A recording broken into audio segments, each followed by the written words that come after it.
Good morning and welcome again to the 2025 Canadian Karting Championships. Here we go. It has all come down to this. This is your 5-minute notice. Could we please have all Rotax Junior MAX competitors, that's all Rotax Junior MAX competitors, to the grid for your 9:30 start.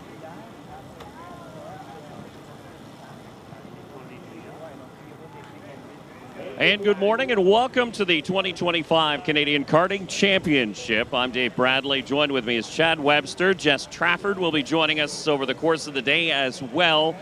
And today's stream is brought to you by Ron Fellows Karting and FAF Motorsport. And what a beautiful day. Not quite as warm as it was yesterday or all week for that matter, but it is perfect. We had a little bit of rain pass through overnight. It is cleared out and promising to be a dry day and an action-packed day because today is finals day. This is when we get to crown Canadian champions 12 times over. 12 different classes.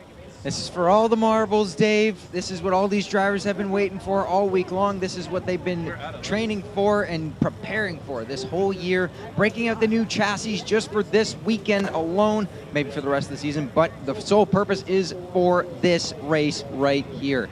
It's going to be quite interesting to see. No warm-ups for any of the classes today as well. They're just going out there and somewhat figuring out the track if it's changed a little bit as we go.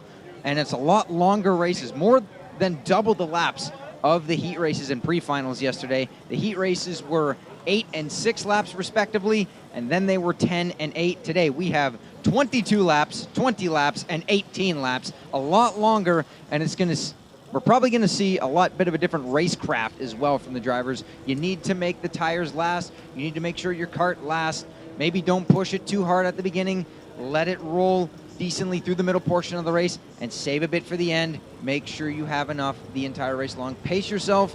Don't lose focus really at any time. I know that's a hard thing to do when you have about 30 other drivers around you gunning for the exact same prize, but that's the beauty of kart racing.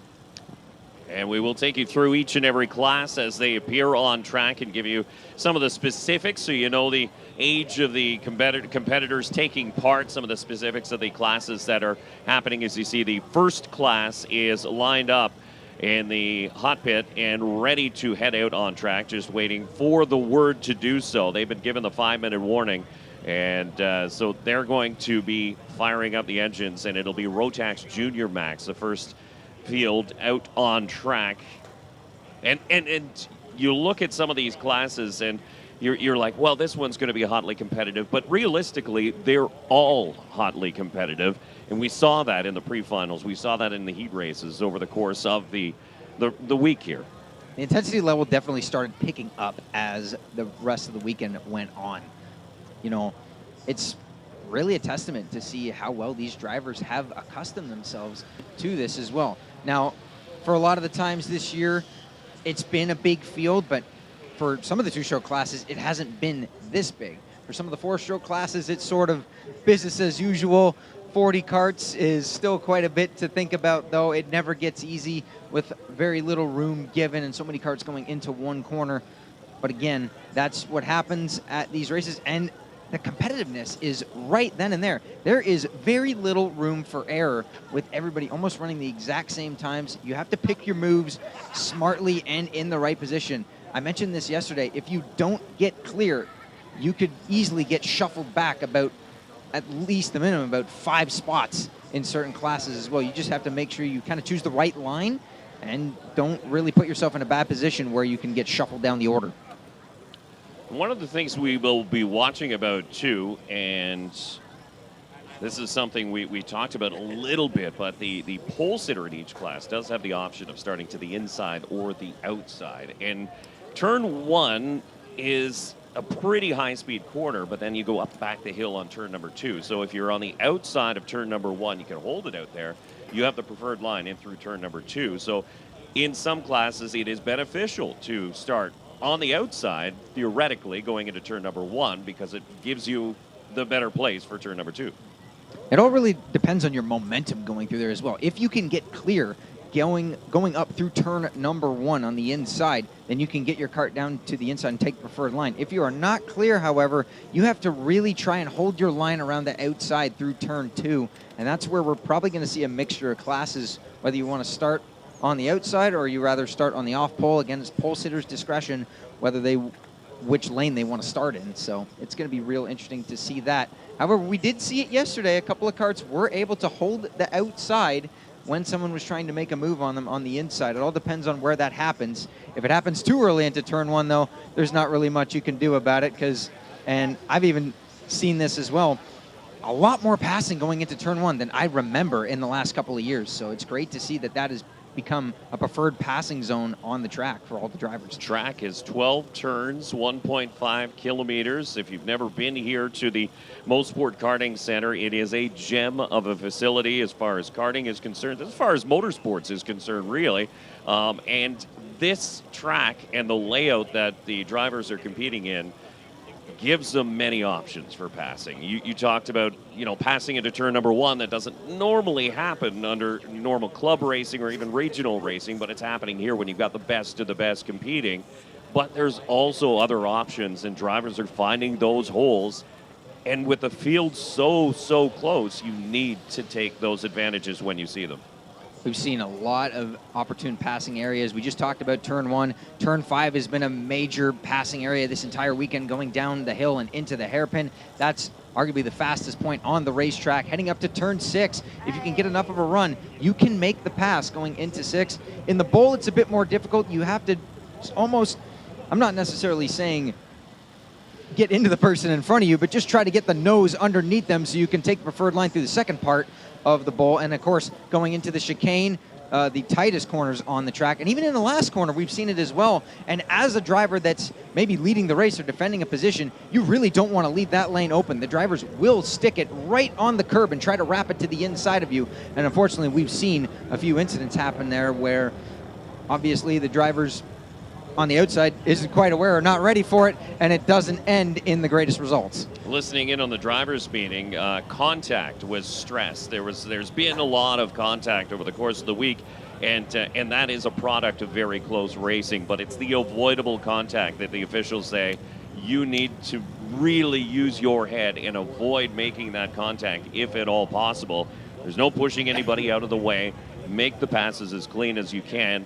Sometimes a racing deal where you get two karts together, they'll rub together side by side, but a big stressor in the drivers' meeting to these competitors was avoid that contact at all costs, or else penalties will be handed out. You don't want to lose a Canadian championship with a penalty. No, that would be the most frustrating thing as well. And we've seen it, same with the front bumper and fairing penalties.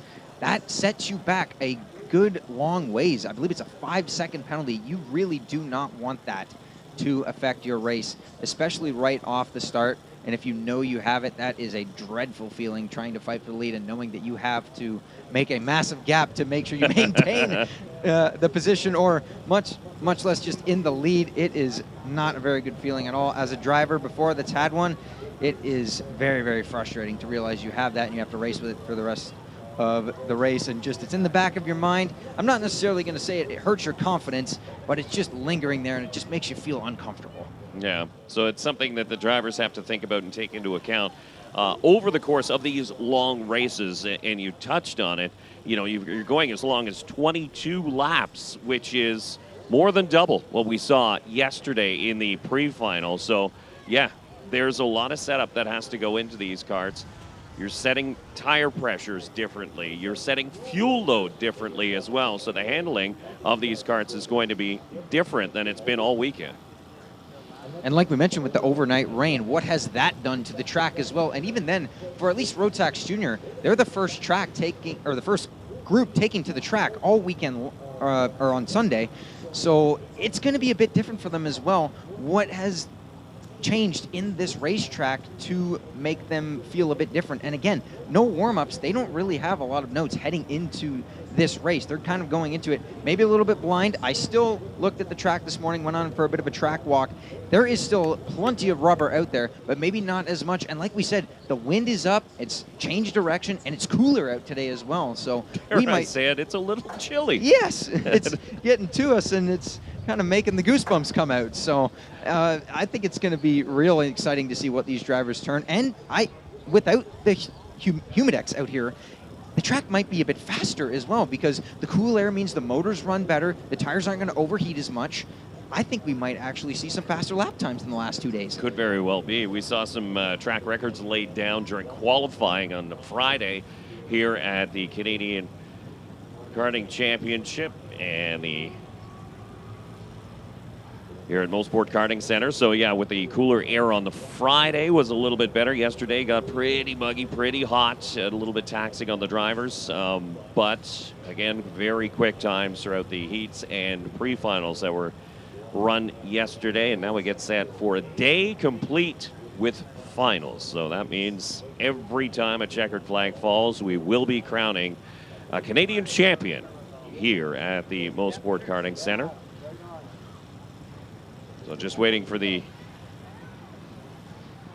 officials and everyone to get into place, and then the call will be given to fire the engines here on the pre-grid for the Rotax Junior MAX. Will be the first group out on track, and you're right, without the warm-up lap, it is the first formation lap and the only formation lap is going to be a challenge for these drivers, because it's like, how do we scout this? What is it? What happened to the track overnight? And how is the weather changes going to affect things? I think it'll be real interesting to see. And that's where a formation lap is really going to become crucial here as well. Just to kind of figure themselves out. I think we're going to see a lot of tire scrubbing with this opening formation lap here, just to figure out how my kart's handling. Is there any change to the track? I almost would feel like for the first couple laps, we might see a bit of struggling for grip because of the cooler temperatures, because of maybe a bit of grip taken out of the track. We'll see. Only they will know once they get out there, because nobody really has any notes of what this place is going to be like once we get ready for green.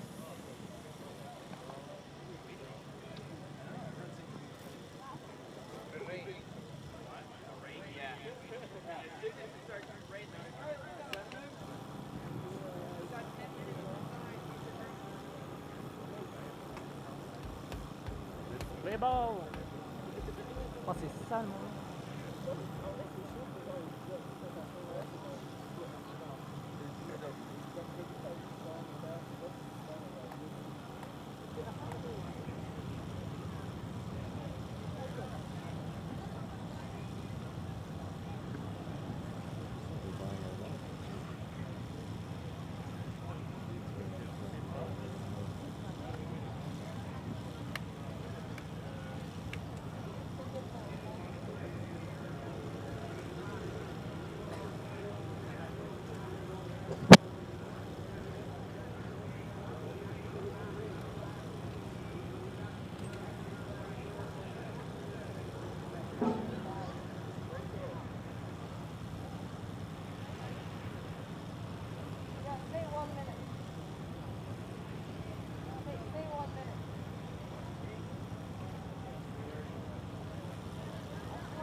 So just in a little bit of a hold pattern here before we get things underway. Some repairs happening to a tire wall around the facilities. So they just want to make sure everything is 100% safe for the competitors before they send the karts out on track. And that is the reason for the little bit of a delay. Again, it's we're expected to get things going at about 9:30. So we're not too far behind. But here we go. Here we go. Repairs It's time complete, to get rock and roll. And the engine's fired here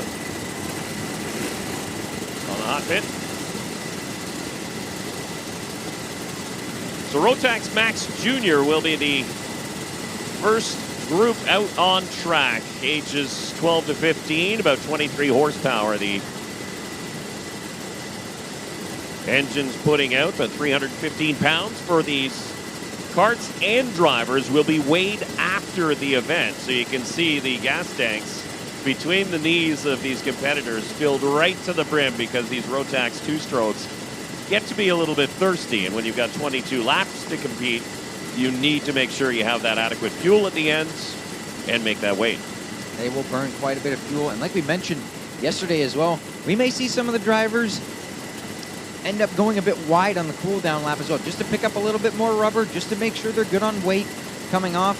And well, these drivers, I hope for them that they didn't leave the gas cans lids loose. I've had that happen before. It is not a fun feeling at all. So that would definitely be disastrous. And it's such a distraction as well while you're driving and having that gas can leaking on you. It is not a fun feeling at all. But here we go. Rotax Junior Max starts making their way out onto the track. This is the first class we've seen out on the track all day. Again, no warm-ups if you're just joining us now.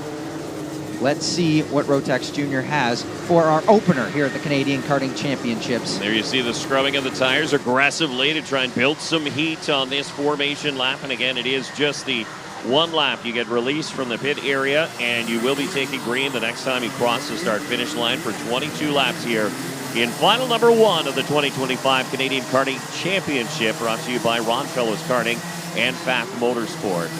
Leonardo Saravalli will start on pole in the 287. Cole Medeiros in the 207, and Jackson Morley.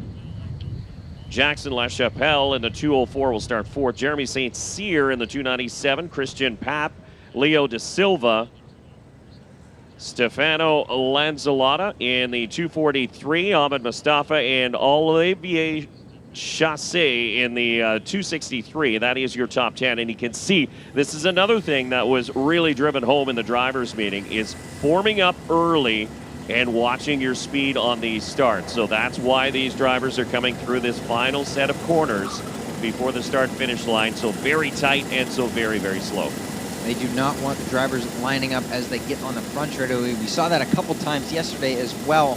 I think the drivers were not wanting to get any marbles on the tires, but they were told in the drivers' meeting, please line up before you get into the chicane and get side by side so everybody's completely lined up properly. And they are. They're bringing them down nice and slow. Here we go, Dave, as we get ready for green to kick off the Canadian Karting Championships, the first final of 2025. They bring them down nice and slow.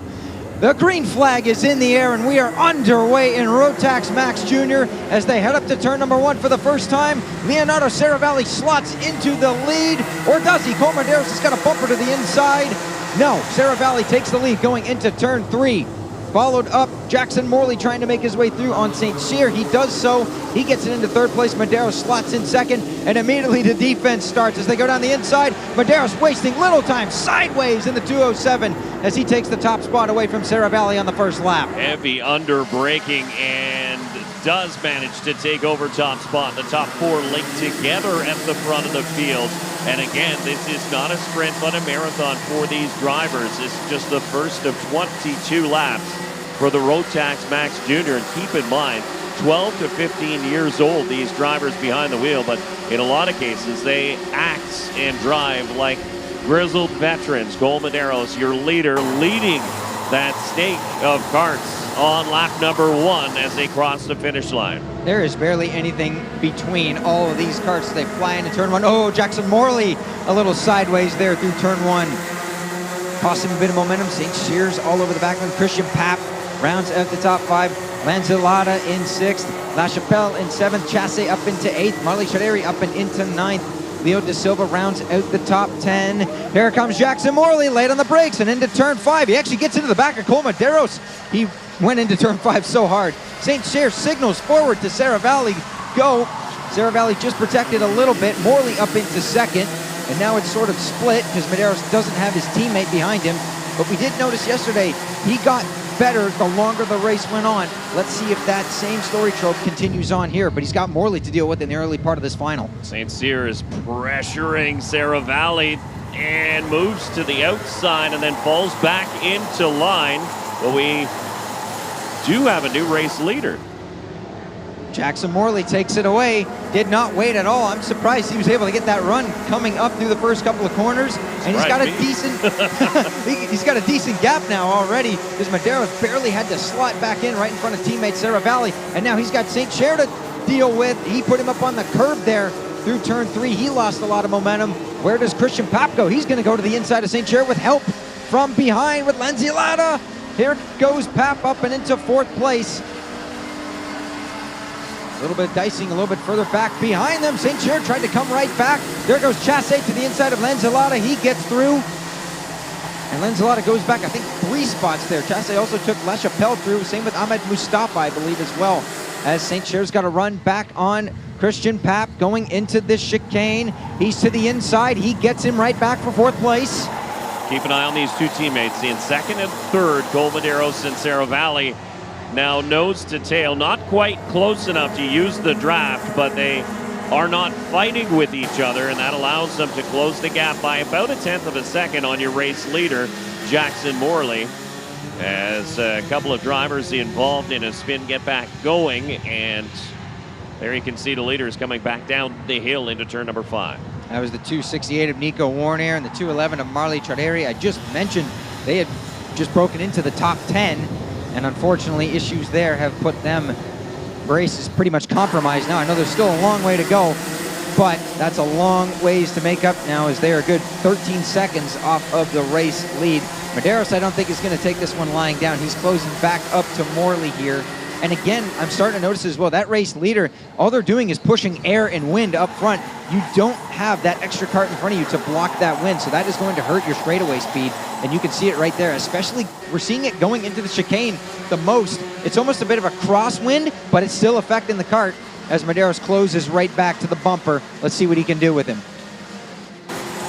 Medeiros is right there, and you mentioned the gap at the front is now 0.2 of a second, so it's very, very close. As a matter of fact, under a second between the top 4 as they have closed once again. Pap is not far from there as well, and defensive line for Morley as Medeiros took a look on the outside. But look, as soon as you start playing defense, it scrambles the deck at the front. St. Cher tried to go around the outside there as well, as we just saw at top of our camera shot there coming down into turn 5. We had one cart go off on the exit of turn 4. And now it's become a 5-cart battle for the lead. 2 seconds ago, it was only a 2-cart battle. Medeiros to the outside. Is he going to make this one stick to the top around Morley? They somewhat get together, but Medeiros makes it work. Sarah Valley going to try the same thing around the outside, and he kind of got squeezed out there. There goes St. Cher through, there goes Pap through, and this brings Oliver Chasse into the battle as well. But new leader Cole Medeiros with an amazing pass around the outside of the chicane. Don't see that very often on the outside at the end of that back straightaway, coming through the chicane in 10, 11, and 12, setting up that pass. Cole Medeiros back to the point with a 0.4 of a second lead, but that's evaporating now as the rest of the top 6 organized in behind. Jackson Morley, Jeremy St. Cyr, Christian Pap, and Sarah Valley all in that group giving chase. La Chapelle is not too far behind either. As a matter of fact, La Chapelle just turned in his quickest lap of the race. A little bit of a helping hand right there. There's Pap still going at it with Sarah Valley, trying to keep him behind him. I'm noticing in the first part of this race, the leader cannot really break away. Here comes St. Cher to the inside of Jackson Morley at turn 1. Not able to get the pass down there. He hit the curb. Sarah Valley now to the inside of Christian Pap on the way up and into turn 3.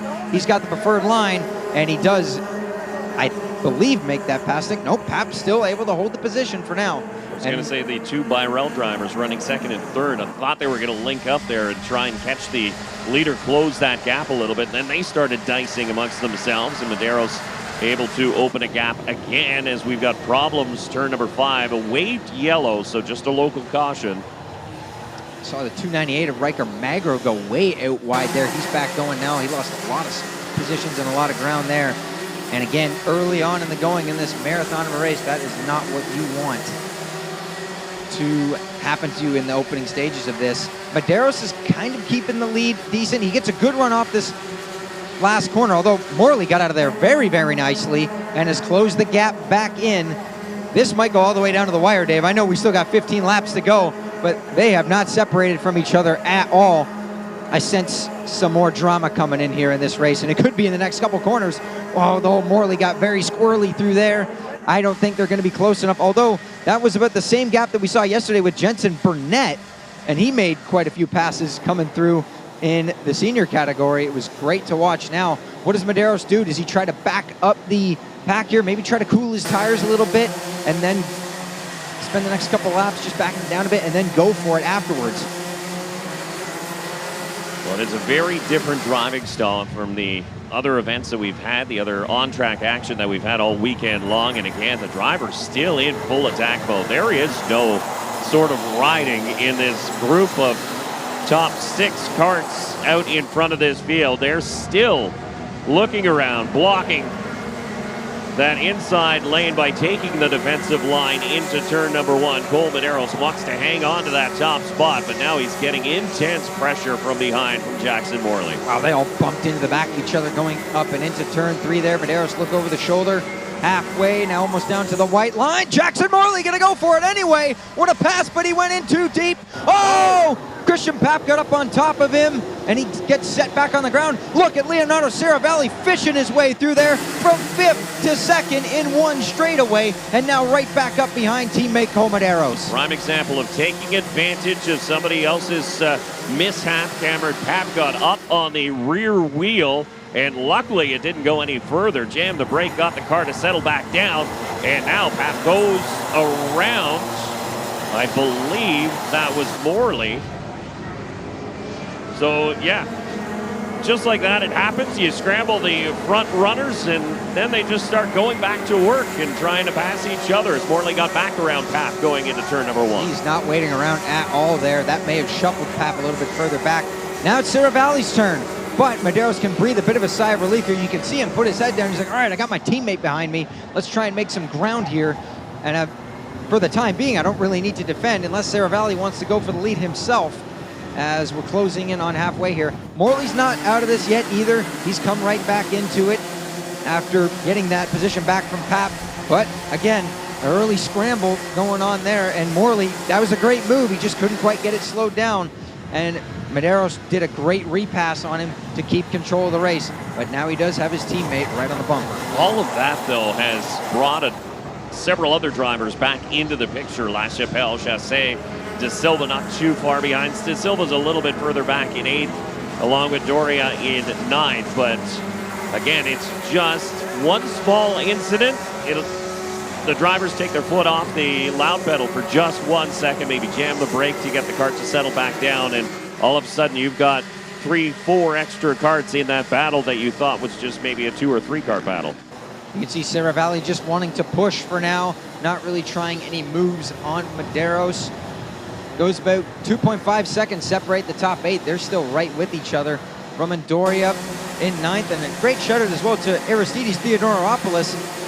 In qualifying, had major issues. He ended up crashing, had to start at the back. He has found his way up into the top 10, so a great drive through and a good start to the final, I guess I could say here for him, up running in the top 10. This is far from over though. Saravalli is the warning flag coming out. I'm not really sure which driver that's for. I couldn't see the number, but Saravalli pushing along his teammate, and now we start to see that gap start to stretch out a bit more and more, although Christian Papp puts in the fastest lap of the race, 56.750, as we hit the halfway point here, 11 down, 11 laps to go. Christian Papp doing that without any help as well. He's just getting a sniff of the draft from Jackson Morley in front of him. So will those two start to hook up and try and catch your leaders? Medeiros and Saravalli take a little bit different lines on the exit of turn number 5 and now up into turn 6. But we talk about the length of this race, 11 laps to go. So that means we have just now hit the halfway mark of this 22-lap championship final for the Rotax Junior Max. And Cole Medeiros continues out in front. He's doing everything he can right now. Saravalli tried a bit too hard going into turn 5 there. He got a bit squirrely, lost touch with Medeiros just for a moment. He's running back with him. Papp again, fastest lap of the race. The entirety of the top 10 now, with the exception of Sarah Valley with that slide, set their own personal best laps of the race. It's getting quicker and quicker with every lap that we cut off here. But once again, Pap charging, but Morley is almost matching his pace right now. They are both quicker than your two leaders at this current time. Yeah, and they've caught them too, so that gap that was built up in the front, which wasn't enormous to start off with, but is now evaporated. So the 2-car breakaway is now 4, almost 5 cars, as La Chapelle is tagged into that draft, so he can get at least a hint of it, and that'll help catch the 2 groups in front as well. Here we go. Leonardo Seravalli throws his hat in. You can hear applause from the crowd right in front of us there. Leonardo Seravalli takes the lead. Now as we cross the line, just less than 10 laps to go here as we get to single-digit numbers. Seravalli says, all right, it's my turn to take point. Now what does Medeiros do to maybe try and get this back on him? But again, that brings the entire top 5 to less than a second. Now Jackson LaChapelle sets the fastest lap of the race. And there is barely anything between the top 3. Seravalli ducking down a little bit. Morley throws his hat in the ring. He goes in up and into second place now. And Medeiros goes from leading the race to looking all over the place. Where do I need to defend now? I'm starting to slide down the order a little bit as it once again gets jumbled at the front. Christian Papp is the one now pressuring Cole Medeiros, who led for the early portion of this race. We're now at 9 laps to go, so keep that in mind. Could fatigue start to play a role for some of these drivers as we get into the latter portions of this race? They have been fighting so hard. There has been no cruise control from any of these drivers in the top 6 grouping, as they're all linked together here in that lead draft at the front of the pack. Now 8 to go as they cross the stripe. Seravalli, Morley, Medeiros, Christian Papp, and La Chapelle, your top 5.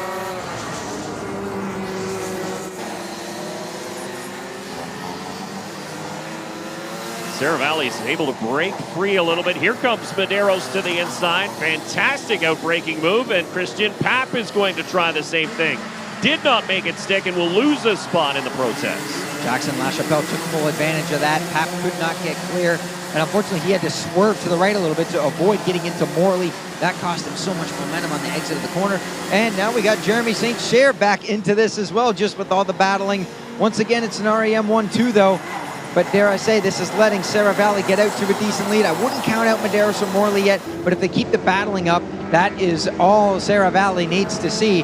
But Medeiros did a great job there, sets his own personal best on this lap, but then again, so did Seravalli right now. We talked about needing to turn your best laps near the end of the race. That's exactly what they're doing right now. Leo Da Silva in the 209 and 7th is also gripping the wheel a little tighter, and he turns his quickest lap of the race as he sees that pack just ahead and wants to get up and join the playtime at the front. But Seravalli with a bit of a gap. It was about half a second the last time they crossed the stripe over Cole Medeiros, Jackson Morley, La Chapelle, and Christian Papp, your top 5. Coming to 6 laps to go this time. This race has flown by from what I thought. I thought it would feel a lot longer, but for these drivers, it's gone by real fast. I'm sure they haven't really had much of a break to breathe here.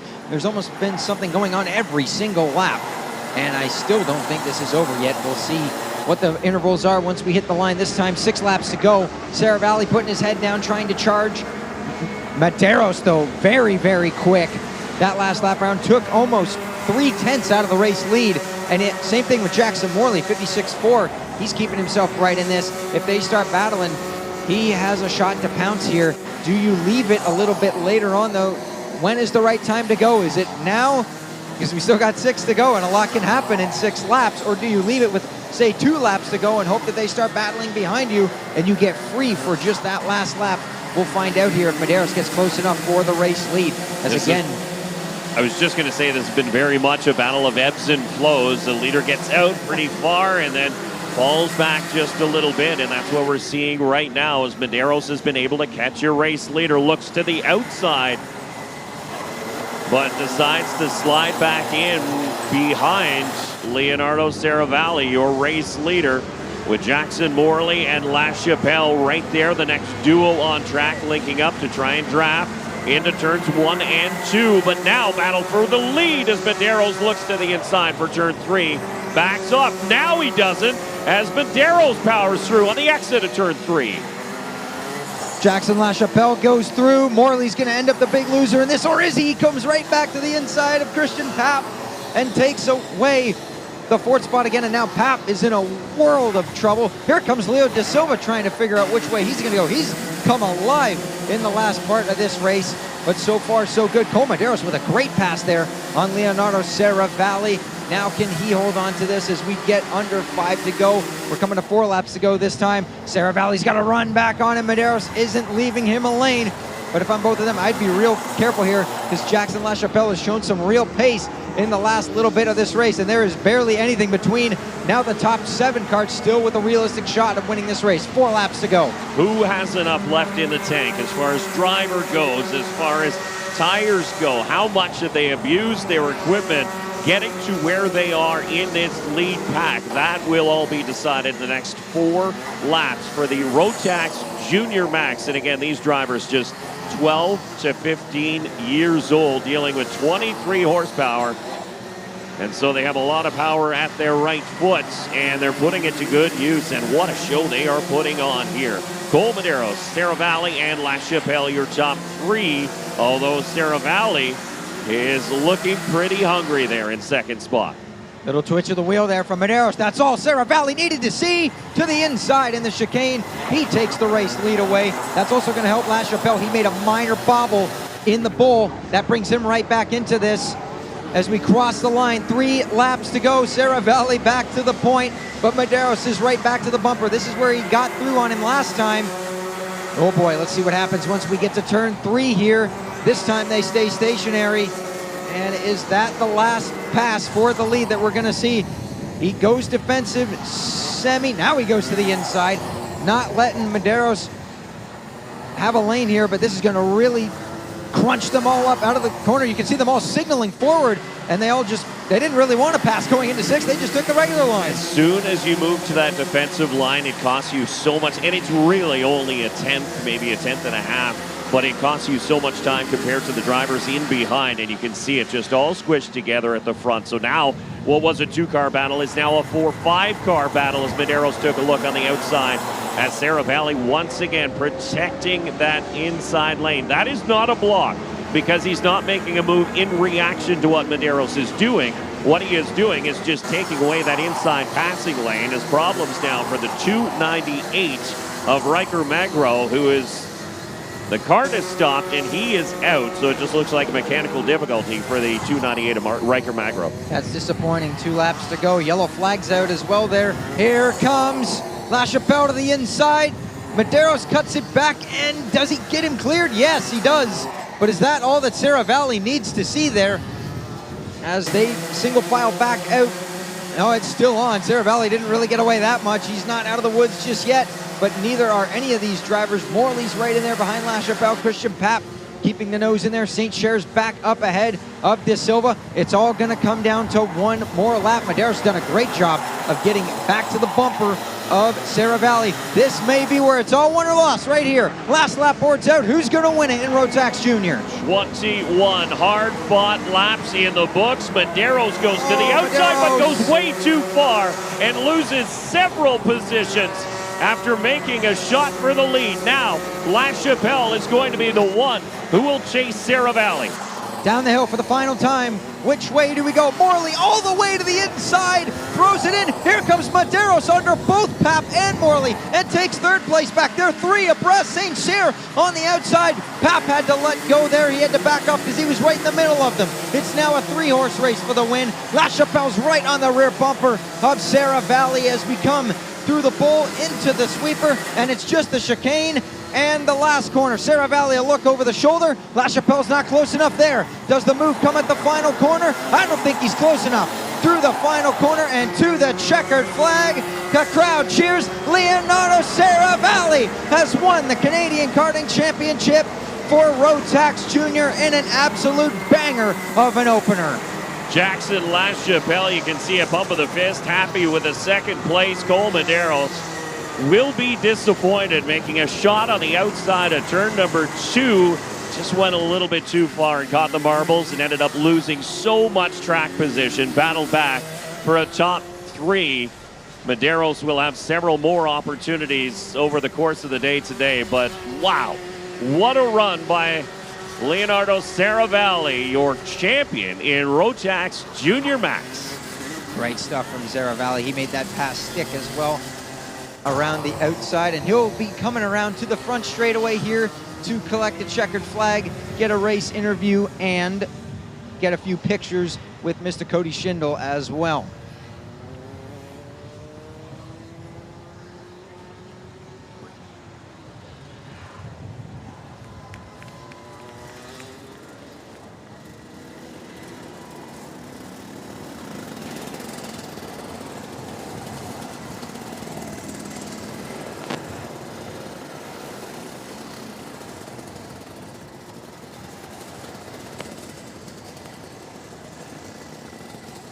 So there you can see all the anticipation as the drivers prepared for 22 laps in the Rotax Junior Max Championship. And yeah, when you have that many karts out on the track, incidents can happen. And there were a few of them, no major incidents though, as a lot of those drivers were able to keep going and complete their laps. But at the front, that was the close moment for Christian Papp that nearly turned disastrous. But somehow they managed to get it all settled down, and there was the moment as Medeiros went to the outside. Saravalli stuck it to the inside. LaChapelle gave chase, came close, but couldn't make a last-minute move, coming home in second. But a big congratulations to Leonardo Saravalli, your winner, as he collects his checkered flag as the Canadian karting champion in Rotax Junior Max. Here on the front straightaway, there you see Chad Webster set to do a quick Q&A with the winner in victory lane.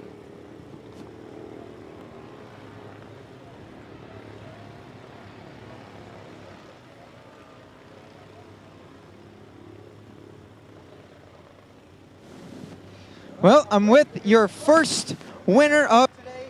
The winner of the Canadian Karting Championship 2025 for Rotax Junior is Leonardo Saravalli. Leo, how does this one feel after a great battle with your teammate, Medeiros, Jackson Morley, Jackson LaChapelle? What does this one mean to you, my friend?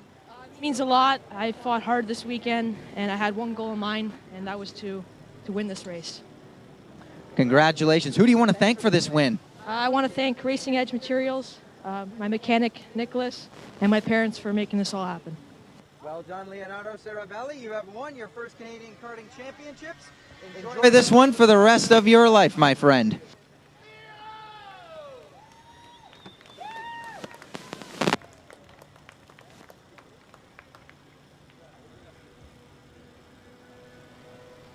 There it is, the commemorative checkered flag that Leonardo Saravalli will be able to keep at the end of the day. Just another memento from the 2025 Canadian Karting Championship presented by Ron Fellows Karting and FAP Motorsport. We do have to tip our hat to everybody at Ron Fellows Karting for putting on just a wonderful event. Linda Fellows, really the driving engine behind this one, according to Ron. We talked to Ron quickly yesterday, and he said this is Linda's baby, and she's been working hard for months on this one, and wow, the fruits of her labor have really paid off here today with Championship Sunday as we get treated to the first final, which was absolutely dynamite action on track right from start to finish. That was 22 laps here at the Mosport Karting Center.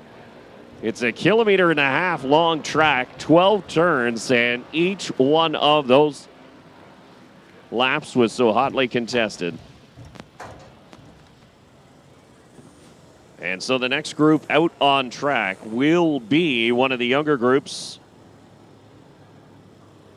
And so it'll be 18 laps the race distance as we move from 2-stroke into 4-stroke powered karts, as there is Saravalli, a well-deserved victory lap with a checkered flag here in the Rotax Junior Max.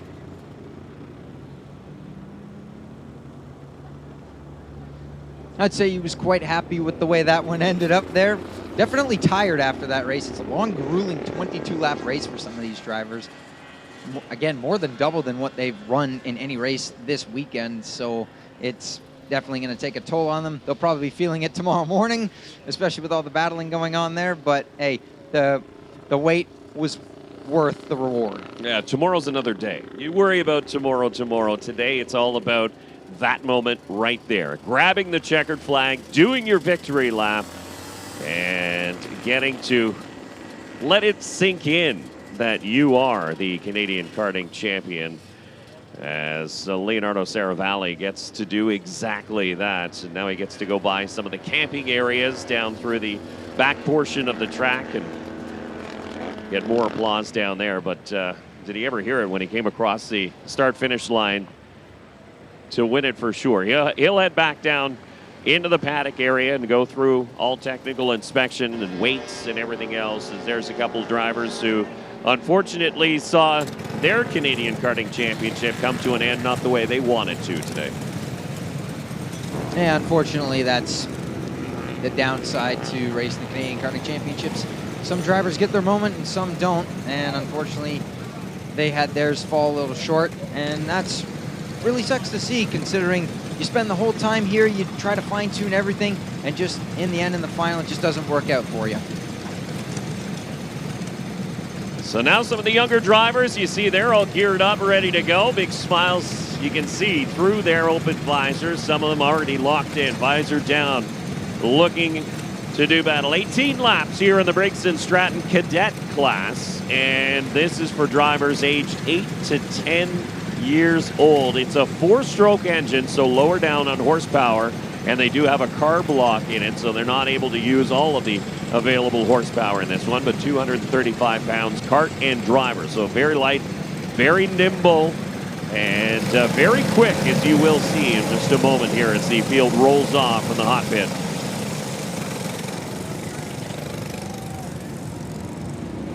Quite a few karts in this class as well, as we just look at it. 21 strong for Briggs Cadet. That's always great to see the youngsters coming out in droves. What's the future, right? Yes. These are the drivers that will make up the Junior Max, then the Senior Max, and on to maybe the DD2 as well, as if they stick around in karting or if they move to cars. But this is where you start, and so many drivers that you see racing in professional series have started exactly right here in a 4-stroke kart. You start at club level, you move to regional, and now you come to the Canadian Karting Championship. This looks like our bread and butter for the next couple years as well. This is really where we're going to see a lot of these stars come from here. So I think we're in for another good treat as well. Lots of close racing in 4 strokes. It never really separates here at Mosport Karting Center, as we just saw it in Rotax Junior in a fantastic opener. Let's see if the cadets can live up to that show. Tristan Francisco will be your pole sitter in the 17, and he opts to take the inside lane into turn number 1. Ricky Ramden in the 78 will roll along outside. Hayden Lawson, Max Koutsoukis, and then Nathan Stockwell, Jackson Colligan, and Ethan Smith. Adam Bentaleb in the 24, David Furt and Brody McDonnell in the 68 round out the top 10, but you can see everybody just now packing in tightly, and you can see them bouncing in the seat. They're trying to lift the weight off the cart so you don't bog down the clutch on these Briggs & Stratton engines. Absolutely, they do that, and they also do it as well just to try and get themselves going a little bit here. Let's see if we get the start this time by. Green flags in the air, here we go. Francisco with a very good start. He actually leaves the door open a bit. Hayden Lawson got to the right rear bumper. Couldn't quite get through there. Ricky Ramden now gets up and into second place, followed up by Max Koutsoukis. Lawson's kind of caught it on the outside. He slots into about 5th or 6th there. Still side by side, duking it out with, I believe, Ethan Smith as they come down the hill for the first time. A little bit of bumping going on in the back. Now 3 wide. That's Yusuf Addy all the way to the inside from the back of the grid. And I think he's already halfway through the field. My goodness, not wasting any time at all. You can see him signal forward. My goodness. Just give me a push. We've got to go because there's a gap in front of me, and we need to close that gap in a hurry because the top 3 have linked up nose to tail. Not for long. The next 2 coming along pretty quickly, but that really goes to show you that these smaller karts, a little bit lighter too, you bang a curb too hard, and it can really alter how this kart sticks to the ground. So these drivers have to be cognitive of that as well. They are so light, it's easy to throw the kart around. And as for the younger drivers, you might not be expecting that. They're not as strong as some of the older ones as well. Here comes Hayden Lawson looking to the inside on Jackson Culligan. He turns into the outside there. I don't think he got that pass done. They are going at it up front here as, well, Ramden had a look to the inside for the race lead. Couldn't quite get through there as they plunge down the hill once again. Yusuf Addy from the back of the grid. He started 21st, the end of the first lap. He's up to 9th place. Not wasting any time at all, but there's battles going on. You can see Lawson again trying to get through, and he has to tuck back in line. This might hurt him in the end. Nathan Stockwell goes to his inside and takes the 5th place away. Yeah, and all the while the top 3 still nose to tail, and again starting to gap the rest of the pack. So it's Francisco, Ramden, and Katsoukas, your top 3. Colligan and Lawson with Stockwell in that mix as they've traded positions back and forth. Katsoukas, what a drive into the chicane at the end of the straightaway. Closed the gap on the top 2 after making a small error and losing a little bit of space. But now his quickest lap of the race here with 16 left to be completed out of a scheduled 18 for the Briggs and Stratton Cadet. And again, these drivers 8 to 13 years, or 8 to 10 years old, excuse me, running with a 4-stroke engine. That's the low rumble you hear as they try to keep the revs up. It is very much a momentum class for these drivers, for these karts, and you'll see it later in the junior and senior categories for the Briggs and Stratton. It is all about linking the corners and keeping your momentum up. Especially with these young cadet karts as well. They're the fastest karts out of the last corner because they have such low weight. They come out of there absolutely flying. And it's interesting to note as well, with the slimmer tires that they have on, they actually get through the corners very, very quickly. As someone that's followed behind them before and had experience, they are lightning fast on the exit of the corners here. So now it's turned into a pack of about 7, I would say. Yusuf Addy, another fastest lap of the race. He's up to 7th place and making another look to the inside on Nathan Stockwell, and he's got another spot up to P6. He's got a chance to come from the absolute back to the front here. What a drive for Yusuf Addy so far. You're right, he started so deep in the field, and again, just continues to click off fast lap after fast lap, but most importantly, keeps making those clean passes so they're not a long-fought battle where both drivers end up losing a lot of time. Adam Bentalab makes a pass there on Ethan Smith just outside the front group here. That was for 8th spot. Hayden Lawson's gotten himself up into a good position as well. He sits in 4th, but now right in that top 3 mix, and he's got a good run here on Max Katsoukas. I think we're going to see for Ricky Ramden here at least, I think he might be content with just waiting. Lawson wasn't really content with waiting. Neither is Yusuf Addy, up into the top 5 now. That's another spot. He gets through on Jackson Culligan, and he is right in this for the victory. And we've only done 4 laps, 14 laps to go. We had 18 laps to start with. He has rifled his way through the field, and now... Thing is, he doesn't wait. He comes up on a car. You'll see the other karts are sort of nose to tail catching that draft. When Yusuf Addy catches a kart, he passes it right away. And there's just no waiting, and that's meant that he's been able to easily march up through this field. Again, sitting in 5th and right in that lead battle as Lawson moves to the inside to take over 2nd. Or sorry, that wasn't Lawson, that was Max Katsoukas, yeah, just ahead of Lawson. Lawson gave him a good push through. He couldn't quite do the same thing though. Shuffle Ricky Ramden to 3rd. Lawson stays in 4th. It's all been Tristan Francisco from the drop of the green flag, and now he's got a bit of a gap here. So if he can hold on to this, that would be pretty good for him. But with all the pushing going on behind him, that lead is not going to last long. Hayden Lawson looking to the inside on Ricky Ramden. Again, no, and he got completely up and over the curb, and that cost him a bit of momentum, pushes him into the clutches of Yusuf Addy. Nathan Stockwell hanging right, or excuse me, not Nathan Stockwell, Jackson Culligan hanging right on. Now Lawson goes to the inside on Ramden and makes the pass stick going into turn 1. That's going to be a nice clean pass, tidy, as Lawson will be able to slot in line and try and close the gap now on Koutsoukis, who's just in front of him, but still Tristan Francisco. Let's talk about the driver of the 17, who has led since the drop of the green and has fended off all challengers, but has driven a spectacular race so far. Whoa, that was real close. Driving very good, although may have just gone a bit wide out of turn 5, as you said that. Oh, no harm, no foul. Still with a decent lead, but he's got some real hungry drivers behind him. Max Koutsoukis might be content with waiting, but you know Hayden Lawson and Yusuf Addy are not content with waiting. They want to get right up to the front as soon as they can, and you see it right there. Lawson signaled to Addy, I've got a run here. That might stall out, though, with Koutsoukis with a run. Who's going to the inside here? It's going to be Lawson that tries to go through, and again, not able to make the pass in the chicane. Yusuf Addy takes full advantage of that and gets himself into the top 3. Ricky Ramden looking around, trying to figure out which way he wants to go. And he stays right in 5th place with Culligan right behind him. Yusuf Addy was making the request for help from Lawson just after passing Lawson. So it was like, I know I just got around you, but come on, let's go. We can work together and try and move back up to the front. And so that is exactly what Lawson has done. Slotted in behind the number 63 of Yusuf Addy, and again closes the gap on your race leader, Tristan Francisco, and Max Koutsoukis sitting in 2nd spot. So Francisco, once again, continues out in front. All of the action happening in behind. So far, none of it hampering his run at the front. He's led every single lap so far, now with 12 to go. This is really starting to close up right here. All the bumping into each other. 4 carts locked together going into the chicane. Yusuf Addy going to the inside again.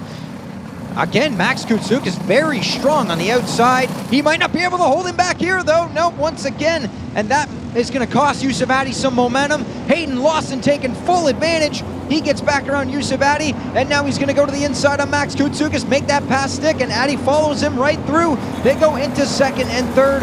Ramden was just a bit too late trying to make that pass around the outside there and has to still slot into 5th. I was going to say that was the one misstep so far that we've seen from Yusuf Addy, was that attempt at a pass, and it just didn't stick. Cost him a position, but not for long, as he was able to tag back in line, get the advantage of the draft in through 1 and 2. Still out in front, Tristan Francisco.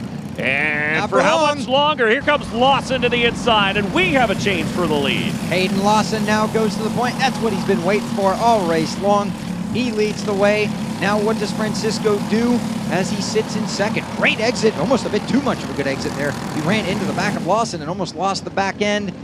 Yusuf Addy looking around. Francisco wants the lead right back. He doesn't want to play second fiddle, and he takes Yusuf Addy through with him.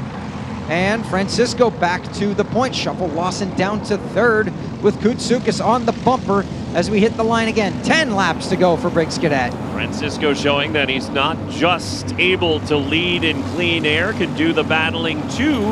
Has lost the lead, but only for about a quarter of a lap. Yusuf Addy right in behind, though, and watch Yusuf Addy when they come back around in through 10, 11, and 12. Those are the corners where he likes to make his moves. As they work their way through turn number 5, Francisco leads.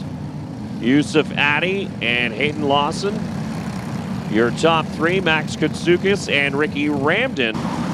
Don't count out any one of those drivers in the top 5. You could see Yusuf Addy signal forward to Tristan Francisco there. I think he's content with riding in 2nd for a little bit. That might be right where he wants to be, at least for a few corners, although Hayden Lawson's coming right back. That is his strong spot of the track right there, getting a great run out of the bowl. They don't try to pass each other here. That's pushed those top 3 up just a little bit further up ahead of Koutsoukis and Ramden. And we'll see what happens now. Halfway down. Oh, Ricky Ramden off the track in the final corner.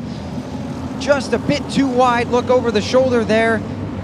I don't want to say that's going to take him out of contention. He's still running right there in 5th place, but he might need a bit of help to get back up there. He's got Jackson Culligan behind him, but he too was starting to fall out of the lead draft, and that is going to be hard to regain as we're halfway down, halfway to go, 9 to go at the line.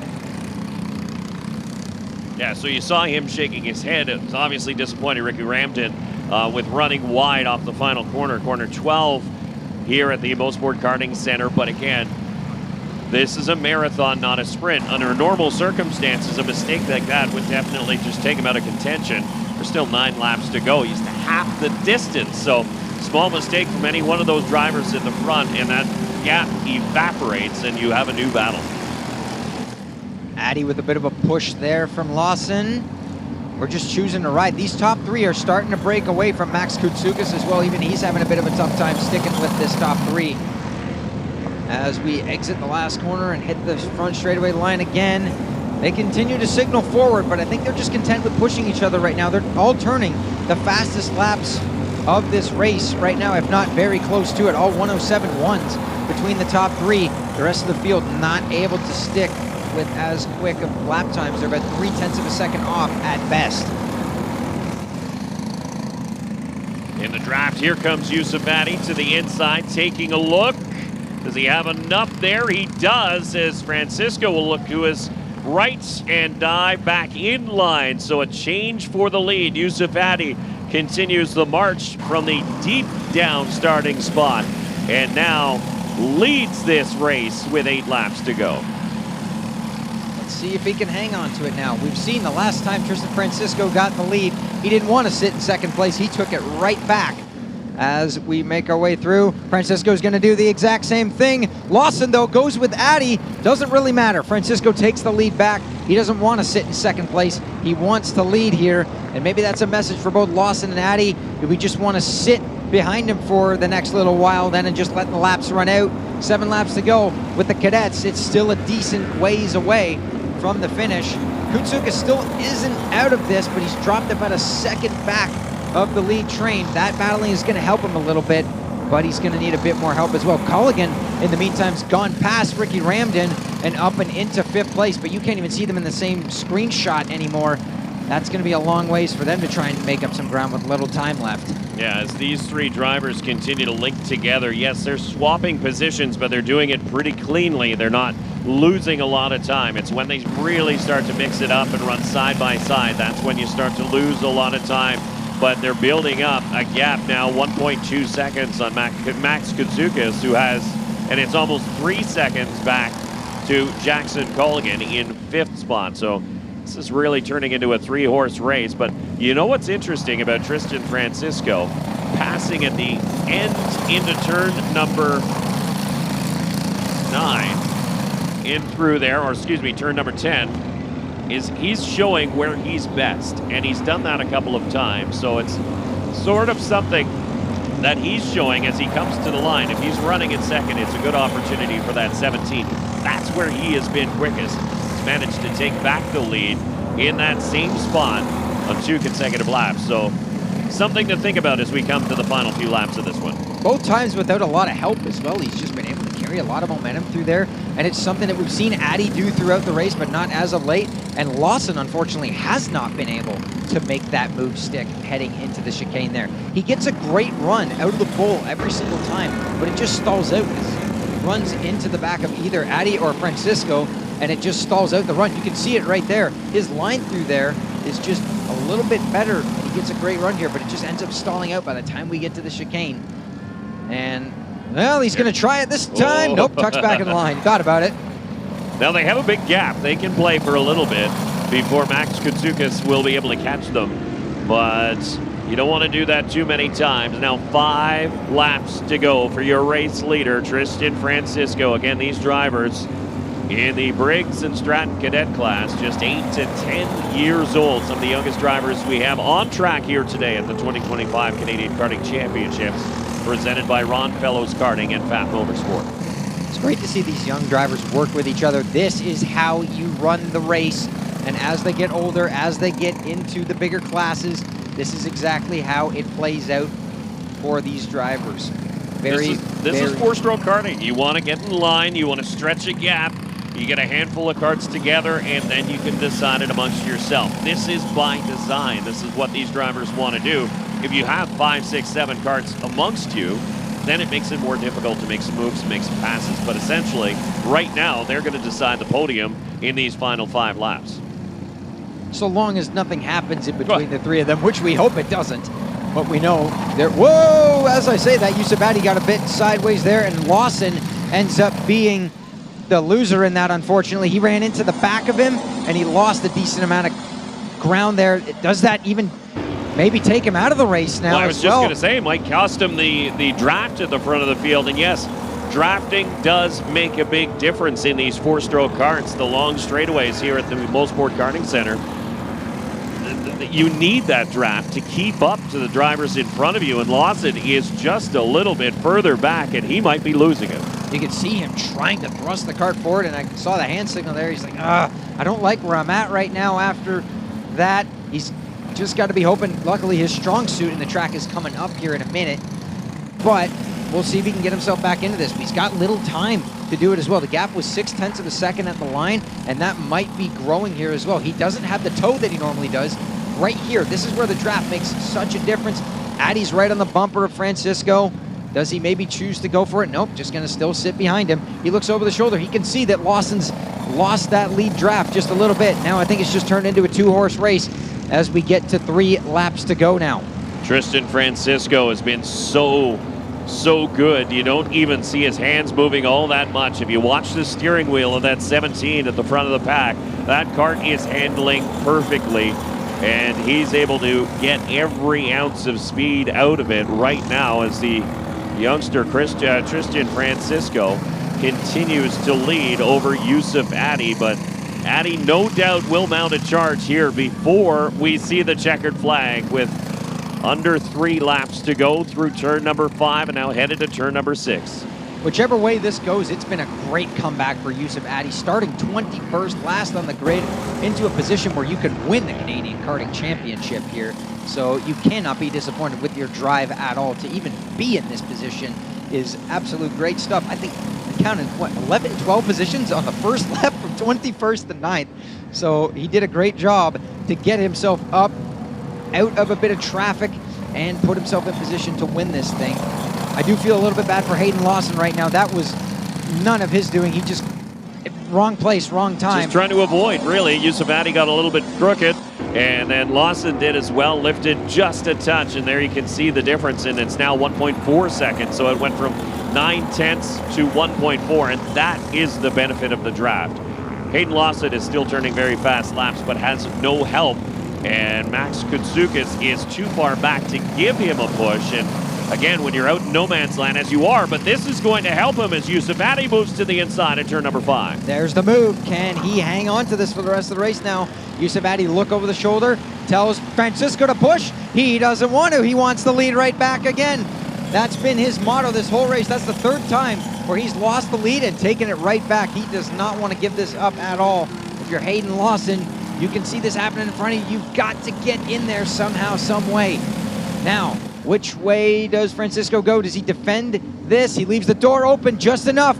Addy's gonna go to the inside, but he didn't have enough room to make the pass there.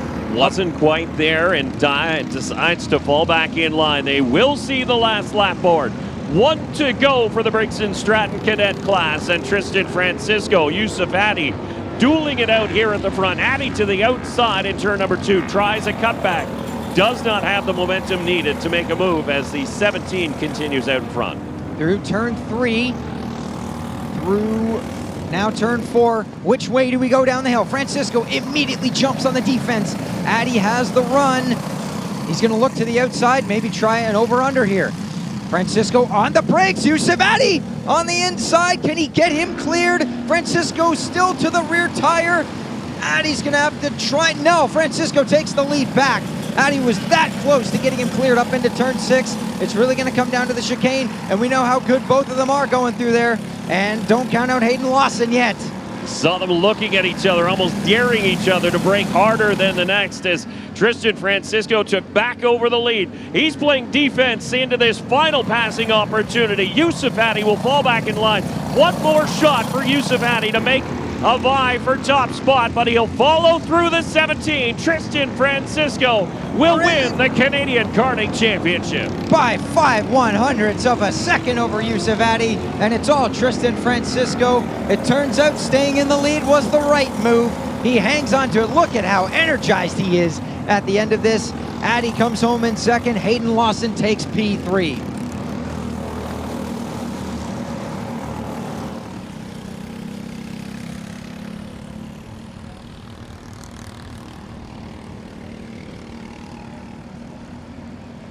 Max competitors should now be on the grid, please. That's all Rotax Senior Max competitors should now be on the grid for your 2025 Canadian Karting Championship. Rotax Senior Max should now be on the grid.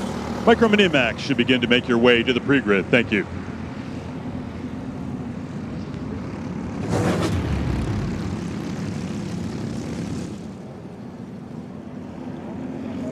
So the rest of the field comes through, and we'll take you through the top 10 finishers. Tristan Francisco, Yusuf Adi, the top 2. Hayden Lawson, Max Katsoukas, Ricky Ramden finishing in 5th spot. And then it's Aiden Kishin, Zachary Lozier, and Jackson Colligan, who stumbled a little bit. In the 84, Nathan Stockwell, Vasily Vatsinas, and the 10th spot, and Ethan Smith, Adam Bentlab, Blaine Donovan, Brody McDonnell, and David Furt, your top 15 here in the Briggs and Stratton Cadet class. But it was a battle at the front right until the very end, as Tristan Francisco in the 17, but Yusuf Adi did make a run out of that final corner as Francisco moved to the left side of the track. Yusuf Adi had a great run down the right side and nearly got it at the line.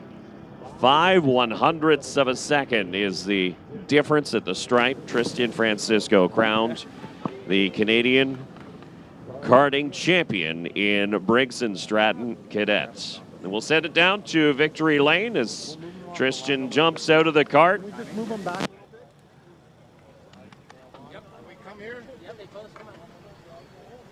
Gets a hug from his tuner, Dale Bonham, and then the helmet comes off. But there, they drove like veterans, but there you get a good idea of just how young these drivers are.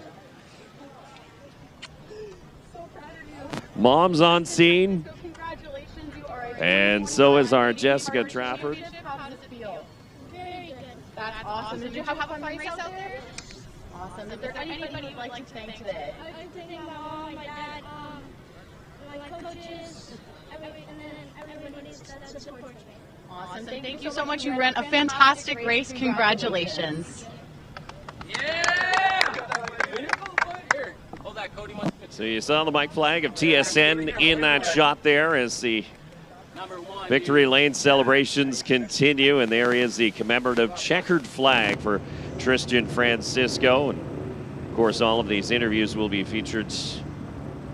A lot of them will be, the victory lane celebrations will be featured in further showings of the Canadian Karting Championship on TSN, presented by Ron Fellows Karting and Pfaff Motorsport. And now the time for the victory lap number 1. Yes, you are, Tristan Francisco. Good job, buddy.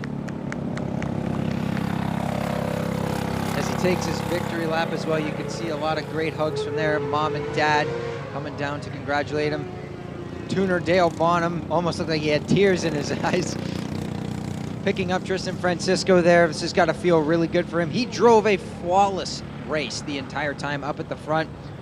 Didn't crumble from any pressure from behind from Yusuf Adi or Hayden Lawson, and just took the lead right back whenever he lost it. He said, nope, give me that back, please, and thank you very much.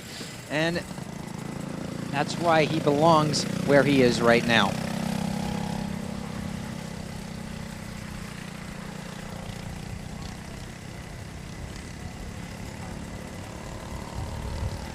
Next group out on track is the Rotax Senior MAX. Again, we saw the Rotax Junior MAX out on track a little bit earlier. The Senior, again, just older drivers, ages 15 and up. And 340 pounds, kart and driver. No shortage of excitement in this one. And it is one of the, I would say, most aggressive classes we have, but yeah, it's a big field, and it's a big one for these drivers to win. They want to be crowned the Canadian Karting Champion here today. Who doesn't? But if you're in the field anywhere in essentially the top 15, you have a reasonable chance.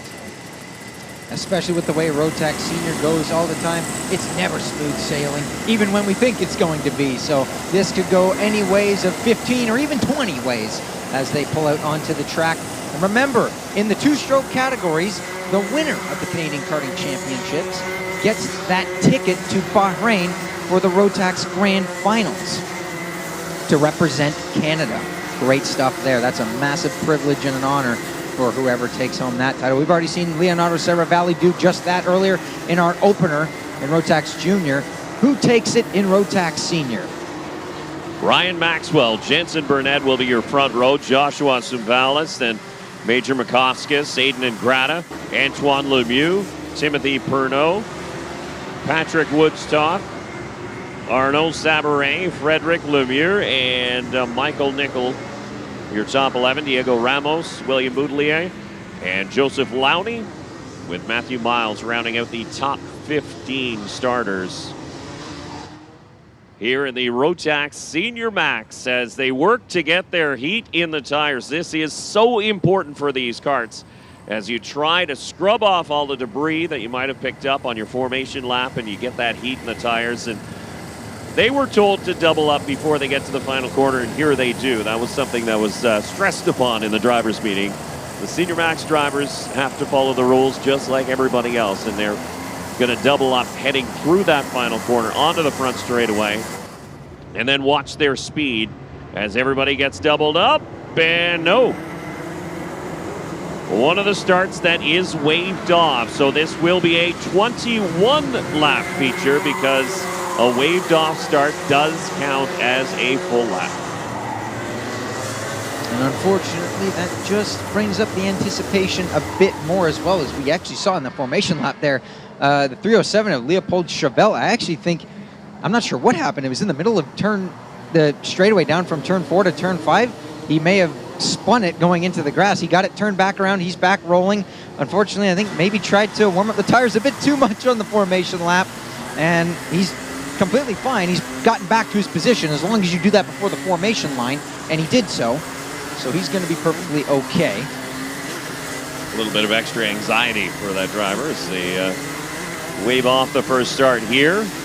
And again, speed is one of the things that the starter is looking for. Gloria Eng is a veteran starter up on the flag stand here today, and she's watching for speed and formation through the pack. So you want to get everybody 2x2 as deep down in through the field, give everybody an opportunity, and the leaders have to maintain a fairly slow speed coming to the start stripe, which is not the start-finish line, but there is a line, you'll see it as they come through. We have a great shot of it, and that is where the starter is looking. If you're lined up 2x2, if the fielding behind is well suited, then they will be shown the green flag.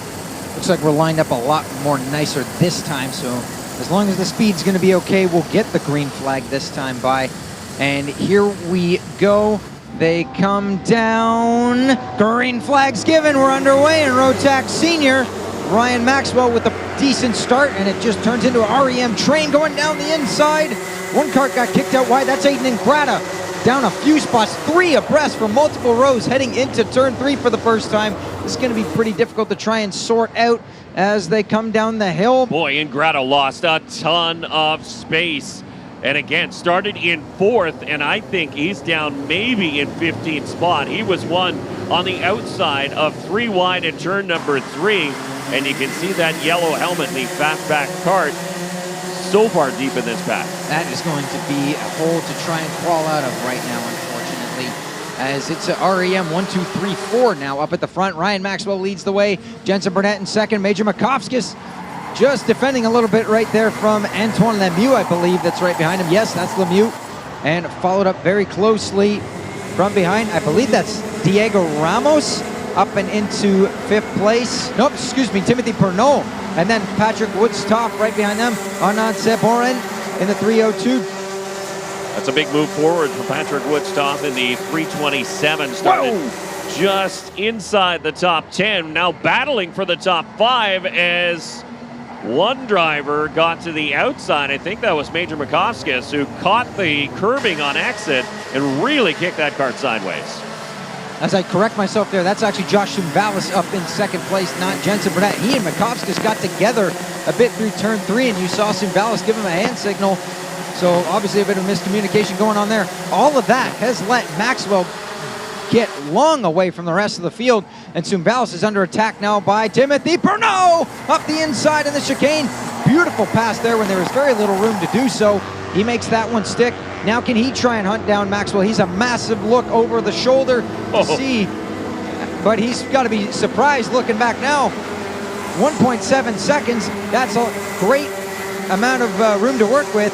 Now let's see if he can continue up with the pace here, but I don't think it's over for second place. I think they're just going to keep going at it. He might be in a golden opportunity right now. Maxwell at this point has to feel like the little rabbit they use in the Greyhound races down in Florida to entice the dogs to run, because he looks back and he's just got a handful of Greyhounds breathing down his throat, but they continue to battle amongst themselves. So until they get single file and start pushing, Maxwell is able to keep opening up that gap. 1.7 seconds that last time across the stripe. It is not calming down at all for second place either. Zumbalis and Makovskis both go back by Timothy Pernod. Antoine Lemieux's right in there. Same with Patrick Woodstop. He's driven himself up into the 6th position as they cross the line once again. I wouldn't be surprised if that gap is opened even more, Dave. Yep, 2.1 seconds. Just all the battling going on is created as Antoine Lemieux tried to go to the inside of Pernod, and Pernod frustratingly asks for a push. Can we please stop battling here and just take the regular line to try and catch back up to Maxwell, as Zumbalis and Makovskis now have just put their heads down. Let's see if they can try to work together and get back up to the race leader here. 2.1 seconds now. Maxwell has the lead at the front of the pack. There is Joshua Zumbalis with Major Makovskis just in behind. Pair of teammates linking up. Timothy Pernod, who's been very quick all weekend. Antoine Lemieux, the 349 as well. So Lemieux takes a look now to the inside of Pernod and give him the spot. So now it's 3 teammates nose to tail. REM 1, 2, 3, 4, just like they would want it. Now let's take a look at the intervals this time again. It's about dead even there, as I saw a bit of another warning flag come out there a little bit further back as we roll out of turn 4. There's the gap again. This is really just going to be a cat and mouse game of who really wants to catch up right now. Maxwell, if he can just run another 17 perfect laps, he's got this, but that's easier said than done. Although they're continuing to go at it behind him. This is making it easier on him. Makovskis goes through on Zumbalis. Antoine Lemieux also goes through. This is all Maxwell needs to see. It's not separating at all further back here. As now, yeah, Diego Ramos has gotten himself up into 6th place. Jensen Burnett up into 8th. Ramos looking for more as Lemieux now goes up into 2nd. Ramos goes to 5th. It is straight frantic battling from 2nd on back to, I would say, about 10th place. They're all right with each other. This is all Maxwell needs to see. He opens up the gap by another half second. It's up to 2.6. Yeah, so it's almost like they've forgotten that Maxwell is that far out in front. They're battling for the win, but this is a battle for 2nd spot. Maxwell, again, as you mentioned, 2.6 seconds further up the track than this battle for 2nd position, but it is such a fierce battle at this point as you see the drivers looking over their shoulder, finding out where their competitors are and where that next challenge will be coming from. A great shot as the drivers use every bit of the racetrack and more, hammering the curbs in several spots around this 12-turn, 1.5 kilometer track here at the Mosport Karting Center. Diego Ramos up another spot. He's up and into 4th place, knocking on the door of the podium. As we cross the line again, they all put their heads down, trying to charge up. Yes, again, 2nd through 11th is this group right here. And once again, Maxwell just putting his head down, pulling away. 2.7 seconds. That gap has grown every single lap. And from 2nd on back, they really haven't had a chance to drive the regular racing line because they're always trying to pass each other here. And Maxwell's had nothing to worry about. Here's Diego Ramos again, late on the brakes. And he takes 3rd place away from Major Makovskis. And he might need to defend this one here. Nope. Makovskis doesn't really have anything else for him back up the hill. Maxwell now 2.7 seconds at the front. Ryan Maxwell has been doing everything he needs to do, including clicking off quick lap times as he continues to turn his race best at the front. He has nobody to worry about. This is a practice session for him at this point. He doesn't have to look around, doesn't have to drive defensively at all. Now with 15 There will be 14 to go as Mikoskis leaves the track on the exit at 12, and that's going to cost him some positions.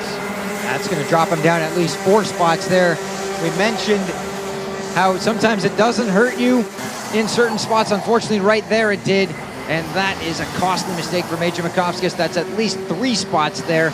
And now he's got a hungry Jensen Burnett and Aiden Ingrata right behind him. They're going 3 wide, a little bit further back. Oh, we got issues there. And yeah, Burnett had to jam on the brakes and he lost all of his momentum. And now it's a scramble out of the corner. That completely, or was that Josh Sumbalis there as well kind of involved? That separated 4th on back from 2nd and 3rd. Now you see a big gap in between them. As I'm trying to see now who's in 4th, I think that's Timothy Pernod that's gotten himself up in there.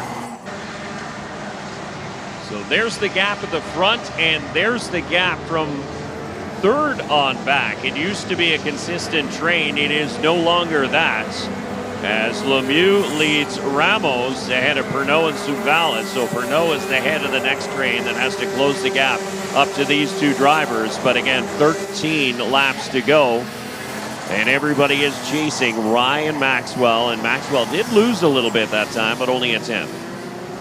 See, does Lemieux and Ramos have a bit more in the second half of the race to try and run these couple of drivers down here? As we saw a lot of shuffling a little bit further back. Michael Nickel up into 6th place with a great run. He started outside the top 10, got through a bit of the chaos there. He's knocking on the door of the top 5. Ingrata's up in 7th. And again, Burnett didn't really get through the chaos there well either. He lost more spots, so unfortunately it has not been a clean drive for Jensen Burnett. It's all been for Maxwell. Lemieux and Ramos putting their heads down. Let's see what the interval is. Now it's starting to come down. 2.3 seconds. They knocked a good 0.3 of a second off this time by. Let's see how long Ramos waits, though. He's right on Lemieux, but with the time that they're making up, I really wouldn't want to be battling too hard right now, especially if you have the pace that you do. Lemieux and Diego Ramos have turned in their fastest laps of the race, and as we say that, Ramos just goes around Lemieux, and now he wants to be pushed. So who is the better driver to chase down your race leader, Ryan Maxwell? Whoa, look out, Josh Sumbalis taking to the dirt right there as we see that shot through turn 6. He's going to be thankful that there was a bit more runoff area than there was in previous visits here to Mossport Karting Center. As Ramos now, let's see what he can do. Ahead of Lemieux, he's got 11 laps to try and run down Ryan Maxwell. We're halfway down, and of course, remember, we lost that first lap of the race. It was only a 21-lap race, so we'll be about halfway actually once we get to turn 6, I would say, on this lap. But they still got a shot at making this up. 2.3 seconds, and even with that change for second spot, it did not get any bigger, the gap at the front. So maybe they could close, but again, Ryan Maxwell is responding. He turned his quickest lap of the race, albeit 0.3 of a second quicker or slower than Diego Ramos was able to go. So that is something to keep in mind as the laps continue to take off. Whose kart has been set up to be better in the longer run, be better at the end of this one, and who was set up in the beginning? But it looks like Ramos, with a little help from Antoine Lemieux, is working his way into that lead that has been built up by Ryan Maxwell. They're going at it in that pack further back. Aiden Ingrata up into 5th place now as, wow, they really knocked the time off of Maxwell. They're half a second difference. It's down to under 2 seconds now, 1.8 seconds for Mr. Ramos and Lemieux. They are making up time, and they have the time to catch Ryan Maxwell here. We're still in double-digit numbers, 10 laps to go. This is far from over if they keep this pace up. Aiden Ingrata is up into 5th, although that secondary pack is about 6 seconds behind your race leader. And as I say that, look at them. They're all mixing it up back there. As some are off in the dirt, they manage to get back on, and we avoid any sort of cautions or even local cautions. Everything gets sorted, but this is what we are watching. The hunted and the hunters. Ryan Maxwell out in front. Diego Ramos and Antoine Lemieux have linked up. And you can see the drivers looking over to the paddock area, trying to get some sign from their tuner to give them an indication of who is coming. Or am I okay? And for Maxwell, the answer is no, you've got to go. 1.4 seconds that last time by. Now 9 laps to go. They knocked another 4/10 off as once again Ramos and Antoine Lemieux put in their best laps of the race. Both 56.3s. They are flying right now and closing in quick. As we just saw a quick shot of that last lap round. That was Timothy Pernod that ended up getting the short end of the stick. He lost almost 10 positions there. He went from 4th to 13th with all the battling going on. Put Jensen Burnett now up into 4th place. He somehow fished his way through there. And Grata in 5th. Nickel, then Woodstoff, Major Makovskis, William Bottillier, and Josh Zumbalis round out the top 10. Here they come now as Burnett's actually been able to break away from this pack. Woodstock defends from Makovskis right behind him. As we'll see what the leaders, again, Ramos and Lemieux able to close the gap in, although it wasn't as much this time by.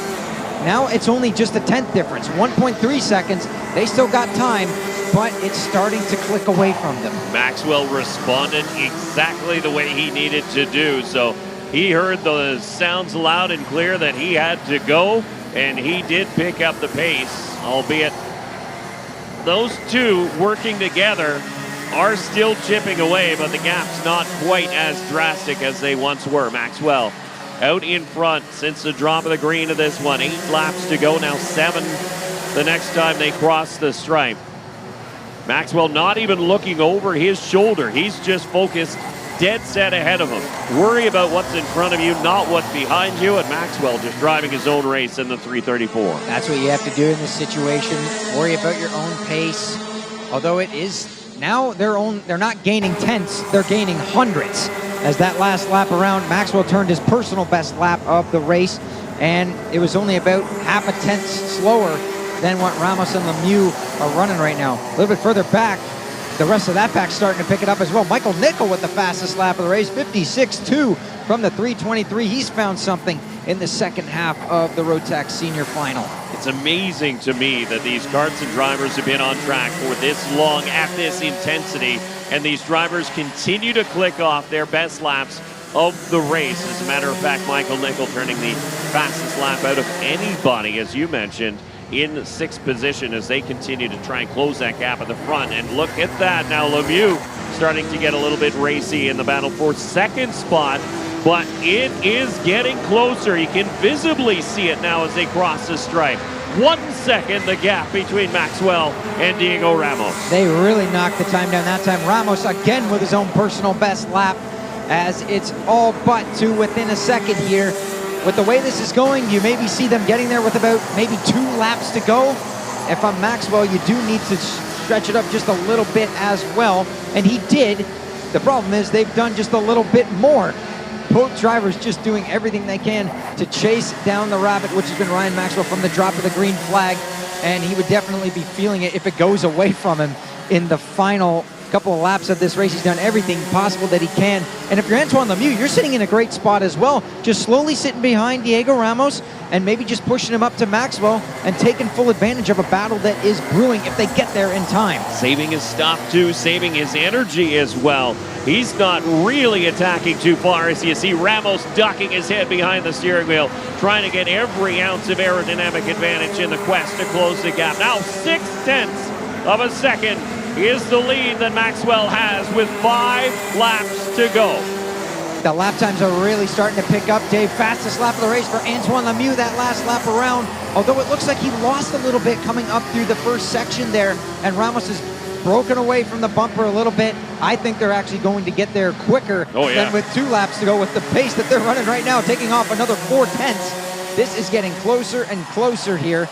And I'm trying to figure out, where are they better than Maxwell? It looks like Ramos can get through the bowl, maybe a little bit better. But then again, and this happens with a lot of drivers, when you're the man chasing, you just drive faster because you know you have to catch the driver in front of you.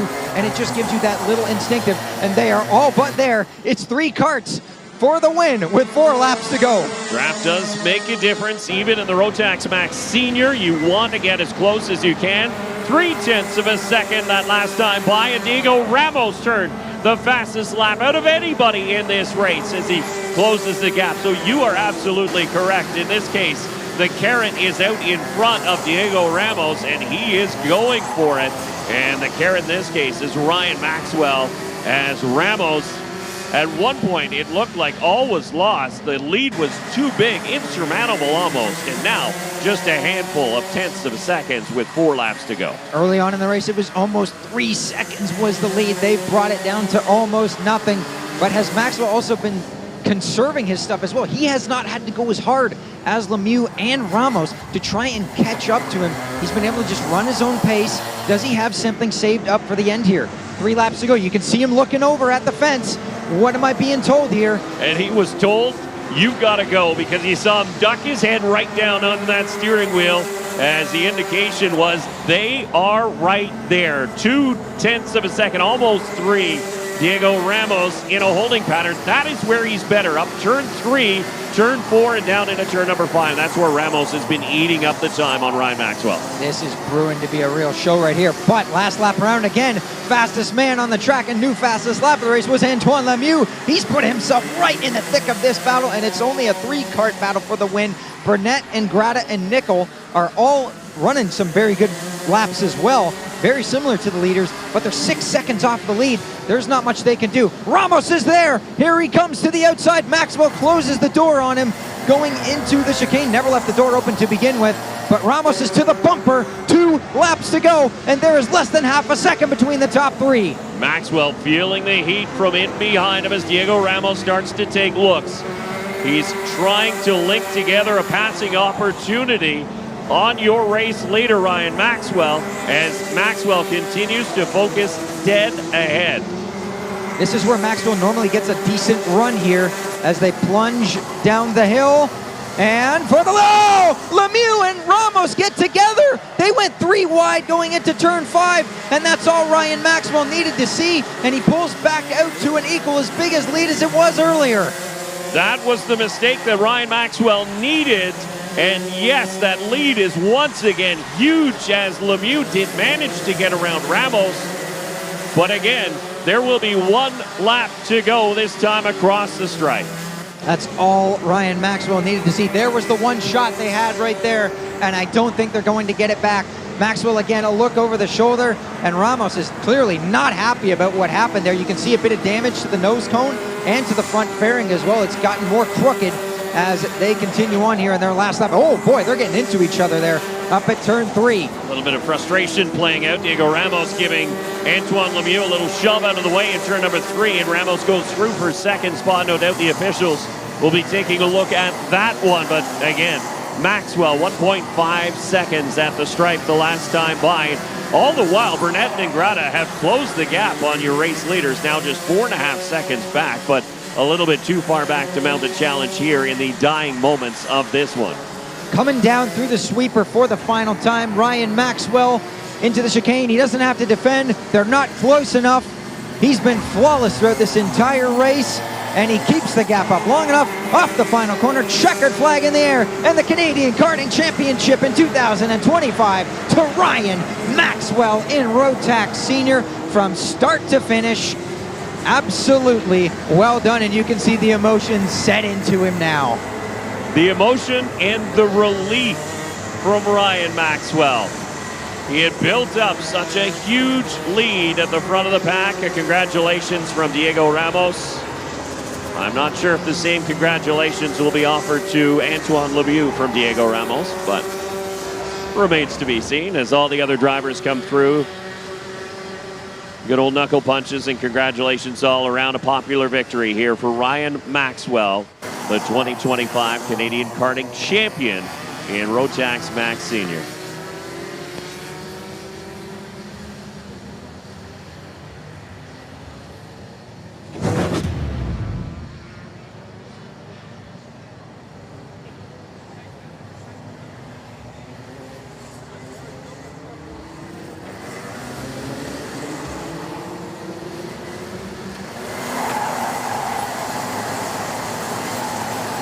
So there you can see the highlights of this one, of which there were many. But it was in the early going that Maxwell jumped out to a huge lead, building up almost 2.6 seconds at the front of the field. Ahead of Diego. So these are the finishing order at the line. And yeah, it got hairy at times. for some of these drivers. Maxwell, Ramos, Lemieux, Jensen, Burnett, Aiden Ingrata, Michael Nickel, and there's the 3 wide. That was the move for second. And yeah, it was 3 wide. Ramos was looking for the lead, and Antoine Lemieux tried to go through as well. Contact was made, and Maxwell made it through unscathed.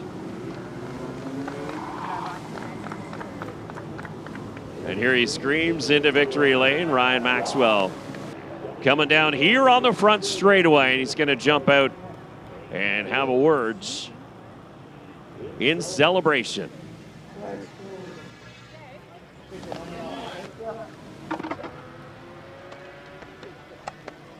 Let's go, dude. Let's go, bro. That was all right.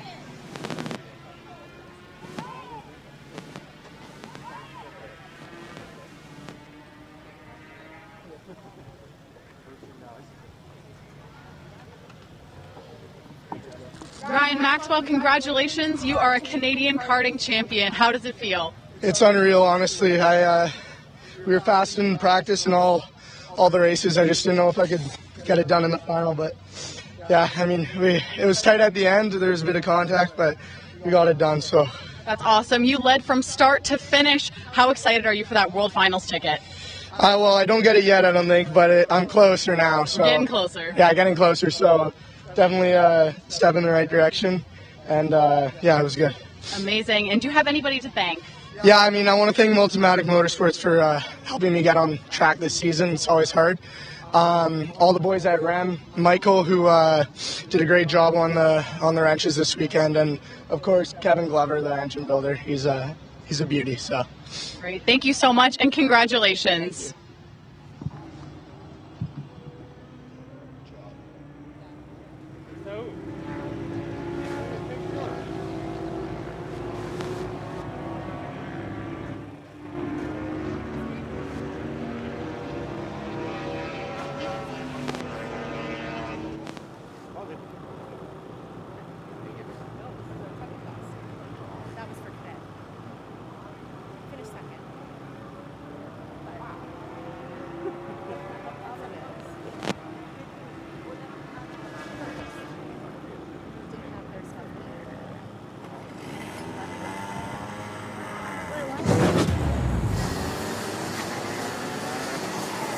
So watching the replay of that was going to be a pass for the lead. Diego Ramos and then Antoine Lemieux making contact in turn number 5.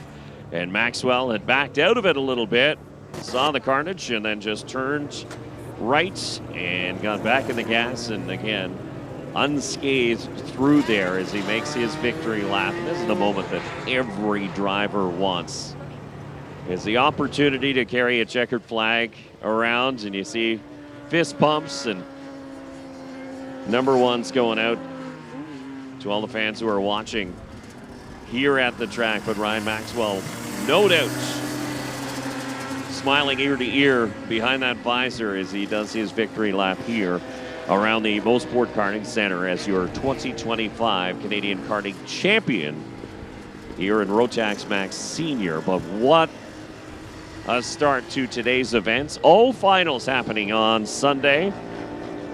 So we've crowned 3 Canadian champions so far. And it's just been fabulous racing right through every field, some of them pretty big. As you can see, the Rotax Max Senior carts all lined up to go through technical inspection. But today brought to you by Ron Fellows Karting and Pfaff Motorsport. I'm Dave Bradley. Joined with me is Chad Webster and Jess Trafford, who will bring you all of today's action right from start to finish. And it is a little bit different weather-wise today than we've seen over the course of the week. It is cooler. I've seen some sweaters out, believe it or not. Yesterday it would be hard to believe that anybody would be thinking about a sweater, but cooler temperatures after some rain passed through last night. Cloud cover making the track a little bit different as well. A little bit more comfortable for everybody involved, which is nice. Mother Nature serving up some good weather for us here for the Canadian Karting Championship. And now we get into the Rotax Micro-Mini Max. And again, this is with the 2-stroke engines. You hear them firing up on the grids. And the Mini Max features drivers ages 10 to 13. These engines are a little bit lower horsepower than what we saw in the Senior Max, but 13 horsepower and about 260 pounds kart and driver. It's going to be real interesting to see how these karts will handle up. Remember, we saw the Briggs Cadets earlier, basically the same chassis. So it's going to be interesting to see what it's going to be like heading into this one. As a little wave there. They're having a lot of fun on the grid right now.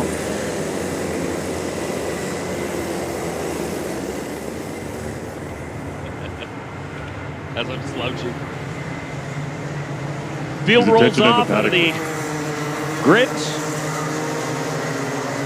Attention in the paddock, please. Attention in the paddock, please. Could we please have driver and parent of kart number 207, that's driver and parent of kart 207, report immediately to the Canadian Karting Championship tent here on the main podium. Thank you.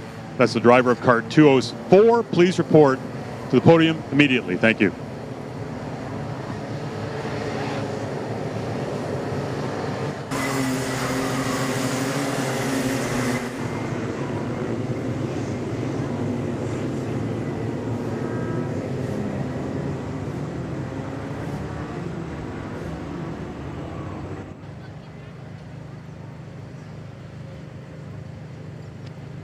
All right, so the field lines up 2 by 2 as we get set to go here in the Rotax Micro-Mini Max. 18 laps the distance. Asher Pavan, Matteo Pai, Yusuf Addy, Nicholas LaRusso, Carlo Lotz, Maddox Peltier, Giulio Berlingue, and William Rossetti, along with Joshua Wheeler. We got problems on the 170 cart, and that is Christopher Simon, who is stopped on the track. And you saw the kart being towed off the surface. And it looks like we are going to go for a start. We will get the green. And so the drivers fan out and head to turn number 1. They really fanned out going into turn 1 there. So far, whoa, it looked like one kart ended up spinning. Yellow flags are, oh yeah, we had one kart around in turn 1. Everybody else so far makes it through cleanly. Asher Pavan up to the point of the race. Matteo Pai slots in second. Yusuf Addy third. The real battles are going on behind. That's Nicholas LaRusso going defensive into turn 5 on Carlo Lott, who carries it around the outside. Almost made that pass stick. Couldn't quite do so. Maddox Peltier now goes to the inside. Tries to make that pass stick. Very little room given there. Carlo Lott had to take to the dirt. Peltier goes through and up and into the top 5 in the Sodi kart. Once again, these drivers just 10 to 13 years old, so very young, but very, very racy and very capable as well. So these karts faster than the cadet karts we saw, the Briggs and Stratton. Obviously 2-stroke, giving it a little bit more horsepower, but 13 horsepower at their disposal out of these Rotax 2-stroke engines. Pavan has built up a 0.2 of a second lead, so really not much over Matteo Pai. And these two have done battle in the pre-final yesterday, and a very, very close finish between those two. But you see, oh, there's a driver off into the grass at one point off of turn number 4, so doing a little weed whacking out there. Unfortunately, that didn't really look like the smoothest ride going out there. Even further back, my goodness, they're still going out. William Rossetti in the 119 to the inside of, I believe that was Jaden Culligan that he ended up going past there. You can see how much curbing they have to take coming through turn 6 there. Matteo Pai's gotten to the bumper of Asher Pavan as he pushes him along, and he's brought Yusuf Addy and Nicholas LaRusso right with him.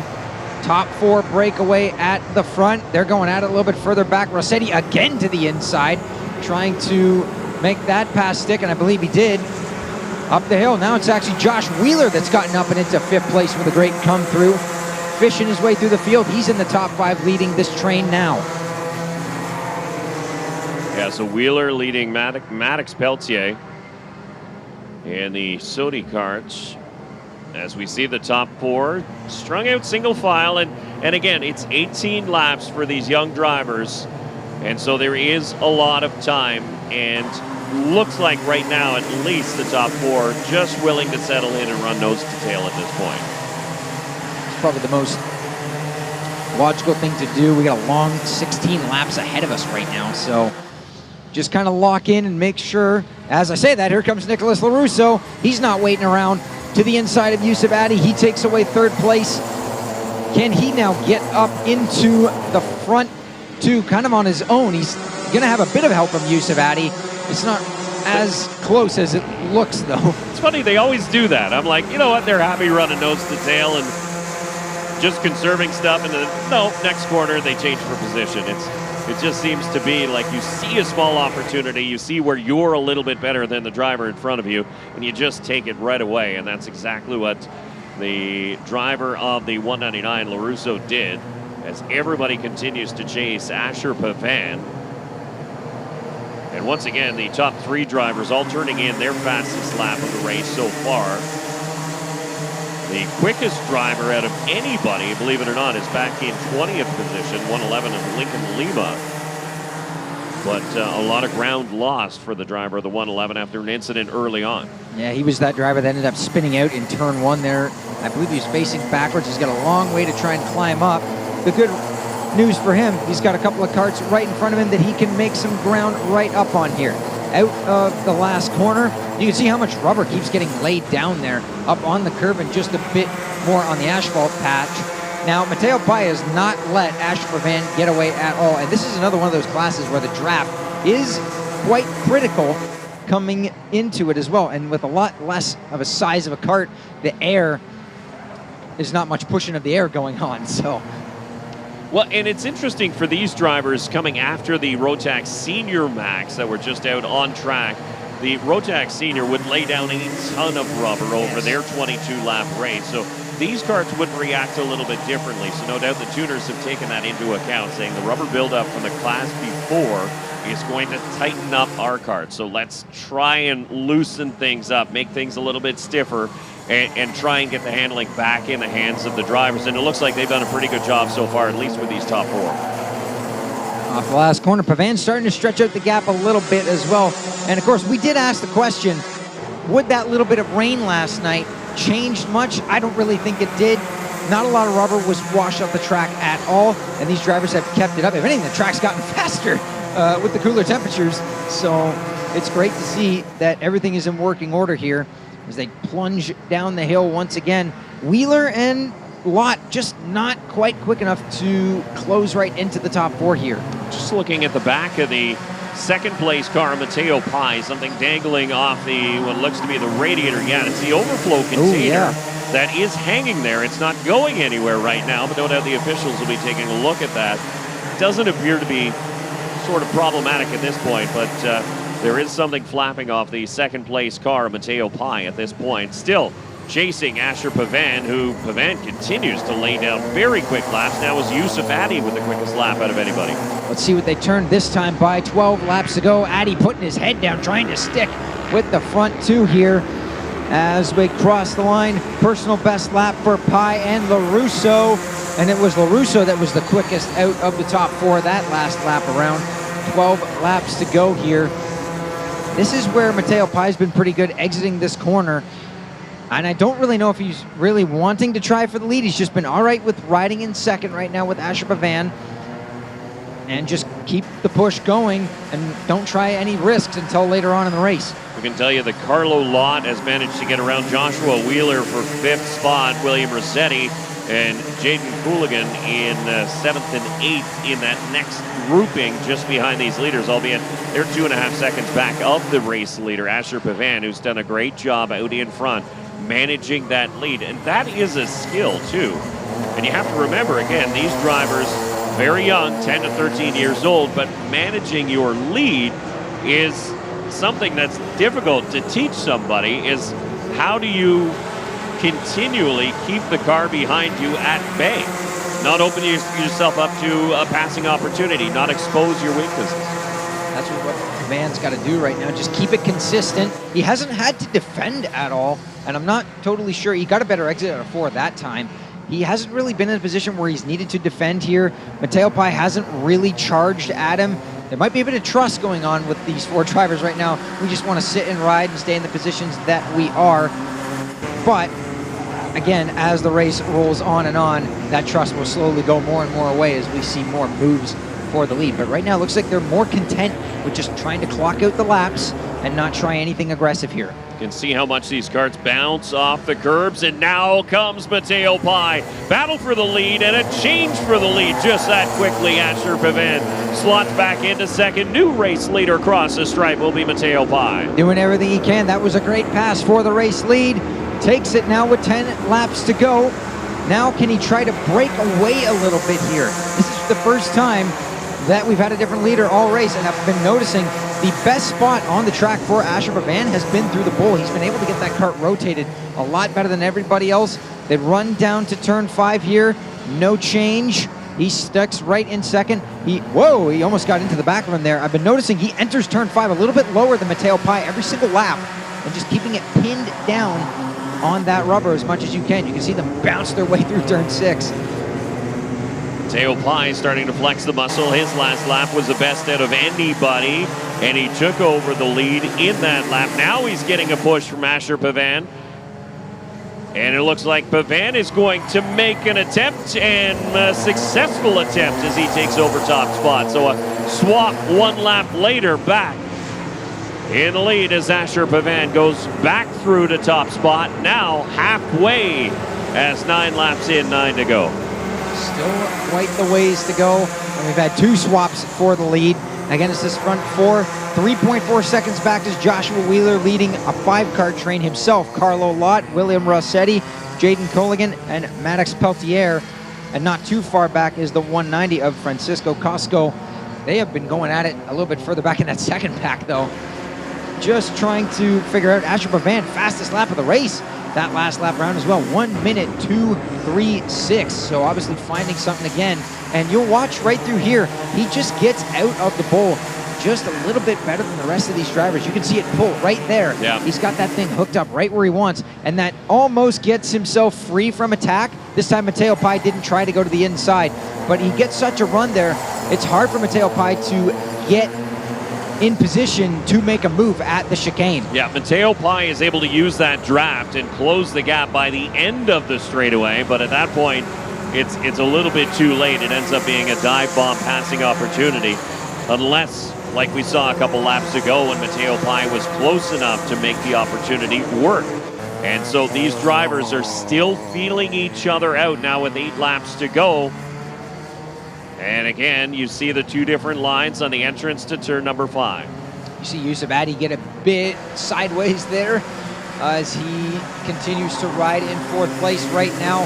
LaRusso's been sitting in 3rd place this entire time, kind of biding his time, or he just hasn't been close enough. You saw Mateo Pai, he got a little sideways going through the bowl there, and once again, Pavan pulls away. Now, I've noticed with Mateo Pai's kart, his top end is very good. Right here at the end of the straightaway, he's actually able to reel in Asher Pavan very, very nicely, and that is working in his favor. That's what helped him get by the first time. He's just got to keep it consistent right now. As we talk about the top 2, though, Nicholas LaRusso just earned his quickest lap of the race, so don't count out that 199 just yet. Right in behind, the Tony kart is chasing, and right there in 3rd, Yusuf Addy at the tail of that 4-car pack is definitely one to be reckoned with as well. So all of these 4 really have a shot at the win. It's not really just the top 2, although Mateo Pai has been the only other driver to take over top spot other than Asher Pavan. In this race so far, they've kept it clean. Like we said, not a lot of defense moves other than the 2 passes that we saw for the lead.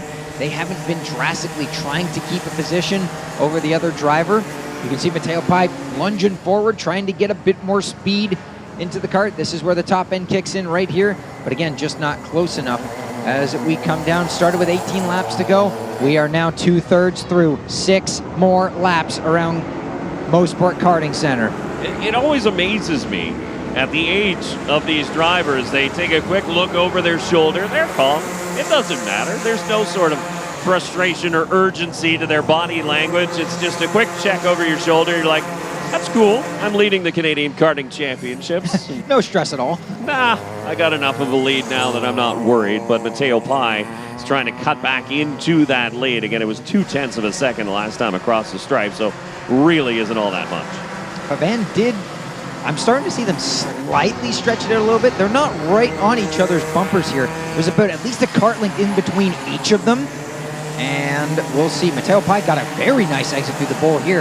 This is where I think he's going to have a decent run. Does he choose to go for the lead here? And now we see our first defensive move from Asher Bavan. This time, he looked over his shoulder and he closed the door. Wasn't going to let Mateo have the inside there. But you mentioned the starting to stretch out of that 4-car battle, and now it closes back up. One defensive move, and that's all it takes for them to close back onto each other, as Asher Pavan continues to lead into turn 1 and 2, and now head towards turn number 3.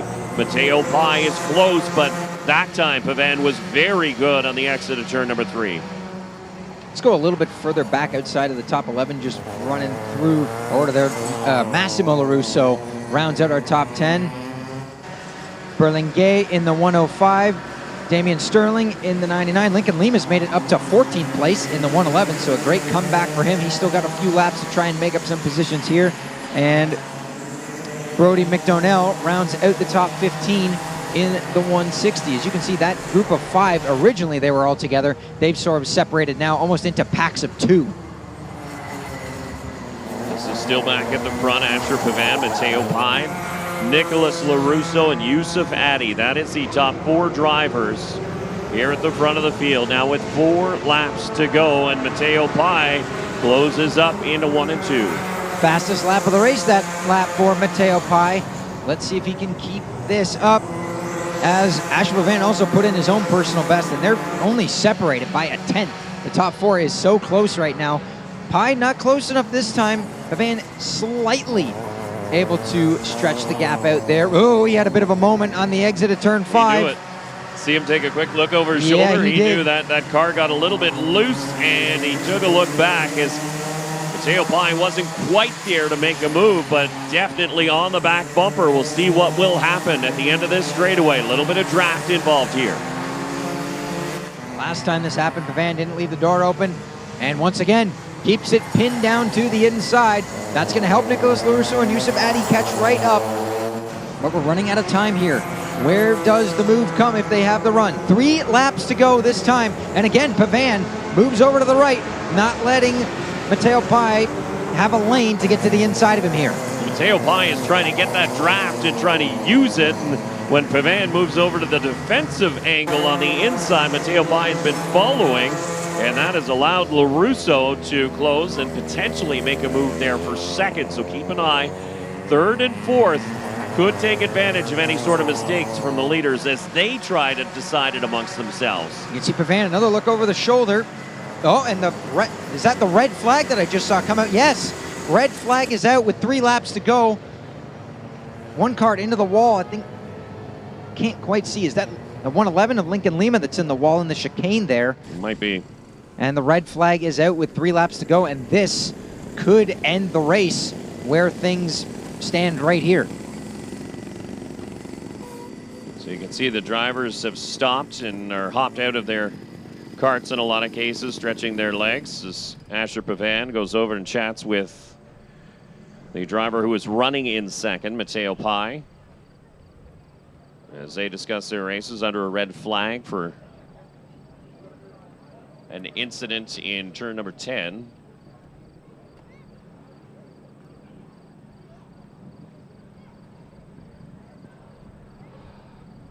And so 3 laps to go here in the scheduled 18-lap distance for the Rotax Micro-Mini Max.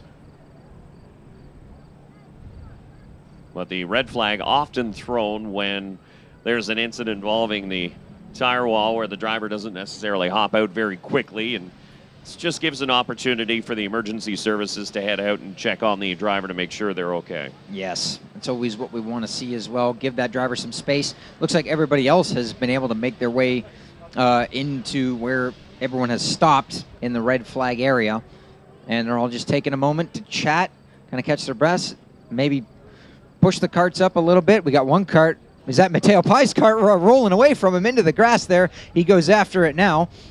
Sometimes the carts go into place by themselves. It is slightly downhill going into the bowl there, and I'm surprised his was really the only cart that did that. I think it's just where he parked it was on more of a down slant. Now he's got to pull it out. of the grass area. Got another driver there going to come help him out. That's good to see.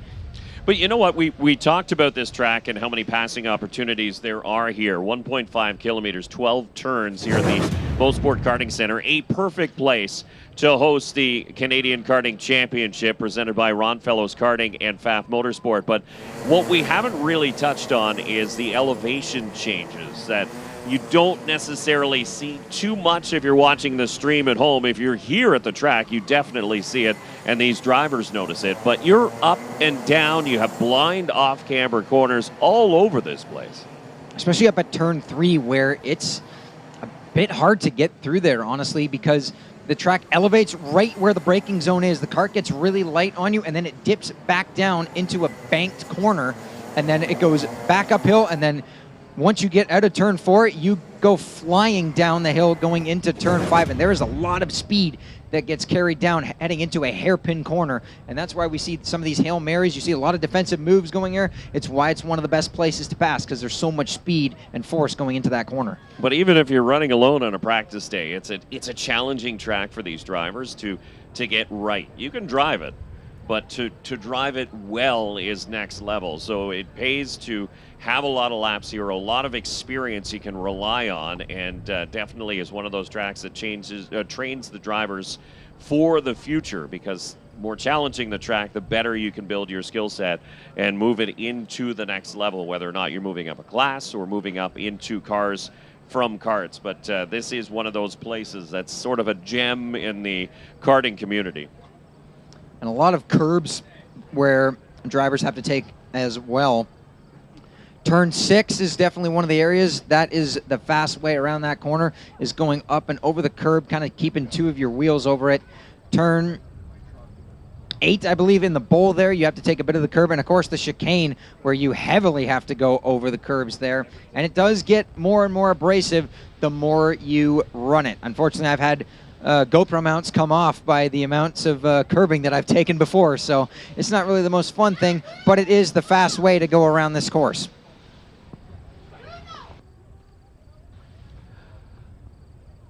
And that's something to think about too, because when you do have these longer races, and this is something that is specific to the Canadian Karting Championship, is you see these longer finals, sort of unheard of when you look at karting. It is more of an endurance race, 22 laps for some of the senior, junior classes, and then 18 laps for these younger classes, like the drivers here in the Micro-Mini Max. But if you start attacking the curbs a lot, you run the risk of mechanical issues. I mean, something could theoretically break on the kart.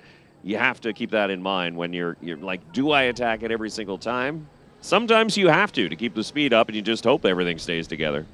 Unfortunately, it could always drop a chain if you hit the curb in the wrong way. I've had it happen multiple times here before where I take so much curb it actually loosens off the butterflies on the motor mount, and I've lost one in that case as well.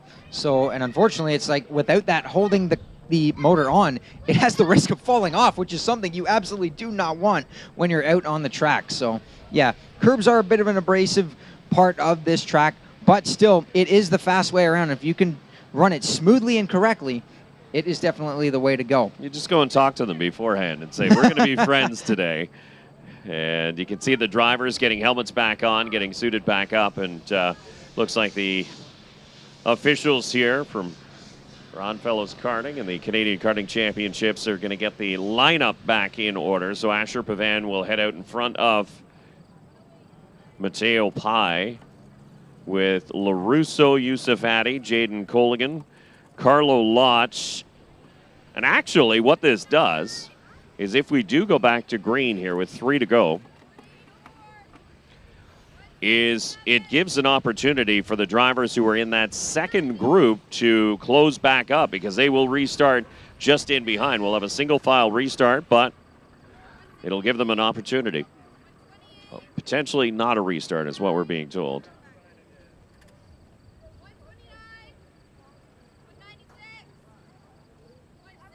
So they might just be moving the carts to get them back to the paddock area. I do see they're being allotted into their, what would be their restart spots. There's an official standing with a clipboard. And you know, when they have a clipboard, they're in charge. They know what's going on. So that's what we're seeing, and we're just waiting for the official word to see if, in fact, they will be going through with the restart as the red flag continues to halt the proceedings.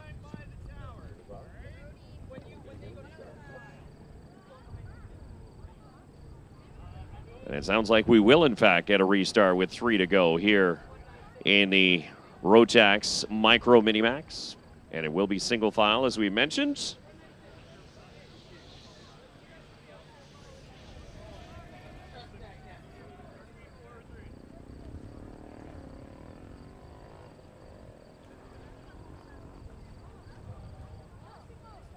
So it looked like they were ready to go, and then helmets came back off, and the drivers once again started stretching.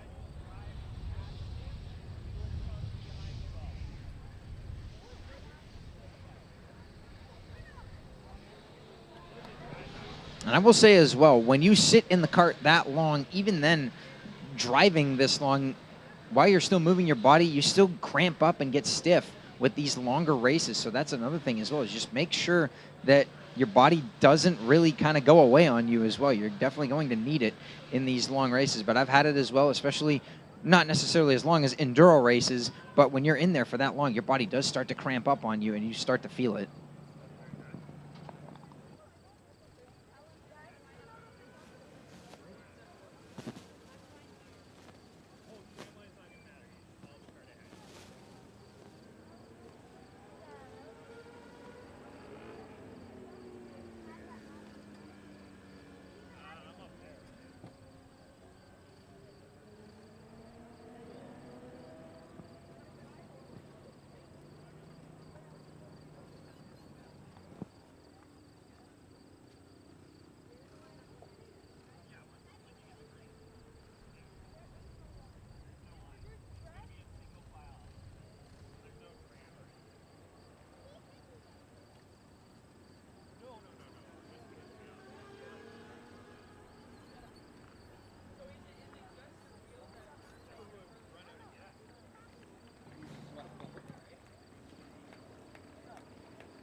So we can tell you the ambulance still on scene in the turn where that incident happened, turned 10 and 11 at the top of the hill here. Coming back to the paddock area, the driver being evaluated by emergency service personnel.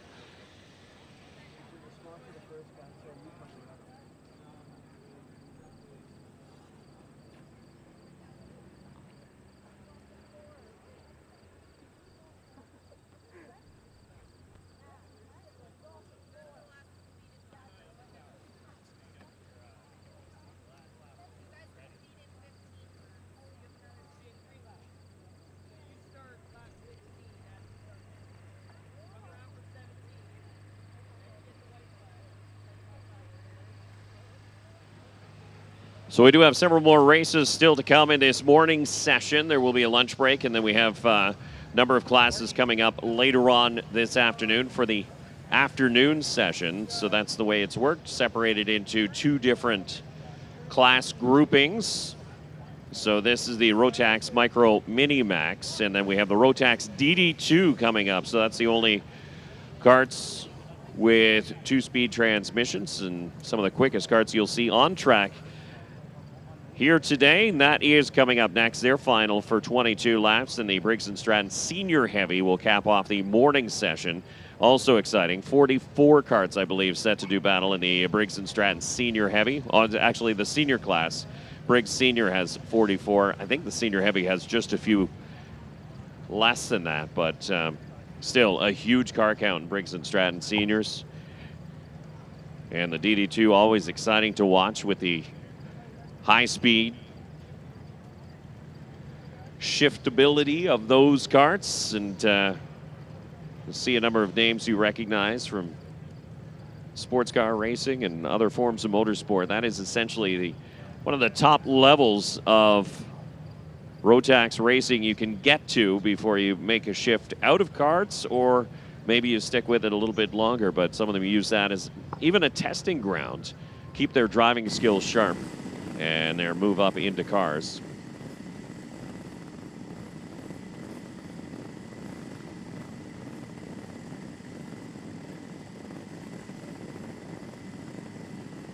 So you can see all the drivers are back into their karts now as the ambulances start to clear that corner, and we're taking the opportunity to clear off some of the stricken karts from other areas of this track where they had run into mechanical difficulties.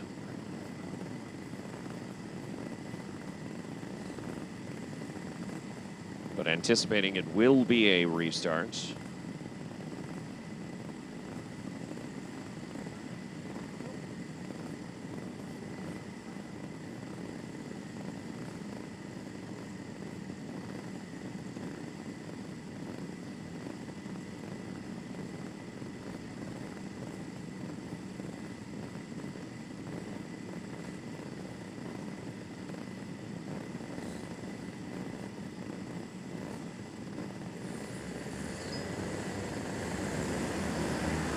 So the karts refired in the bowl section of the track. And again, they'll have to get some heat in their tires fairly quickly.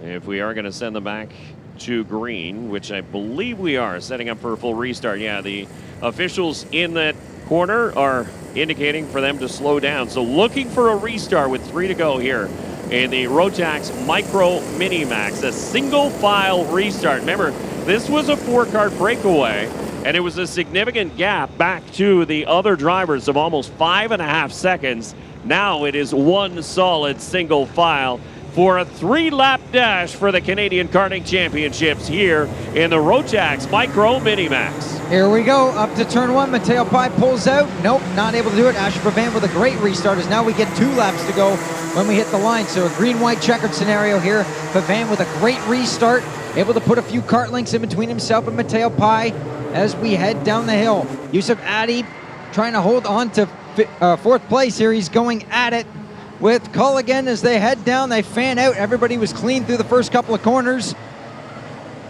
and they still say single file. Carlo Lott in there too, the white nose on that kart. You can pick him out from a lineup as Addy is really losing touch with the top 3, trying to hold off charging Culligan.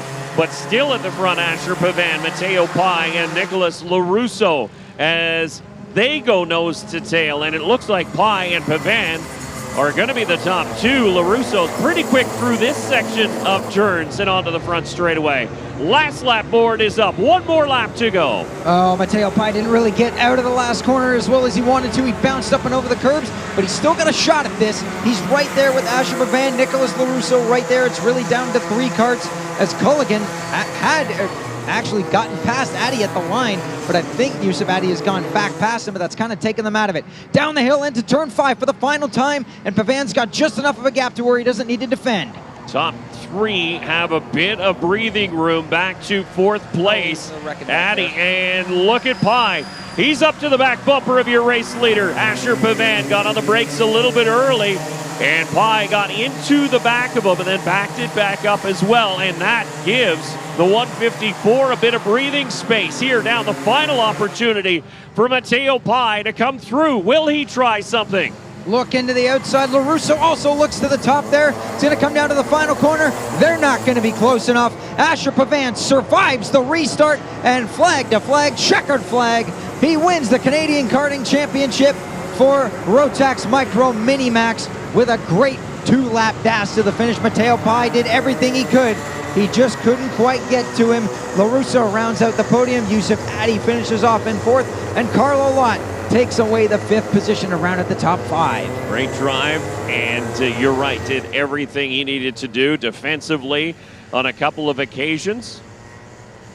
And look at the excitement being shown from this young driver. Again, these drivers just 10 to 13 years old. You'll see how little they are when Asher Pavan jumps out in victory lane, but right now he's in full celebration mode, and he deserves every minute of it. It was a green-white checker to finish it. Quick dash after a lengthy red flag period here in the Rotax Micro-Mini Max. And everything had cooled off on these karts, but once they fired this one back up, it performed just as well as it had in the early laps.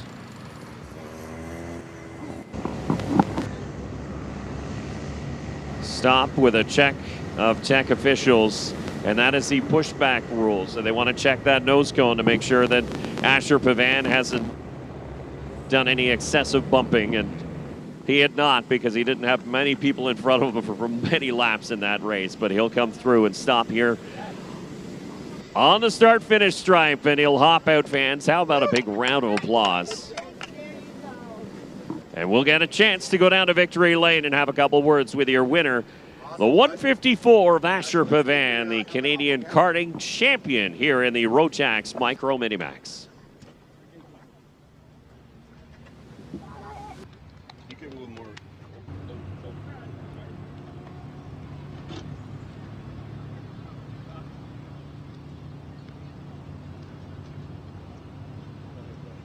Congratulations, Asher Pavan. You are Canadian karting champion. How do you feel? So good, so good. Yeah, this is actually my first Rotax race. It's really fun. I like the Rotax, and it was a good race. I hope Lima's okay from the red flag. Yeah. Definitely. What was going through your mind on that restart there? I was just like, you got to defend like the best you've ever had. So I just defended when I had to, and yeah, we got it. Congratulations, you certainly defended. Is there anybody you want to thank today? Yeah, my mom, my dad, and my mechanic, Brian. Yeah. And, amazing job. And Adam, who builds my dad's motors. It's good. Great. Congratulations. Enjoy your win. Thank you.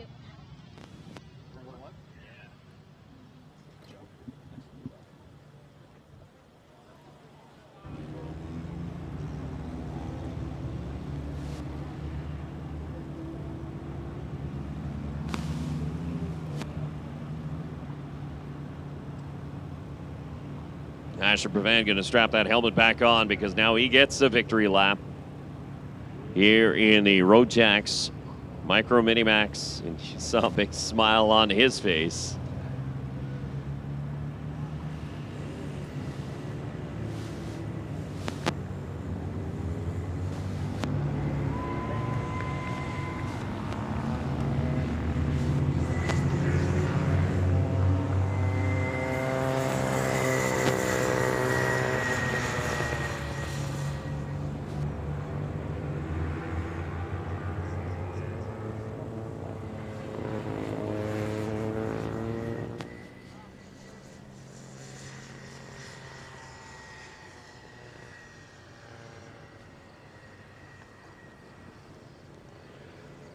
It's an opportunity to relish in the spoils of victory for Asher Pavan, a victory lap and a commemorative flag in hand. And again, the drivers get to keep those commemorative checkered flags, which is a pretty neat keepsake. No doubt going on their wall of honor at home, courtesy of Ron Fellows Karting and Pfaff Motorsport here for the Canadian Karting Championships at Mosport Karting Center. And again, by the end of the day, we'll hand out 12 flags because we'll have 12 new Canadian champions. So as you mentioned just before, David, we are heading into DD2, the fastest class we have all weekend and the only class with an actual shift. Again, paddle shifters. Once to upshift, once to downshift, and I guess once to shift in neutral as well to just keep the cart stationary. As here's a couple of good looks at the drivers. Ludovic Saborin there, that's Charles Robin, Aiden Shimbashi in the 472. Opening up the radiator flap, you want to get as much cool air to the radiator as possible. Make sure your motor does not overheat. That's Luka Posick in the 459. And here we go. They're rolling out onto the track. That's cool technology as well that you see is getting developed into these carts as people start to use them and they realize the needs of what they need. So yeah, putting that flap on the radiator to allow air in or cool it off, or even just trying to get more speed out of it. Just tune the engine while you're out on track, and the driver able to do all of that is just fascinating to me. As Lucas Pernod in the Rotax DD2 will start on pole. Gianluca Savaglio and then Anthony Martella, Lucas Nanji, Branko Giuverdianu, and Nolan Bauer, then Charles Robin, Sabaray, Shimbashi, and Posick, your starters here. Should mention that Anthony Martella, this is his first opportunity in a Rotax DD2, and he's looked very much at home. Of course, he's been running full-size cars. He ran sports cars last year in a TCR Audi, and then this year doing open wheel and doing very well. But race car driver meets race car and goes fast. That's not a huge story, but he's doing very well today. Starts third. We'll see what happens here in the DD2 class. They shift up once, coming to the line. Green flags in the air, we're underway. Heading down into turn one, Luca Pernod gets clear into the lead. Lucas Nanji follows up right behind him in second, not for long. Gianluca Savaglio completely over-unders him. Martella also gets the cart into the inside and gets up and into third place. They were jostling for position a little bit further back. Charles Robin up and into fourth and immediately jumps on the defense on Lucas Nanji, who completely fakes him out and goes to the inside. That was a great pass. If only he could just keep the momentum up, and he couldn't. Robin has the spot for now. Nanji comes back at him, couldn't quite make that repass stick. And unfortunately, I don't think we had Luka Posick take the green flag. He was having trouble getting out of the pit lane there, and he still hasn't left the pit lane, unfortunately. And interesting on that start, Pernod took the outside of turn number one. So that's the first opportunity we've seen for the pole sitter to choose outside, and it seems to have played out well for Pernod, who continues to lead lap number one of 22.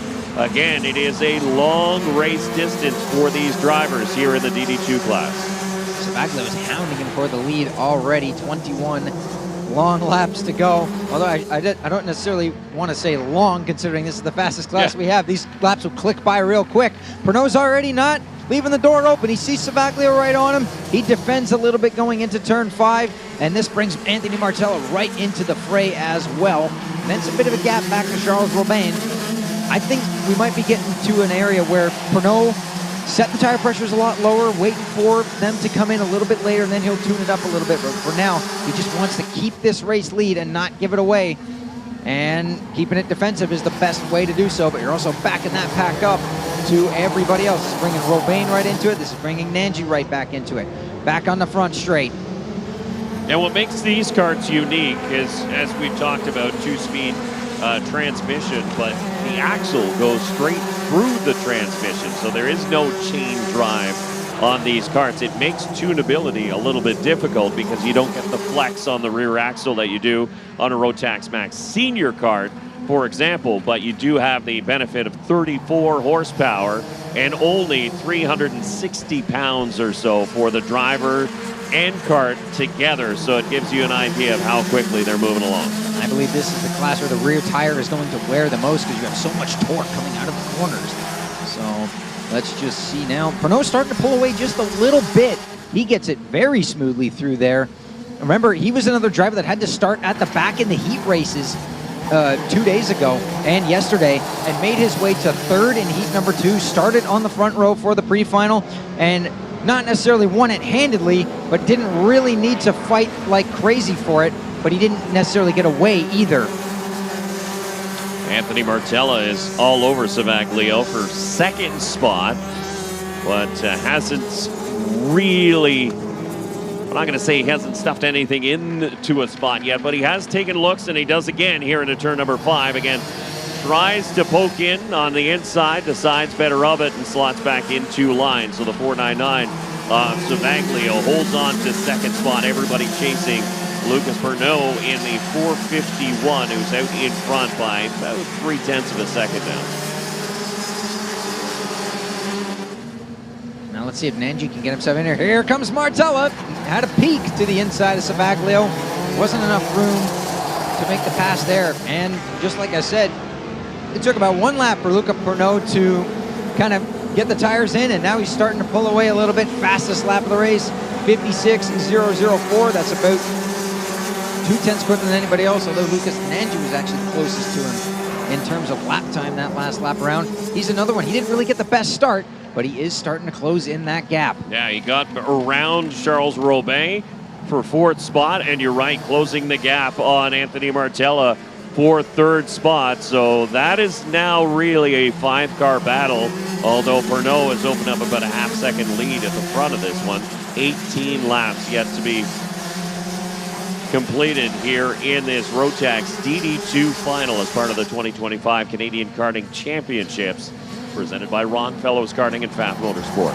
I don't want to be the bearer of bad news, but I did see that second lap around, especially there, a few maybe sprinkles on the camera there. Might not mean anything. It's not affecting the drivers right now. They're still turning out quicker laps, but there is a lot of cloud cover around us. A lot of wind. Yeah, a lot of wind too, and that is affecting somehow how these carts work, although it has died down.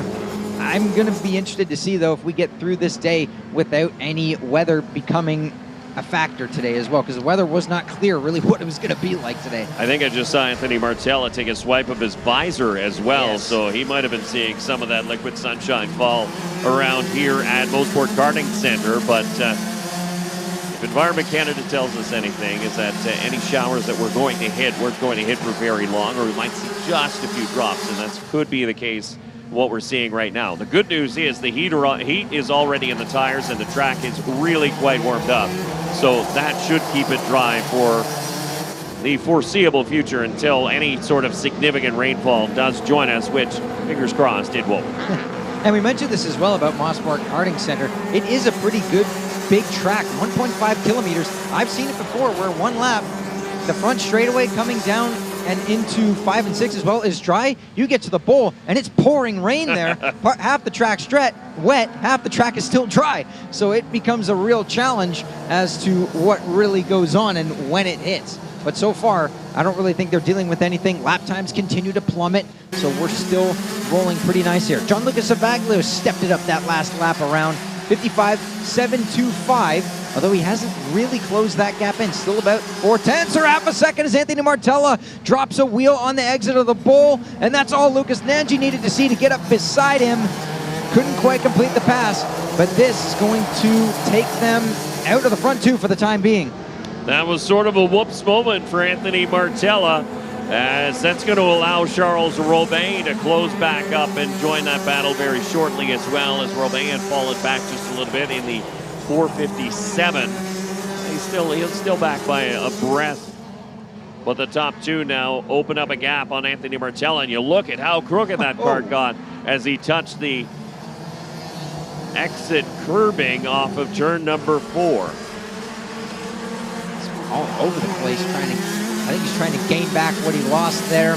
I'm sure that bit of dust that was on the right rear tires cleaned off by now, but has that kind of maybe overheated the tires for a bit. Right now he's not struggling out of there. He gets a bit of a better exit than Nanji, and Nanji's not close enough for a move as we hit the chicane once again. And yeah, Charles Robin's just lurking right back in there.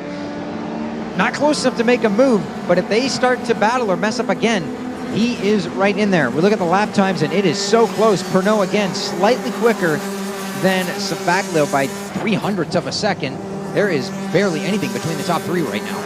Yeah, it's about half a second the gap at the front of the field, and then you go back to Anthony Martella's 1.4 seconds back of your race leader in third spot. As laps continue to tick down, they are very, very quick laps compared to some of the classes we've seen run over the course of the day today. 14 laps to go of a schedule 22 here for the Rotax DD2s. A little bit further back, we've had issues with Nolan Bauer. He's been out of the race now 5 laps down. Arnaud Sabourin down 1 lap as well. So things have not really gone their way.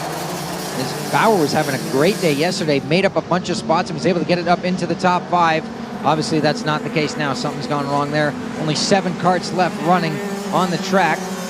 Top 5 still in your same camera shot. Juvier-Dianu and Shimbashi are right with each other as well in 6th and 7th, just a little bit further back off of the front group.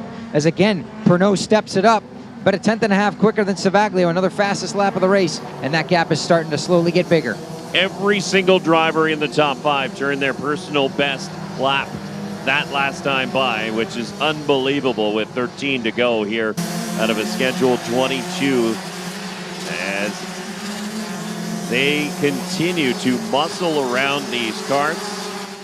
And obviously fatigue is not playing in. Look at your race leader, Lucas Pernod, in the 451, just how easy he makes it look to slide the kart around the corner, get back on the gas, and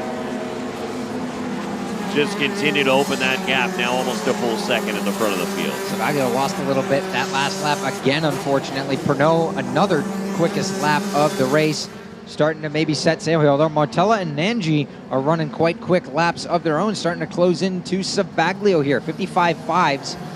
And Martella's slightly broken away from Nanji. He was right on him even as far as close to 2 laps ago. Now that gap is starting to stretch out again there. You can see him starting to use his body a little bit, maybe try to put a bit more grip into the rear end. And that, especially when it comes to the rain conditions, you'll see a lot of drivers do that. It's actually quite important, even for us smaller guys as well, to try and carry your weight transfer. It does help to put just a bit more pressure on the rear tires and just to get it to grip up a little bit more. Savaglio had to grab a handful of steering wheel under braking there, and that's going to cost him a little bit of time as the gap at the front is now 1.1 seconds, but Martella has closed back to within 0.6 of a second of second place. And I think Martella, we talked about karts that would come in a little bit later on. Obviously, Lucas Pernod is one of them, but I think Martella is another kart that's been set up to come on later in this run, as we have hit the halfway mark, 11 down, 11 to go. Working it through, you can see Martella a little look over the shoulder, making sure Nanji's not close enough to make a move. Pernod's got it over 1 second now, and they have started to drop Charles Robin back. He's 1.5 seconds now behind Lucas Nanji. You could just see him there on the edge of the screen. There's your gap, just slowly getting bigger and bigger, and it looked that way as well throughout the last couple of days. When Pernod got the kart hooked up, he was hard to stay with and hard to keep behind coming through the field. He's showing exactly why right now. 10 laps to go.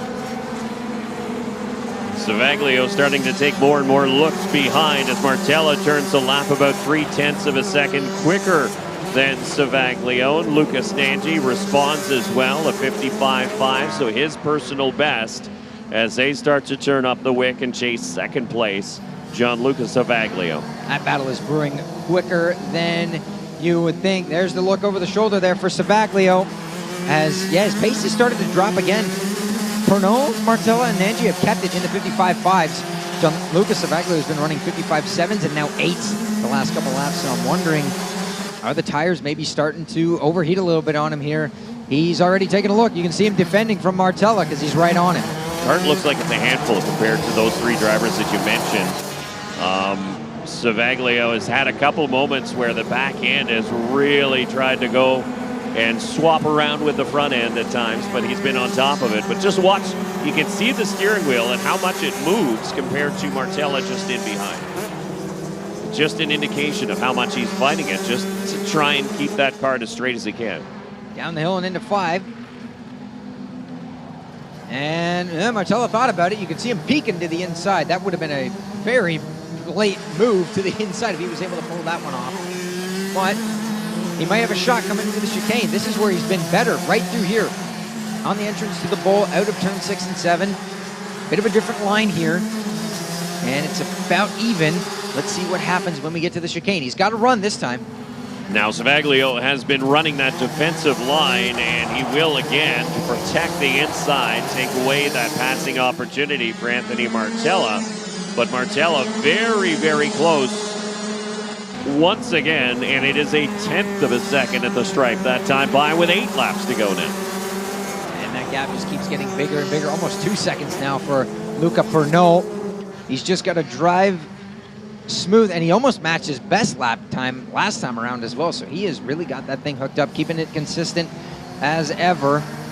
And we still watch this battle for second place. Martella, you can see another look behind from Savaglio.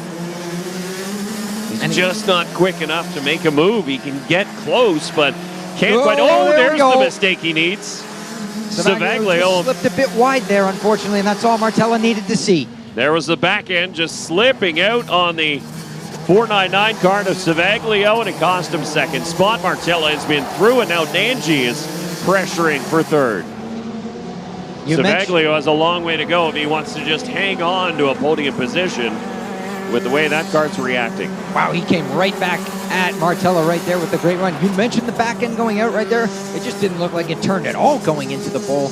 And that was all Martella needed to see. He didn't really need to make a move at all, but now he's going to be the man on the defense. You can see him constantly looking over his shoulder. Gianluca Savaglio sends it back up the inside. Martella on the cutback.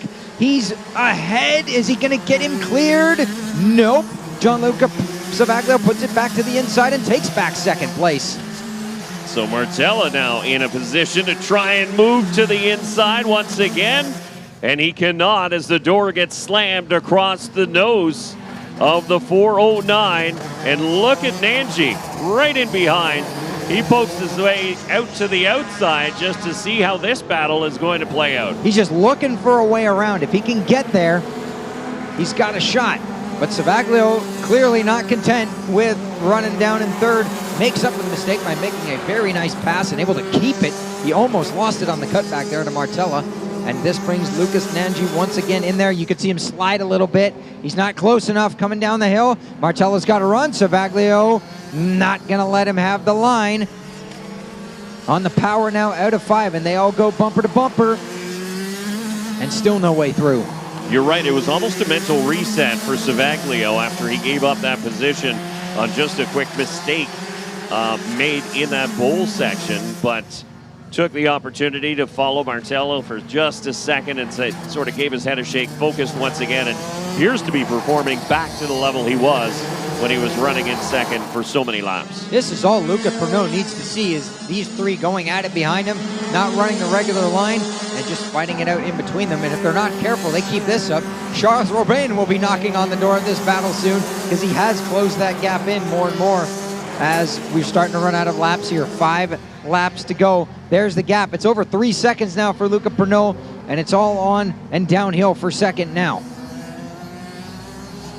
So there's Martella once again taking a look, not sure if he wanted to move to the inside in turn number 5 or not. Whoa. Decides against it. That time gets hard into the back bumper of Savaglio in turn number 6. Looks like Savaglio just backed up that corner a little bit, and Martella wasn't expecting it. No, he was not expecting that. You could see him jerk the wheel to try and slow it down.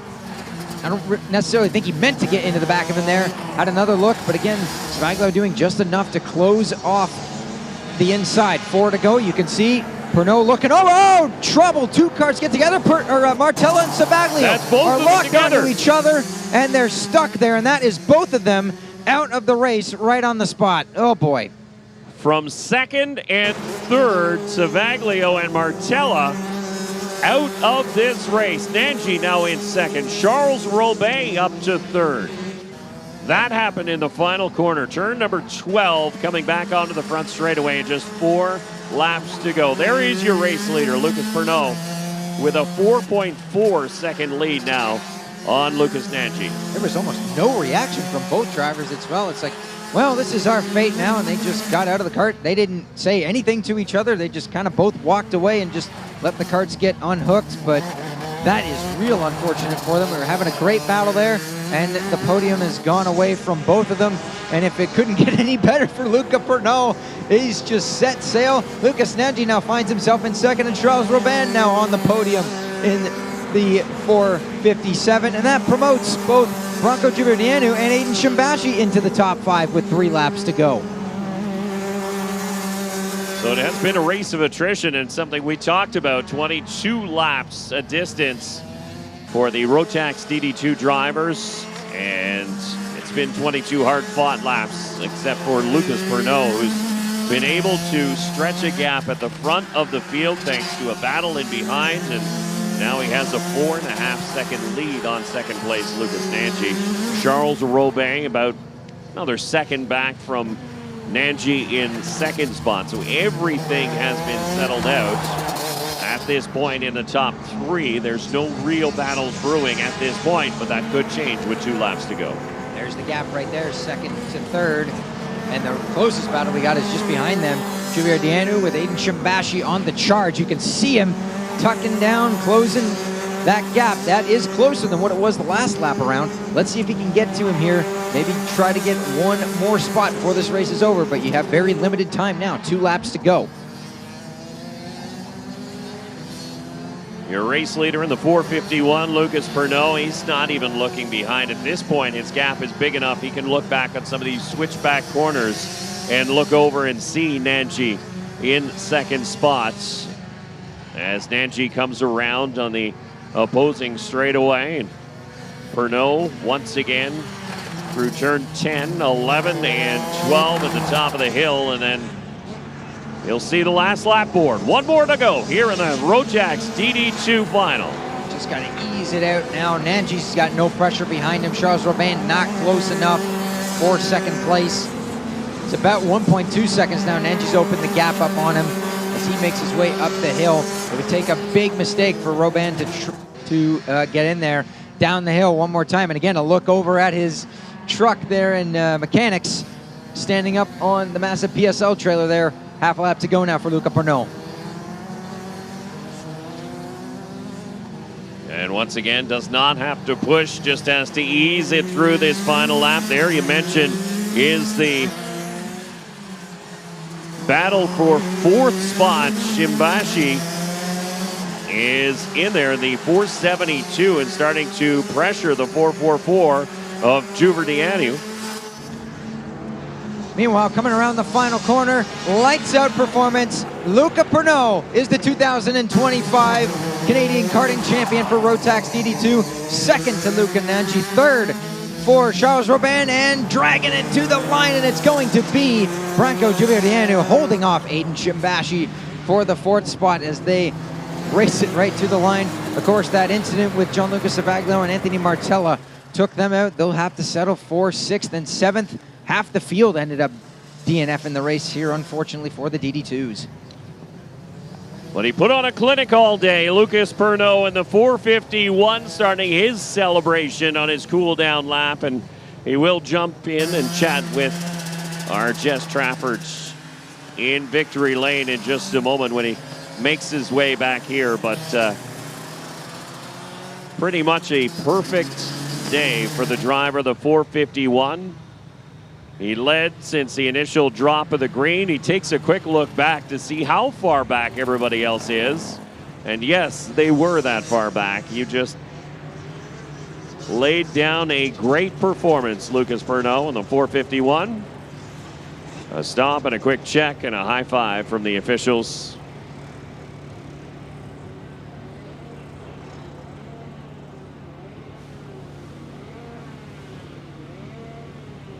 As Lucas Pernod will head onto the front straightaway.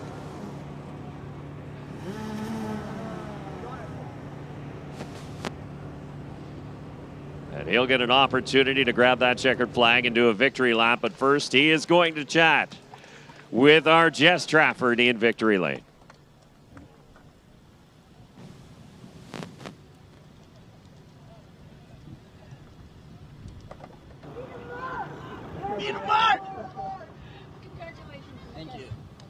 Congratulations, Lucas. You are a Canadian karting champion.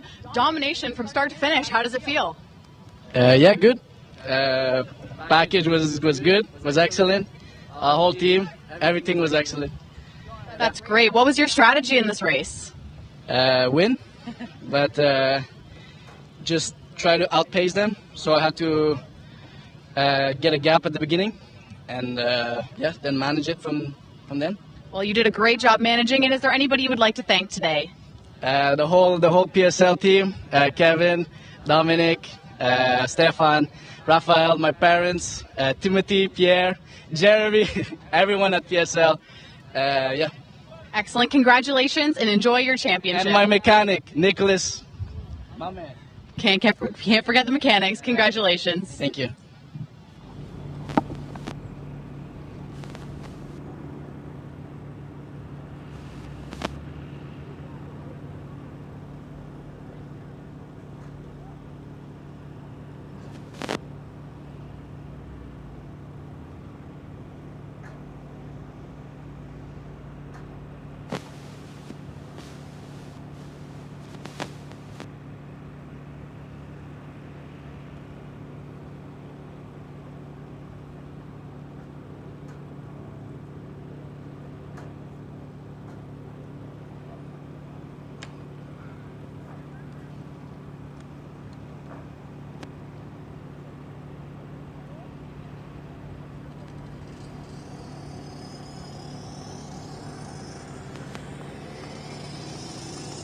So there's the celebratory victory lap for Lucas Pernod as he goes around with the checkered flag. Add a Canadian karting championship in DD2 to his resume. A little wave there from him, showing off the checkered flag. So with DD2 wrapped up, we get ready to go in our next class, and it's the last Group 1 final. Briggs and Stratton Senior Heavy should be a great show here as the engines fire up and we get ready to go. They've been given the 1-minute warning, and I think we're going to find out some very interesting information here, as it's going to be interesting to see now how things go. Order may have shuffled from what we thought was the finishing order yesterday due to maybe a few penalties. We'll see what happens now, and it'll definitely create a more interesting dynamic for the Briggs and Stratton Senior Heavy final,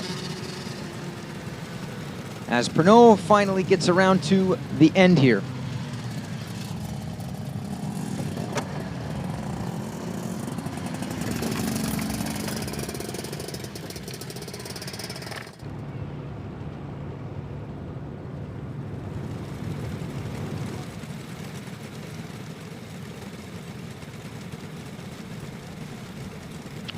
So 20 laps of scheduled distance for the Briggs & Stratton Senior Heavy as they get released from the hot pit area.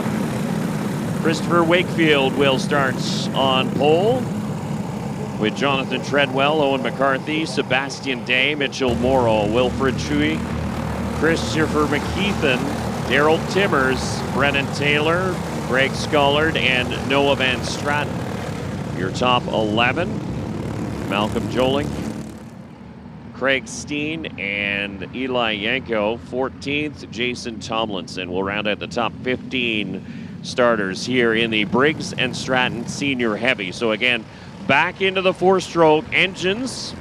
Briggs & Stratton, the Senior Heavy, about 370 pounds for the senior driver. So ages 15 and up. The Karting driver has to weigh 370 pounds after today's event.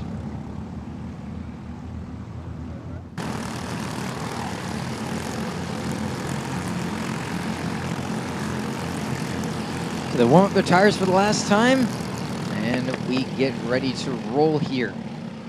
So let's see what happens in this one. Jonathan Treadwell going for the drive for 5. He's 1 4 Canadian Karting Championships before, 3 in regular Briggs Senior, 1 in Briggs Senior Heavy. That was the latest one in 2023. The last time he won here was 2018. Christopher Wakefield looking for his first, I believe, as we bring them down, Dave. 2 by 2, very slow. Green flag is given. We're underway in Briggs Senior Heavy as they file up to turn 1. Oh, it was a great orderly start for those drivers as Wakefield opted to take the inside lane into turn number 1, and it paid dividends as he's by himself out in front. Jonathan Treadwell is going to slot into 3rd as they get single file off of turn number 3. McCarthy slots into 2nd place, right? But no, he's not even wasting any time. He's going for the lead already. To the inside of Wakefield and to the point. Morrow slots in behind in 4th. Christopher McKeithen already up into 5th place. Sebastian Day almost drops a wheel right there. Brennan Taylor with a great start. He gets up ahead of him. Wilfred Chewy slots in right behind both of them. Then comes Daryl Timmers and Greg Scollard to round out our top 10 so far. 3-car breakaway already up at the front. Daryl Timmers coming off a top 10 finish at the Grand Prix de Trois-Rivières in the NASCAR Canada Series, and do have to send out a get well soon to his parents involved in a car accident on the way to that race and recovering at home. It's his mother's dad's here today. I was talking to him earlier. He says they're doing well, in good spirits, but cheering him on as he runs inside the top 10. Daryl Timmers running in 9th as he crosses the stripe. Still everybody chasing Christopher Wakefield. Turn 3, now the top 5 starting to pull away just a little bit. And again, when you get that little bit of a gap in between yourself and the other driver in front of you, such as Treadwell has now, you can brake so much later going into the corner. You can see, whoa, Mitchell Morrow trying to go to the inside of Jonathan Treadwell. He does so there. McKeithen slots back in line. Wilfred Chewy tried to go on Sebastian Day. Didn't have enough momentum to carry through there. Morrow makes that pass stick as McCarthy's gone back through for the lead in turn 6. And now he leads the way. And Wakefield trying to get back to the inside of him in the bull. And Morrow looking which way he's going to go here. He is teammate to Owen McCarthy. And McCarthy immediately defends. Wakefield going to try to go around the outside. He's there and makes it stick. Wow, great pass right there from Christopher Wakefield. And this just rams everybody else close up together. Timmers goes through on Chewy as they're side by side just outside of the top 10. What a battle at the front of the field, and unlike the DD2 class that you just saw, you don't see these drivers sawing at the wheel too much. They're just trying to maintain momentum, keeping these carts as tidy as they can, not letting them slide too much. That is so much of the discipline that you need as a driver here in 4-stroke karting in the Briggs Senior Heavy classes. There's a big upheaval of the top 5 as Jonathan Treadwell leads the crew through. Treadwell now in 3rd. Boy, that cost McKeithen right there. He tried to go far inside, got stuck on the outside there, and he goes down to, I believe, 8th position. Taylor, Day, Timmers all go by. Treadwell got back up into 3rd past Mitchell Morrow there. Wakefield still with the lead. He's been defending this entire time, not leaving any of the doors open, only just a little bit there. But we've seen it's a possibility to go around the outside as well, as McKeithen tried on Timmers, and he said, no way, you're not coming through on me that easy. Again, this is a very long race for these Briggs drivers. 20 laps the distance. We've only done 3 so far as Christopher Wakefield continues out in front of Owen McCarthy, Jonathan Treadwell, Mitchell Morrow, and Brennan Taylor. That is your top 5 as it sits right now. Taylor's done a great job of getting a great start and in position. Let's see, McCarthy looking. Nope, Wakefield again going to defend this here. McKeithen to the inside with help from Wilfred Chewy on Daryl Timmers. They both go through, or maybe just one. McKeithen went through. Chewy did not get Timmers clear. And now he's under attack from Greg Scollard, who goes through on the inside. At turn 6, he's going to make that spot stick, but unfortunately all that battling is just costing them time, and it's putting that gap in between right there. You can see Timmers kind of the odd man out. He doesn't really have a helper there.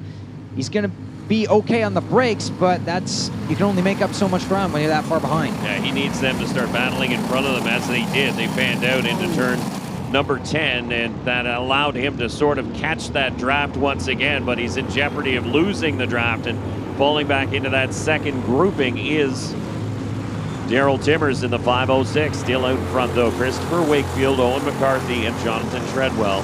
And they are nose to tail, and at this point don't look too eager to swap those positions. I did see McCarthy poke the nose at the final corner to try and get through. You can see him doing it again. Wakefield is not leaving any doors open here at all. Treadwell almost got stuck on the outside there. Everybody files back through to the inside.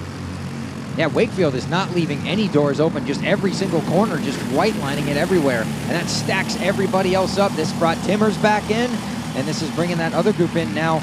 Looks like Joe Link has gotten up into 10th place. Let's see what he can do now with help from Scullard. It's interesting going up the hill into turn number 6. A lot of drivers taking that defensive lane, and some drivers just opting to take the regular racing line, and it is so much quicker. They're able to close the gap, and that's what this train has done. It's gone from 2 groups now to 1 solitary line at the front of the field, and we've got a change for top spot as McCarthy goes through. Just through there. Treadwell trying to hold the outside on Wakefield. I'm not sure if he's going to be able to make that work, although Morrow does give him a bit of a push there. No, they got together. Oh, Morrow gets together with Brandon Taylor. That stacks everybody else up. Craig Steen gets involved in that as well. That was, I think, taking avoiding action to Treadwell and Wakefield being side by side. That scrambles everyone. Now to the inside of Sebastian Day goes Christopher McKeithen. McCarthy out with the lead, and a decent gap at that. Can he keep Wakefield behind him now, as it's 3 carts man on man on man, and then here's the actual train right here. That worked out in Joe Link's favor. He's up to 6th place now. Yeah, so you can see the gap in that little incident with Treadwell up in turn number 3, and you can see Wakefield. He's indicating to McCarthy, he's like, just take the regular line, we just need to go. Got up beside and was giving those hand signals saying, let's just go. You don't have to worry about defending from me. We want to spread a gap. But it's almost the frustration in the hand signals. It's like, just do what I want to do.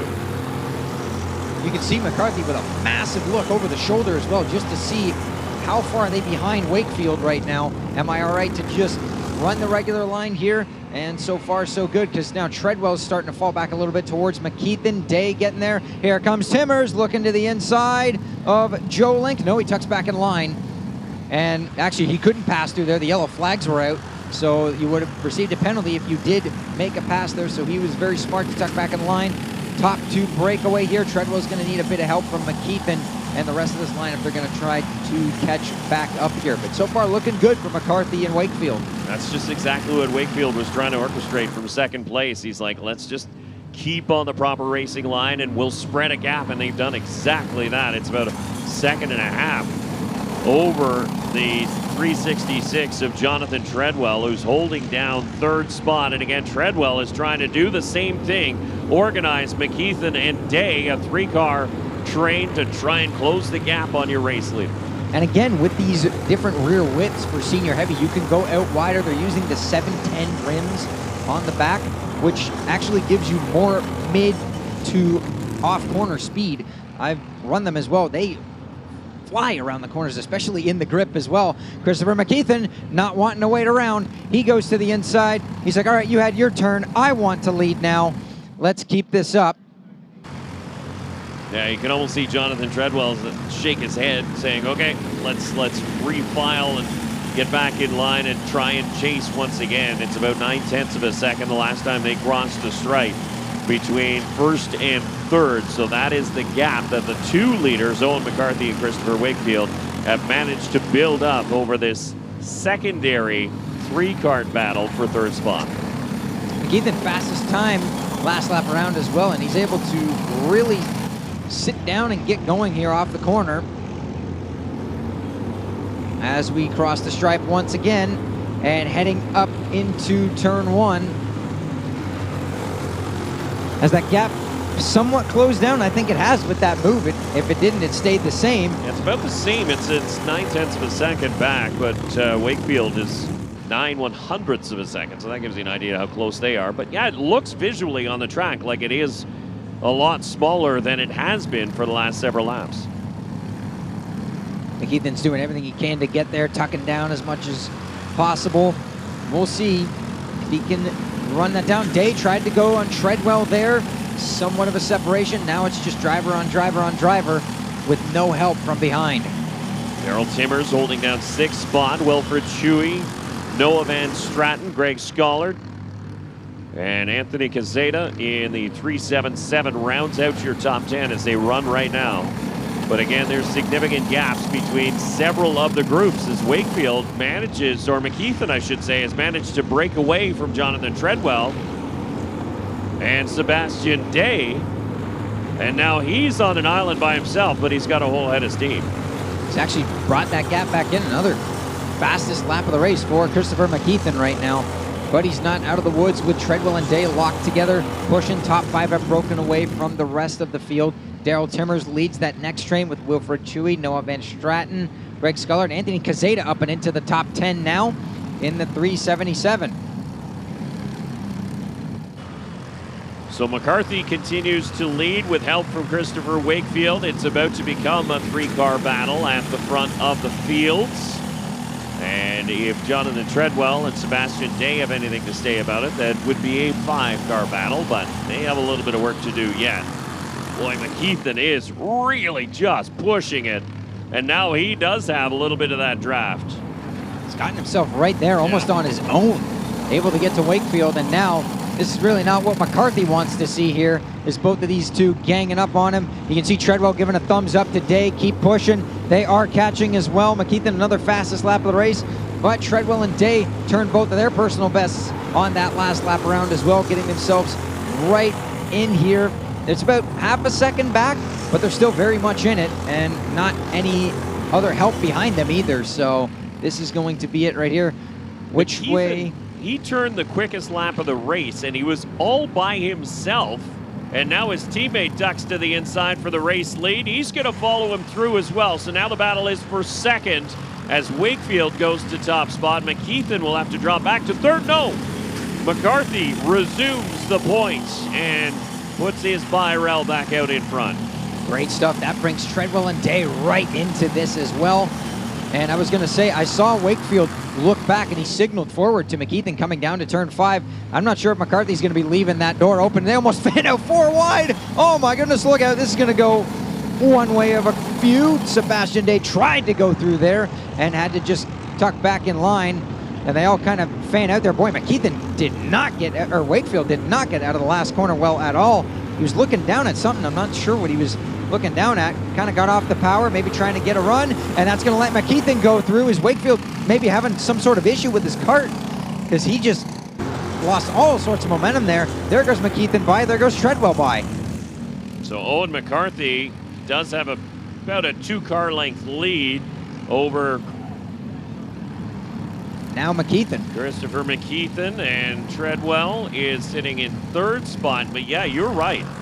I think Christopher Wakefield has something wrong with that car. He's dropping back drastically. Yeah, Sebastian Day trying to get around him there. You can see again, Wakefield went out wide, and now it's turning into, oh yeah, there's definitely something wrong there. Day just goes by him easily. I'm wondering if it's with the front of the cart, because he can't, like Wakefield cannot get the cart to turn at all. Whoa, that was close. McCarthy and McKeithen almost got together. I think they did get together. Yeah. They touched going into the turn number 10 area. Everybody manages to stay straight, and we stay green, but now McKeithen once again jumps to the outside of turn 1. He'll have the preferred line for turn 2, and he will have the lead headed to turn number 3. Great move by McKeithen there, just able to get enough of the cart up the inside of McCarthy, and to the point he goes. And they plunge down the hill as Wakefield actually got back past Sebastian Day. Now they went back at it. McKeithen on the defense, and now they're really going at it. Oh my goodness, they're about 3 wide. Sebastian Day can't cover that all the way off, and it's Daryl Timmers that makes that pass stick. He goes through 3 wide again. Day now slots in behind Timmers, and they go to the, try to push along. 6 carts under a blanket as they fly through here, and the wind really starts to pick up now behind us. Yes, heavy clouds moving through the area, but still no rain, and we still stay with a dry racetrack, and 3 carts out in front as McCarthy takes a look on the outside of Jonathan Treadwell, and he will take back over second spot. Wow, McCarthy around the outside of Treadwell. That was a great pass there. Now he goes back after Christopher McKeithen. 7 laps to go. Treadwell kind of gave him a tip of the hat right here. It's like, yeah, good job. That was very well done. So with McKeithen in the lead, now I keep seeing, I try to look at his front bumper there.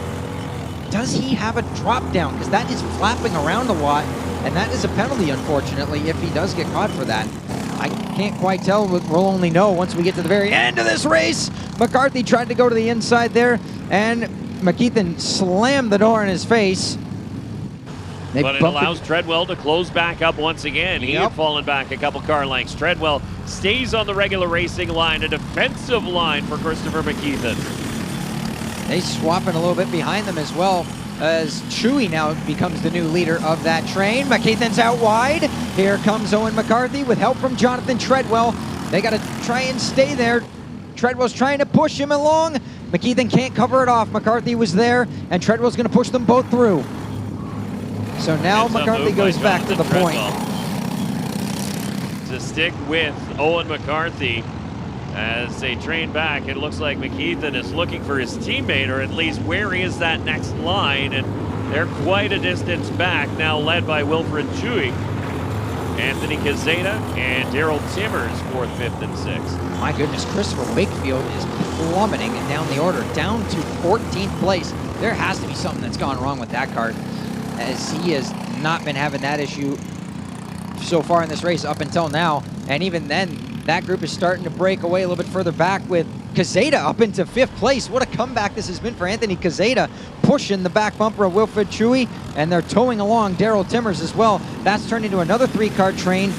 Greg Scullard leads the next 3-car train just behind them, with Mitchell Morrow, Elianko, Brennan Taylor coming through there. There's Sebastian Day even further back. He has been another one that's just been shuffled down the order. Here we go. Treadwell to the outside, and he's got help from McKeithen. That's going to help him get clear around the outside of Owen McCarthy. And now Treadwell takes the lead with 5 laps to go. Just enough of an advantage coming into that braking zone. Jonathan Treadwell used it and now takes the lead with 5 laps to go here in the Briggs & Stratton Senior Heavy Final. There'll be 5 to go to crown a Canadian champion. Currently, Jonathan Treadwell leads Owen McCarthy and Christopher McKeithen, but this is far from over. Don't look now, Dave. That gap was over 3 seconds that last lap round. It's down to almost under 2 with Wilfred Chewy and Anthony Cazeta charging back to the front, and this is helping with all the defensive maneuvers here. McKeithen again going to try and make the outside move work. He's clear of McCarthy. He's almost clear of Treadwell, but the draft again going to work against him because he's offline. And you can see these next 3 karts who maybe thought that they were out of this have somehow almost gotten back into this, and they're going to start sniffing that draft as well, which is going to tow them even more up into this battle as we come to 4 laps to go. And Timmers almost risked losing that second group draft. Ooh, contact there between Jonathan Treadwell and Owen McCarthy again in that braking zone as one driver takes a different lane than the other. And then they come back and meet in the middle once again. And now McCarthy tries to run on the outside of turn number 1, and he's got a good one. He's got it. Treadwell has to give him a lane. McKeithen was struggling to figure out which driver he's going to go with. He's going to try to go underneath both. Oh! McCarthy goes around off the bumper of McKeithen, and he backs it into the tire barrier. Oh my goodness, that is heartbreak for Owen McCarthy, and it leaves Jonathan Treadwell out on his own in front of the field. McKeithen now slots back into second. Chewy, Cazeta, and Daryl Timmers all right in here. Treadwell with the lead. Can he maintain that now for the rest of the race now that we've lost Owen McCarthy? Contacts outside of turn number 2 before turn number 3 between McCarthy and McKeithen. Sent McCarthy into the tire wall. He's okay, flipped up his visor, but obviously disappointed and out of this race for sure. But now look, it is a sitting duck, Jonathan Treadwell at the front, with a stream of cars coming in behind, led by McKeithen. 3 laps to go, and that other pack is also starting to run up here. This is maybe going to turn into a 10-kart battle, dare I say. They are running the quickest laps out of anybody right now. Scullard, who's the head of that train, they're in the 106s. They're even quicker than this other group that has now just caught back up to Treadwell as well, as there is Owen McCarthy standing out of the way. of his kart, and here we go. 2.5 to go. McKeithen's looking to the inside. Treadwell slams the door straight in his face. They're scattered all over the place. Whoa! Under braking is more contact. Here comes Wilfred Chewy to the outside. He goes through his Treadwell, gets pushed off by McKeithen. Chewy goes to the point. Gazeta going around the outside and into second place with help from Daryl Timmers. Look at that. The other pack has got them as well. So yes, you're right. It is a 10-car dice at the front of the field, but a little bit of gap between 4th and 5th as Timmers tries to hang on to this lead pack in 4th.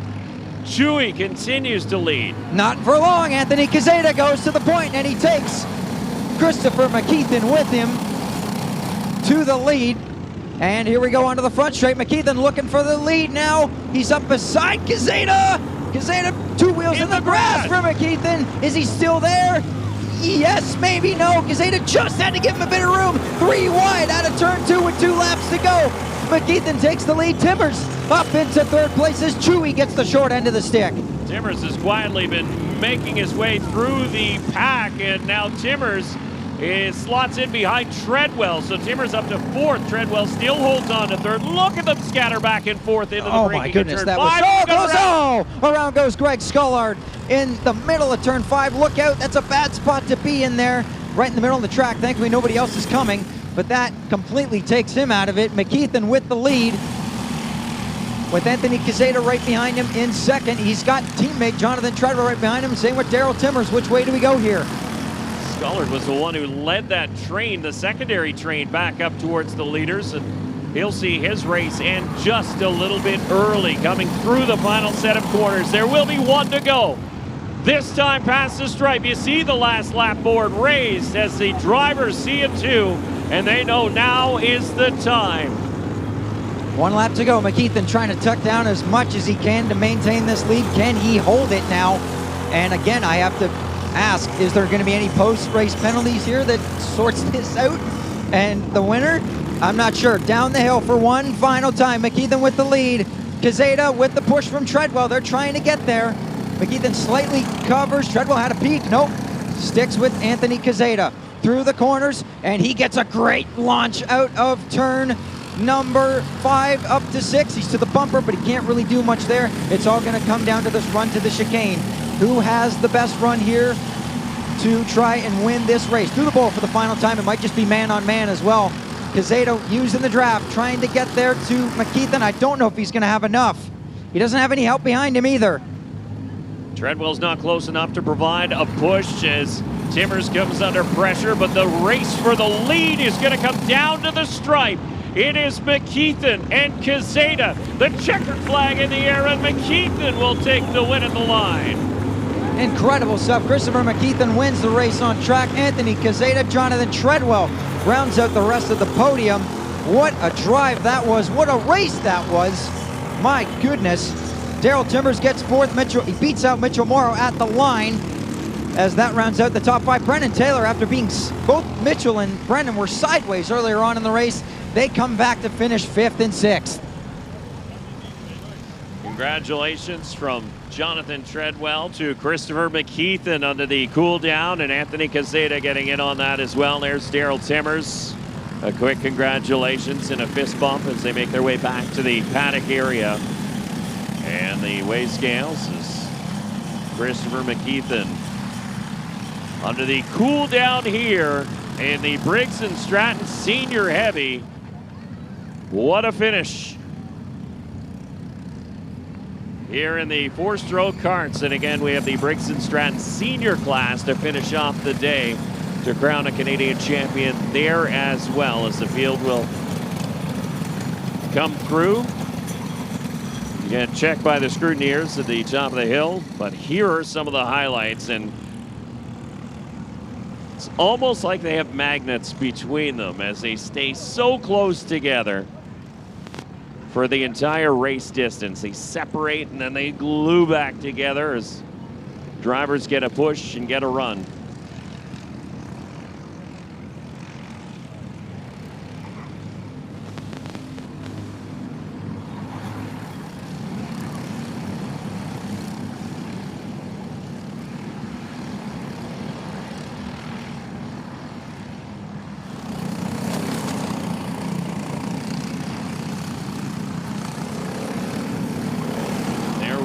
issue between turns 2 and 3 involving Christopher McKeithen, and took out Owen McCarthy after he was vying for top spot, just making contact there, as McKeithen then had to hold off challenges from all kinds of different comers. As he gives his car to Pat and crosses the start-finish line, the checkered flag waving, as we await the driver in victory lane.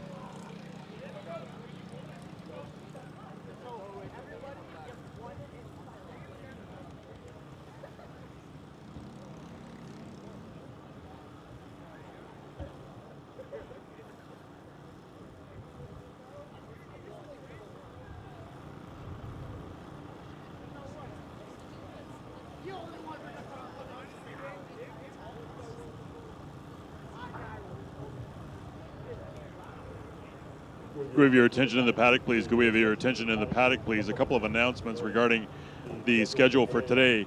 At 1 o'clock, if we could please have all competitors, that's all Group 1 and all Group 2 competitors, if we could please have you on the main straightaway at the start-finish line. That's all Group 1 and Group 2 competitors for the official photo of the 2025 Canadian Karting Championship. That's at 1 o'clock. All competitors on the front straight at start-finish for the photo, and immediately following that at the podium, if we could have the annual Women in Motorsports photo taken on the podium immediately following the entire field. Driver's briefing will be at 1:15. That's 1:15 for the driver's briefing. And we'll be back on track with ROK GP Junior at 2 o'clock. Reminder, all competitors to the front straight, start-finish line for the group photo at 1 o'clock. Thank you.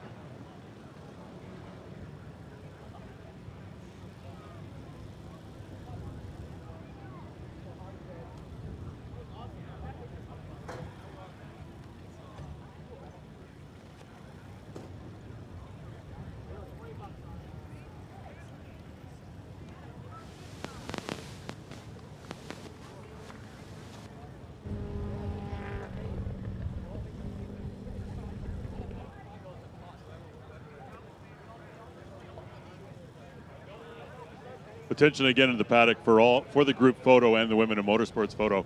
If we could please have all competitors in their race suits for the photo. That's all competitors in the race suits for the photo at 1 o'clock, as well as the Women in Motorsports photo immediately following. That's all competitors should be in their race suits at the start-finish line for the group photo for the 2025 Canadian Karting Championships at 1 o'clock.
feel?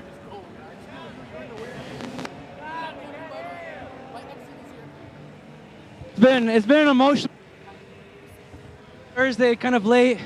Had a couple of bad heats. I even flipped. I don't know if any of you guys saw in the last corner. Started from 16 to 7 for the final. And I knew I had my work cut out.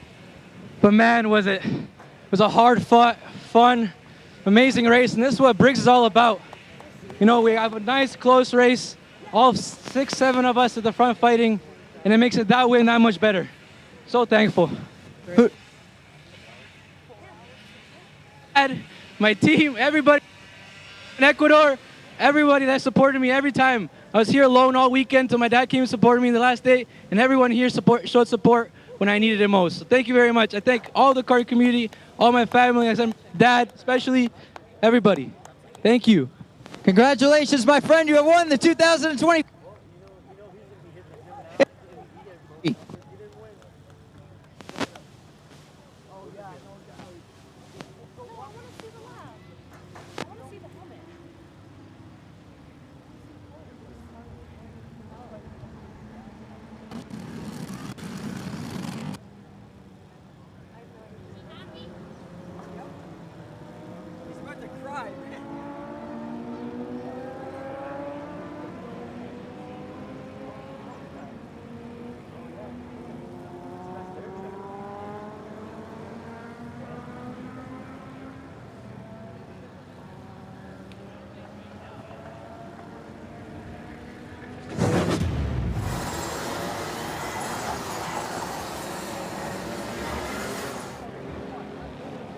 Again, attention in the paddock, attention in the paddock. We will be having the competitor photo. That is all drivers for all classes and all groups. Should be at the start-finish line on track at 1 o'clock for the official 2025 Canadian Karting Championships photo. That's all drivers, all classes, all groups in your uniforms on track at 1 o'clock. Driver's briefing will be at 1:15, and we'll be back on track at 2 o'clock. Thank you.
Attention to the paddock, attention to the paddock. Could we please have all ROK GP Junior, that's all ROK GP Junior competitors, should now be on the grid for your 2025 Canadian Karting Championship final.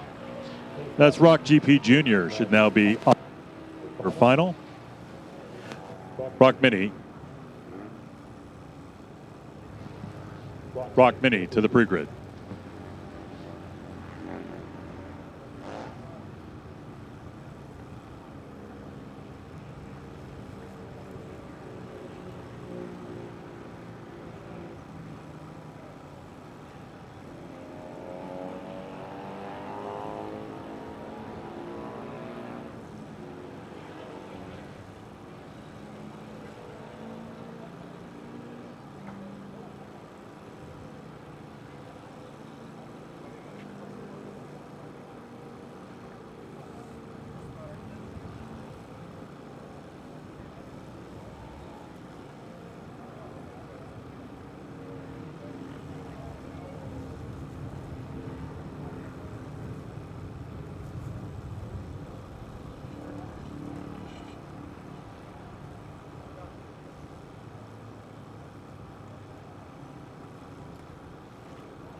Do you need help or no?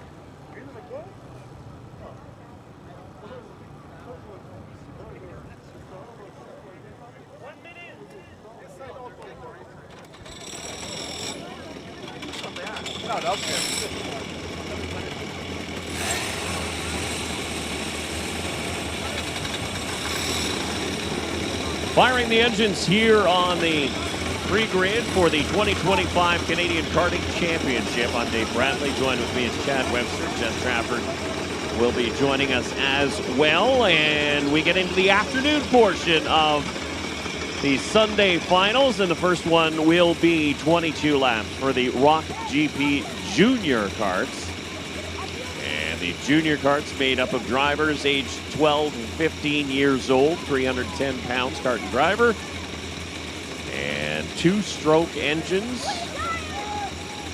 So that's why you see the liquid cooled, the radiator on the one side of the driver. The engine is on the other side. The exhaust wraps around in behind. But high on fun these karts are, and high on excitement as well. But as you can see on the camera lens, a couple drops of what I like to call liquid sunshine, because we are determined to keep this one dry, at least at this point. Hoping it does stay dry, Dave, for the rest of this day. It is just a little bit of mist in the air. Like it's almost like it's not even coming to the ground.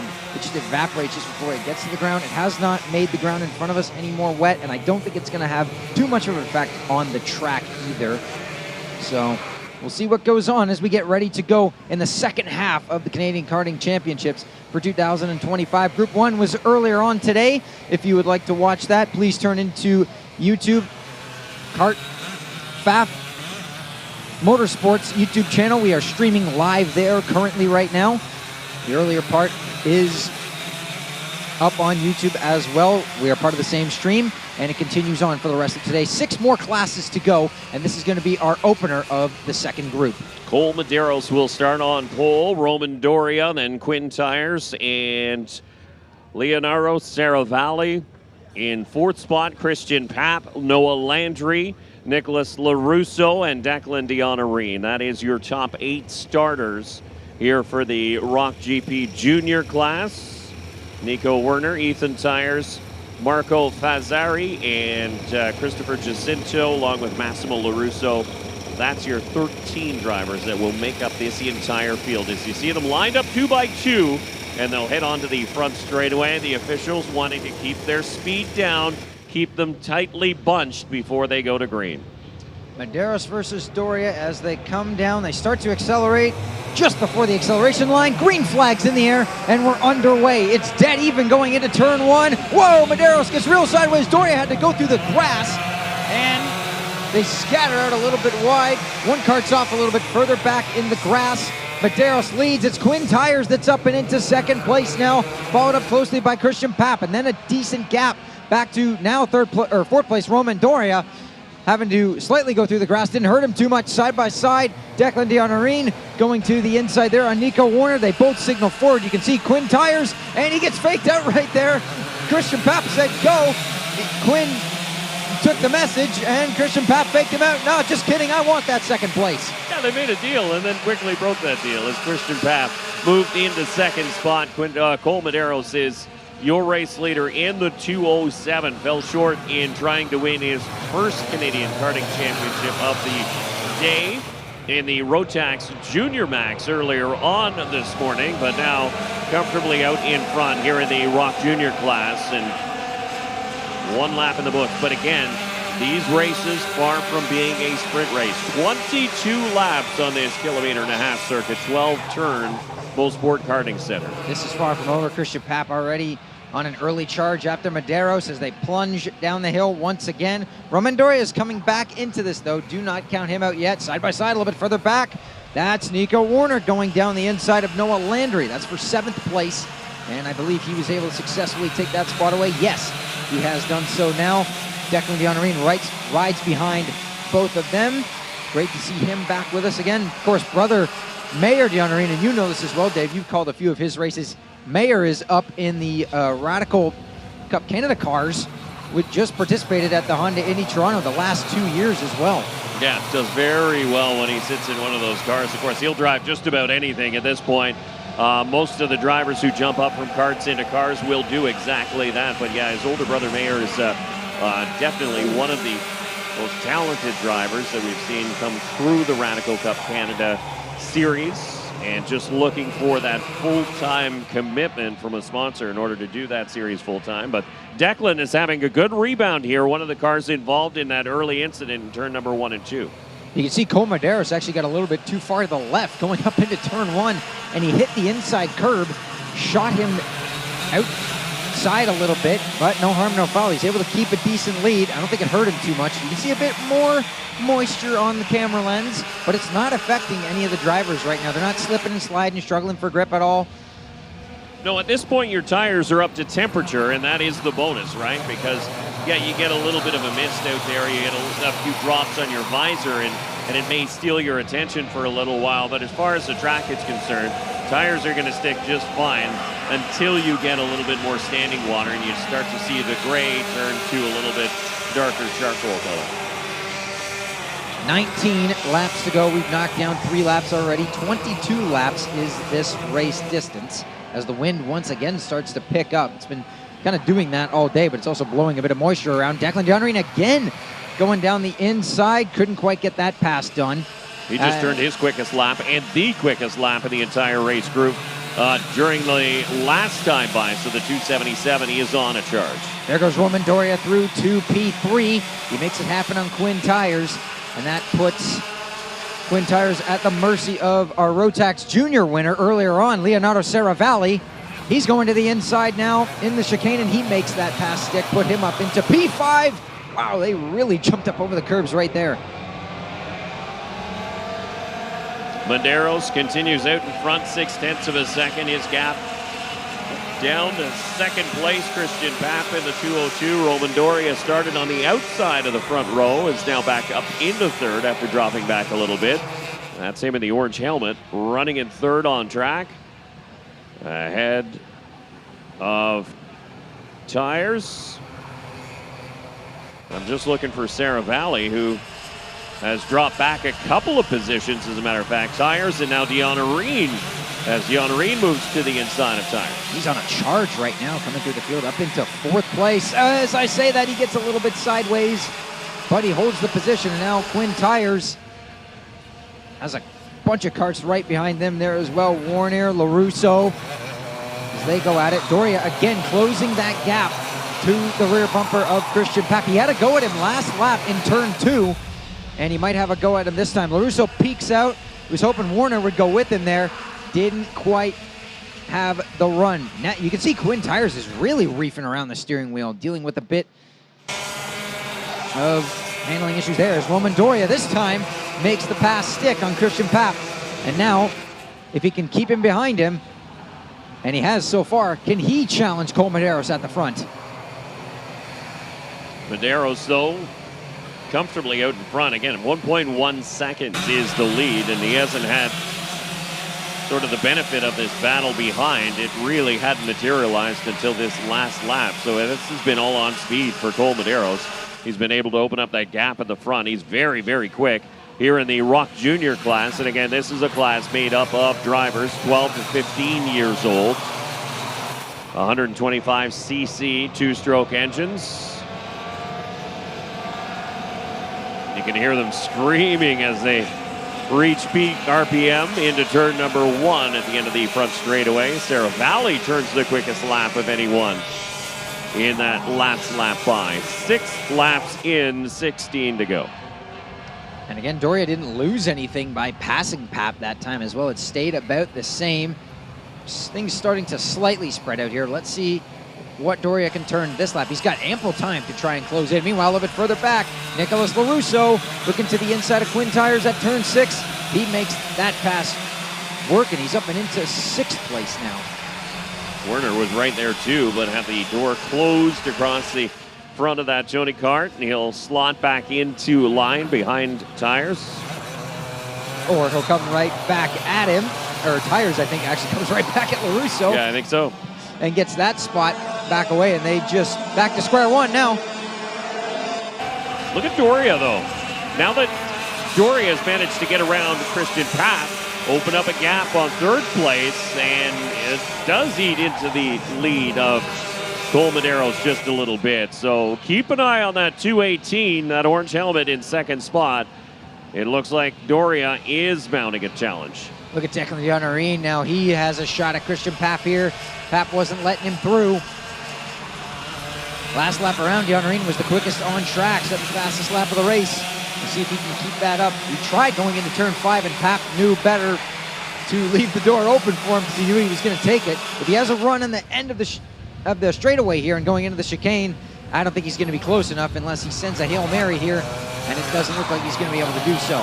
Sarah Valley is in the final cart in that 3-cart train. Dianarin, the meat and the sandwich. And Christian Papp is out in front. Here comes Dianarin taking a peek on the inside of turn number 1. Can't make it work. Christian Papp holds on one more time. The run just stalled out for him. He was so close to getting the rear tires of Christian Papp there. Couldn't quite do it, and he lost a bit of momentum. He's not going to have the chance to attack him down the hill here. And last lap around, Medeiros actually stepped it up a little bit. That gap is back to 1.2 seconds. Doria, they're running very similar lap times, although Medeiros actually put in the fastest lap of the race right now. And again, the longer the race goes, I think the more it suits him. It sure did earlier today, although Sarah Valley was able to beat him. It was a lot closer than we thought it was going to be. Right now, it's slightly more spread out, but it's still on here. Oh, Dianarin got a little crossways as he looked right and left to try and find a gap around Christian Papp. That gap never materialized as Papp then touches the dirt on the exit of turn 12. Ducks to the inside, Papp does in turn number 1 and holds off the charge. And here comes Sarah Valley starting to look around and peek to the inside of the 277 of Declan Dianarin. He might have a run at him here as they come down the hill. Dianarin hit the curb. A little further back, there's Nico Warner to the inside of LaRusso. And Papp again having to defend Dianarin to the bumper. Can't really do anything. And also, when we just noticed a little bit coming to the front straightaway there, Roman Doria dropped the wheel on the exit of the last corner, tried a little bit too hard. And that's all Medeiros really wants to see behind him. Yep. Now Dianarin's on the bumper again. Looking, nope. Once again, Papp doing a great job of defending these guys off behind, and that's bringing Quinn Tires into the fray as well. Yeah, Sarah Valley took a jump out to the outside to try and figure out a way through, and now Deanna Reen takes a look, and again that door slammed across the nose of the 277. And again, if you're Deanna Reen, you got to be careful not to get frustrated here. I know you're trying to get through on another driver that you think you're quicker than, but you still have to relax. It's still a long way to go, and there's still time. Sarah Valley defends now. Now Deanna Reen, as I say that, with a great move on the brakes. He makes that stick. Sarah Valley has to tuck back in line. Quinn Tires now goes to the outside. No go there. It's really hard to make that outside work in turn 6. Now they're going to all try and get together and work a momentum pass as Sarah Valley lost that momentum and almost got swallowed up by Quinn Tires. And that allows Christian Papp to hold on to his position a little while longer, but Deanna Reen now up inside the top 3 in a podium position currently for the 277. Does he have anything maybe for Cole Medeiros? He's running out of time, unfortunately, though. Halfway down, halfway still to go, and Medeiros clocks the fastest lap of the race once again and pulls out to now a 1.8 second gap over Roman Doria. It looks like it's stagnating a little bit, the gap, but still Cole Medeiros, another quickest lap of the race, 56.717 compared to a 57.0 for Roman Doria. So it is those tenths of a second that keeps chipping away at increasing that lead for Medeiros over Doria.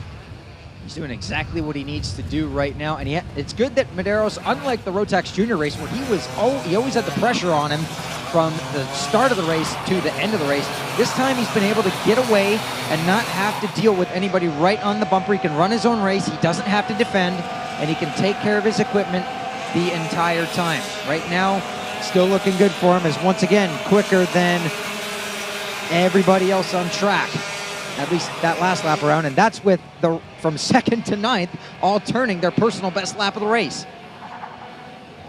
Yeah, but Medeiros is just that much better as you see him leaning his way. The steering wheel staying pretty straight. That car not moving around too much. It's quite happily tracking at the controls with Medeiros moving the pedals and the wheels and opening up that 1.9 second gap now on Roman Doria. Deanna Reen all by himself in 3rd spot with Christian Papp, Sarah Valley, Tires, and now Werner is in there too. He's starting to break his way into this. Oh, he nailed the second curb there. You saw that thing come right up and off the ground. As we're into the single digits now, it was pretty similar this lap. Roman Doria was a little bit quicker. Declan Deanna Reen, fastest lap of the race for the 277. If he can keep that up, he's got a shot. As Sarah Valley once again has to do battle with Quinn Tires. It looked like his kart was going to be good on the longer runs here, but it almost looks like he's starting to struggle a little bit. Hasn't been able to shake Quinn Tires. Nico Warner's come into the battle. And it's all things. You can see him constantly looking over his shoulder, figuring out, where do I need to defend here? Does he have a run on me? Where does he think he's going to make a pass on him?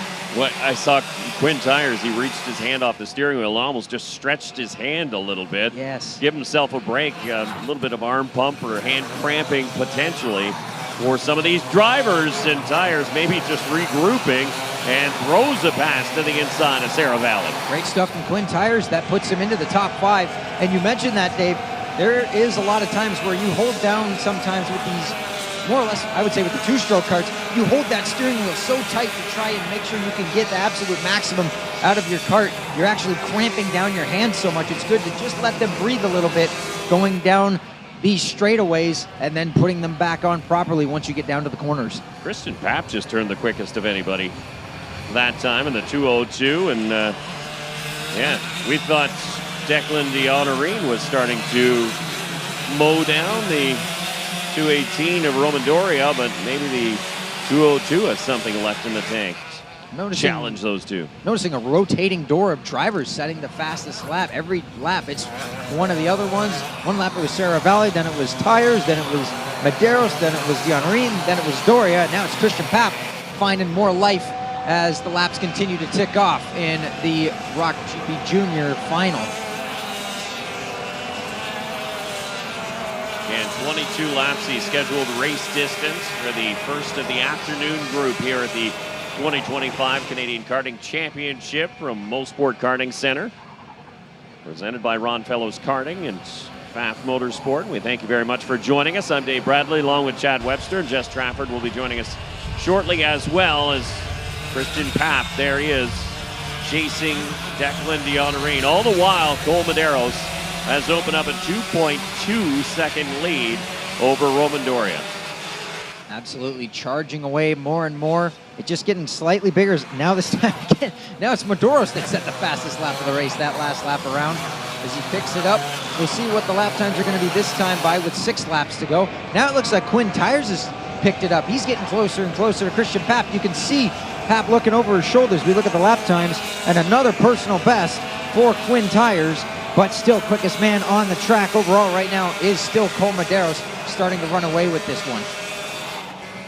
Yeah, 2.4 seconds. There you can see visually on track the gap between first and second. The best battle is that one, third, fourth, and fifth. So it'll be the fight for the final podium spot. Declan D'Honorine has it. Christian Pfaff and Quinn Tires definitely in the mix in this one. Well, you can see the rear tire lift heavily there for Christian Pfaff. That cost him quite a bit of time. That's going to put Quinn Tires right on the bumper. And let's see what happens once we get down to the chicane here. I'm sure Pfaff will be looking behind him. He might feel the bump right here. Yep, he's not leaving him any lane. Tires going to have to look to the outside. No go, at least through the first part of the chicane. But he's still riding right with these two. And he's got a podium right in sight. Behind him as well, Nico Warner has caught Leonardo Saravalli and going for it for 6th position. 5 laps to go. And once again, Medeiros steps it up, keeping it way more consistent than anybody else is right now, almost up to a 3-second gap over Roman Doria. And Roman Doria almost opening up a 2-second gap on Declan D'Honorine. So you have a gap in the front, a gap from second and third, but again, no gap from third, fourth, and fifth. That is a tight battle, but you're right, Saravalli and Werner now have a dice on their hands. Those two cars, unless they link up and try and close up, maybe work together for the last 5 laps. Trying to. And then again, I don't think Christian Pfaff really wants to leave that door open at all. Quinn Tires does get there. Not leaving him any room at all. As once again, D'Honorine actually stretches it out just a little bit this time. Tires is just hounding Pfaff. I thought he was going to try it going into turn 2. He's got a bumper up the inside of him. Not able to carry enough momentum. Ooh, I think he may have gotten into him right there going into turn 3. That or Pfaff just got loose. But either way, Quinn Tires takes away 4th position. Yeah, I think it might have been that Pfaff just got loose, and here he comes back to the inside in turn number 5. Pins it down low, but Tires is going to drag race on the outside. Pfaff with the preferred line into turn number 6. He keeps him behind him. This brings Saravalli and Warner right into the battle there. Tires tried to get the nose under him again, but he pinched it off too much. Lost too much momentum. And now, which way do you go? Don't leave the door open behind you because you have more help coming. That was close, and they all somehow stay in their same order. Tires again tried it at the last corner, and again, to no avail. 3 laps to go. They're running out of time here, and the podium's slipping away because Declan D'Honorine is getting further and further up the road. Quinn Tires to the inside of Christian Pfaff, and once again denied at turn 2. See what happens in turn number 3. That's where Christian Pfaff got loose the last time. It sticks this time. He hangs on to 4th position. But again, this is a battle for 4th, 5th, 6th, and 7th, as the top 3 are all on their own planets right now. Tires makes the pass. We're in an opposite scenario that we were the last time around. This time he does finally get clear of Christian Pfaff and up and into 4th place now. And Pfaff now being hounded by Saravalli and Warner as we come flying through the sweeper. Look over the shoulder. Saravalli stays to the bumper. No room there. Oh, issues for Christopher Giacinto in the 242. That's on the exit of turn 5. And he is out on the spot. Yeah, it looks like that kart did a little half spin. You can see the tire marks on the track. It's going to have an issue with the kart grabbing the asphalt as it came back onto the track, but Giacinto pushing his machine off the track, and we stay green. There you can see it stricken on the side in the grass as Medeiros continues out in front. A lap and a half to go now for your race leader, Cole Medeiros. Pap and Saravalli now have actually gotten past Quinn Tires. And Saravalli, you can see a bit of frustration there from him, signaling, go. I don't want to be under attack from behind. We're fine. So Tires had just gotten up into 4th place less than a lap later, and he gets shuffled down into 6th. So it went +1, and then it went -2, unfortunately, for him. As we're coming down now, one more lap to go for our race leader, Cole Medeiros. Roman Doria in a safe 2nd. Same with Declan D'Honorine in 3rd. It's all on behind them for 4th place with this group of 4 karts all going at it. Christian Papp has that 4th position. Saravalli, Quinn Tires, and Nico Werner.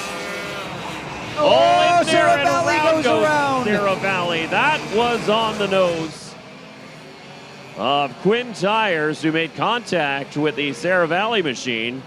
And he does a half spin, but we stay green. This is Werner now hounding Quinn Tires. Looking for any way around. Medeiros comes through and completes the final laps. That's 1, 2, and 3. You can see the gaps between those 2 or 3 cars. And Medeiros off of turn number 12 to the checkered flag, and he will win it. A 2025 Canadian Karting Championship for the driver of the 207. Roman Doria comes through to take 2nd, making an REM 1-2. Keep the applause going. Great comeback for Declan D'Honorine as well in the 277. He finishes 3rd. Christian Papp, Quinn Tires round out the top 5 as Nico Werner just couldn't quite beat Tires out for the 5th position.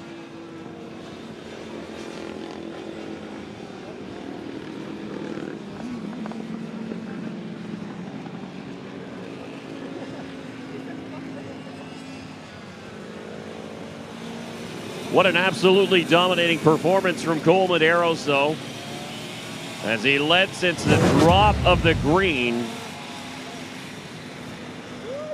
and turns the fastest lap of the race en route to victory, and won it by 2.3 seconds over Roman Doria. Declan D'Honorine rounds out the top 3 as we take a look at some of the action from the ROK Junior, the ROK GP Junior class. And again, these drivers just 12 to 15 years old. Have a look at some of the moves they made during that race. Just absolutely fantastic racing.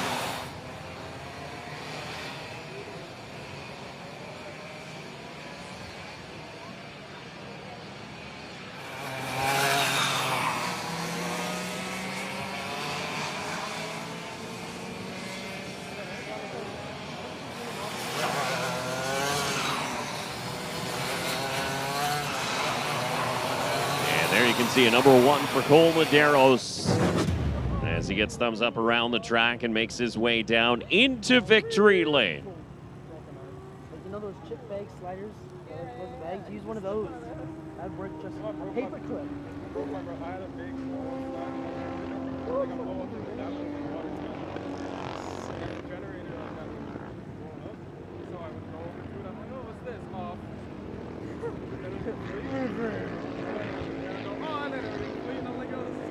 Hop on and on and Nolan was climbing up the side of it, and I'm flicking it on and off, and the blade is clean, and he just fell off. It broke his arm. Fucking snapped his arm. All right, well, I'm standing with your 2025 Canadian Karting Champion for ROK GP Junior, Cole Medeiros. Cole, 3 weeks in a row, you win it down in Edmonton in the Rotax Canada Finals there. You win last week at Kart Stars in Shannonville, and you get it done once again this weekend here at the Canadian Karting Championships. What's this like? Feels really great. Be very consistent at the front, and just feels really good. Well done. Who do you want to thank for your victory this weekend, Cole? My team, REM, the engines from Kevin Glover, my parents, and everyone who's helped me. Well, congrats. Enjoy it, my friend. You have won the Canadian Karting Championship in 2025 in ROK GP Junior. How about it for Cole Medeiros? Yeah, and then he decided to play fucking basketball. Only one finger at a time.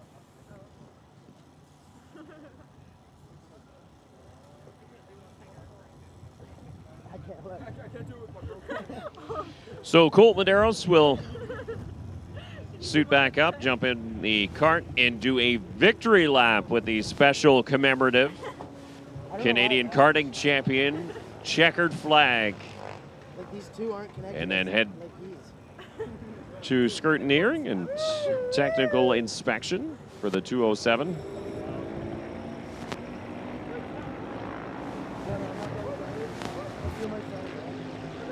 The photo op now for the fans of Cole Medeiros as he comes around with that checkered flag, and what an image that would be. As we go from the ROK GP Junior to the ROK Minis. That's who's on the pre-grid right now, getting set to fire engines, and this will be an 18-lap final for group number 2.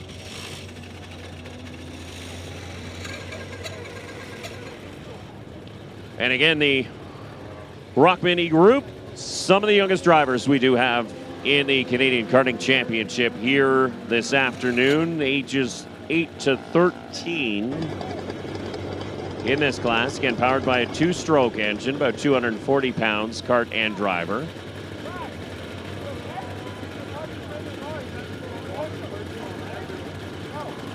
You can see all the drivers there settled in, the engine's running, and they're ready to do battle. A free air-cooled engine. You see that's different from the ROK Junior class. You just went out.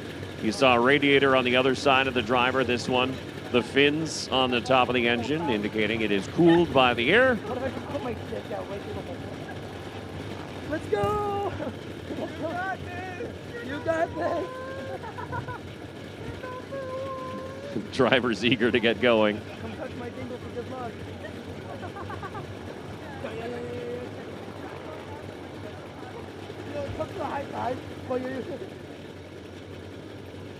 So we've seen some of the best racing, actually, out of some of the youngest drivers over the course of the day today. The Briggs Cadet class put on an absolutely dynamite show earlier as the drivers work to build some heat in their tires against smaller tires on these smaller karts for the smallest of the drivers. Let's see how this one's going to go out. Asher Pavan, of course, won earlier in Mini and Mini Micro, Rotax Mini Micro. Let's see if he can pull up and become a double winner today, as only a few drivers get that chance. Cole Medeiros has another chance to do it later on as well. He'll be back in action in our penultimate class as we wait for them to get lined up 8 strong in ROK Mini. Great run yesterday by Christian Demonides and Aiden Kishin. And we've also seen the story of this class this weekend, Dave, as well, is when they get really slowed down for the start, sometimes the karts just bog right down on them and they cannot get off the line well at all. Yeah, and we've seen that on a couple of occasions, as you mentioned. It does affect the entire lane. Like, it doesn't matter if your car is going, but the kart in front of you, if it's not, then you're sort of sunk in your position. Asher Pavan, Aiden Kishin, Damanitas, and Kutsukas, along with Francisco, DeSantos, and Wheeler, with Ricky Ramden rounding out the field as the RPMs start to pick up here on the front straightaway. The green flag waves, and we're underway here in the ROK Mini Group. Asher Pavan takes the early lead with a bit of help from Christian Demonides. Whoa, they're slipping all over the place, going up 3 wide already for the lead. And it's going to be Aiden Kishin, I think, that takes the lead. Or is it Christian Demonides? They're slipping all over the place, as I think the rain just kind of just slightly started to come down a bit more and more. And now they're really going to have to watch themselves here. Now it's Max Kutsukas that takes the lead, and you can see how much slower they're going, trying to figure out which way to run, as the weather does kind of dampen them a little bit right now. And you mentioned at this track, in this facility, it could be raining in one section of the track and dry in another, as you do see some raindrops on our screen here on the live stream. So it is trying a little bit. It's just a heavy mist at this point because you can see it in the trees, but it isn't necessarily wetting the track too much, just dampening it. You can see a few of the karts struggling a bit through there to get through the chicane. Max Kutsukis struggling with the front of his kart. Demonitas slips out a bit wide. That last curve is glacially slippery. Asher Pavan goes from leading the race down into 7th place. Here comes Demonitas for the lead already. He takes it back going into turn 1. And now they're going to have to adjust their lines here. But Christian Demonitas now with the race lead and actually has a nice little gap here. Can try to figure out which line to run now. Slicks in a bit of a damp condition. And you saw some of the drivers adjust their line coming out of turn number 12. They did move up to that rain line, and essentially what that means, if you're unfamiliar to karting, is get out of the rubber. That big black strip that has been laid down, that becomes so very slippery when it does get a little bit wet. So what you want to do is stay out of there when you're doing any of the turning or braking in these karts, and some of the drivers touch it a little bit, and it will remind you fairly quickly how slippery it can be. I believe that was Francisco that ended up going sideways there. He lost a position or two. As now, at least from where we're seeing here, it's still misting a little bit, but it's subsided. It's not getting on the ground anymore. And, whoa, Kutsukis gets real sideways. Demonitas did a great job of getting his kart turned down to the curb quicker than everybody else. And, yeah, they just want to avoid the rubber. If it doesn't start raining again, they want to avoid the rubber for a few laps, and then if it does start to dry up just a little bit more, they'll be back to running a regular line here, and it's really going to also prove who's the bravest right now, who wants to get it down as low as they can and as quick as they can. Top 3, Ricky Ramden having a good run so far in 3rd place. Remember, Ricky Ramden started at the back. Yes. So the driver of the 178 doing a wonderful job sitting in a podium position right now as Francisco moves up into the top 4, getting around Aiden Kishin.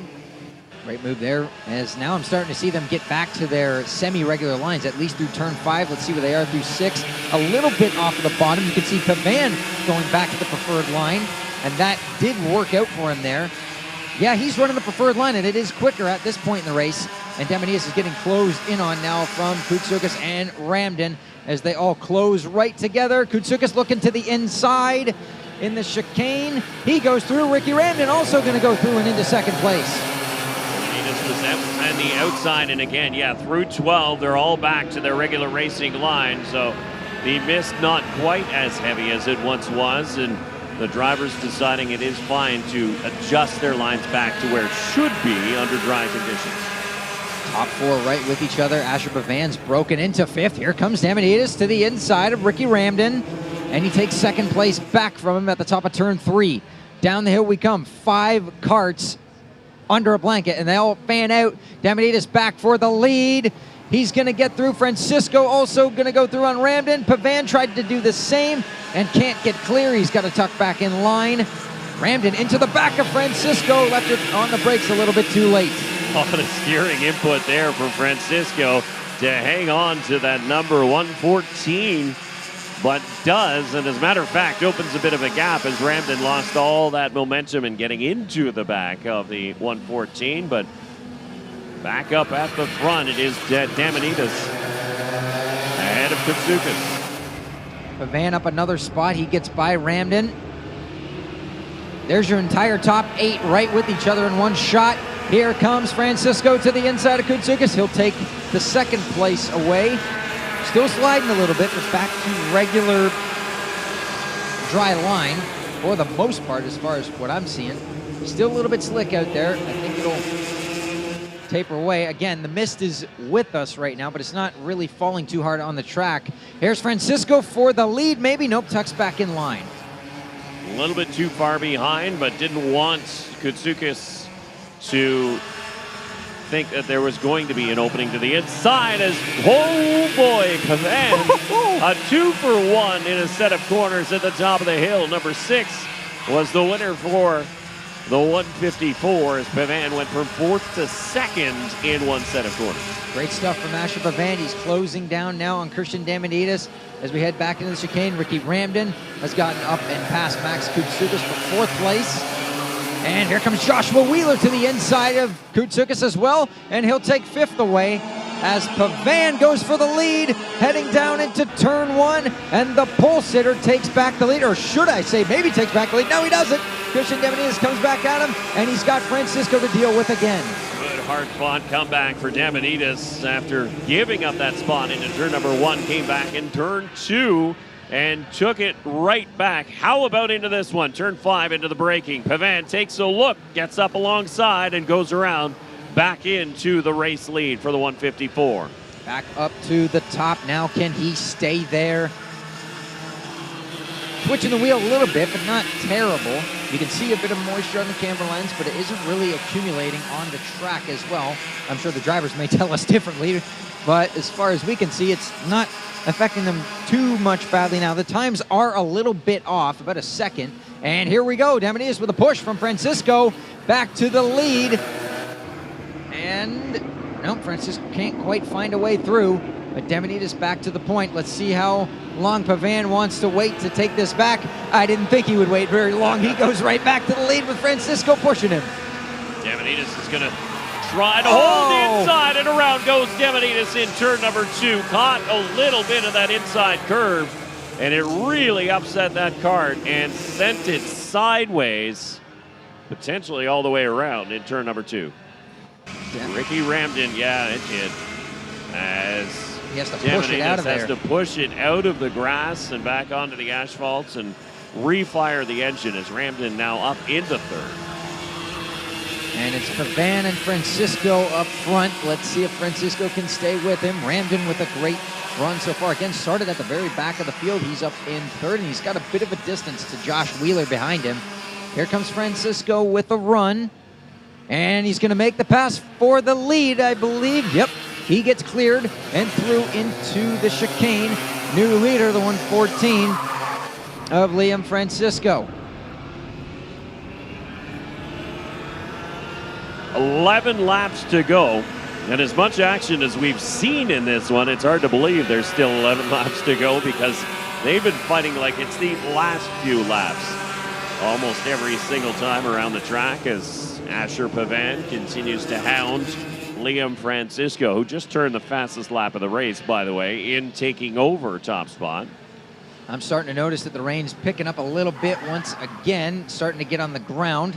And Francisco's opening up a bit of a lead now on Pavan. You can see he stretched it out through turn 5. Whoa, there's a big wiggle from him right there. And yeah, they are starting to struggle just a little bit again. It almost just looks like any sort of moisture on the rubber, and it just becomes glacially slippery. You can see Ramden start slipping up the track right there behind them in 3rd place.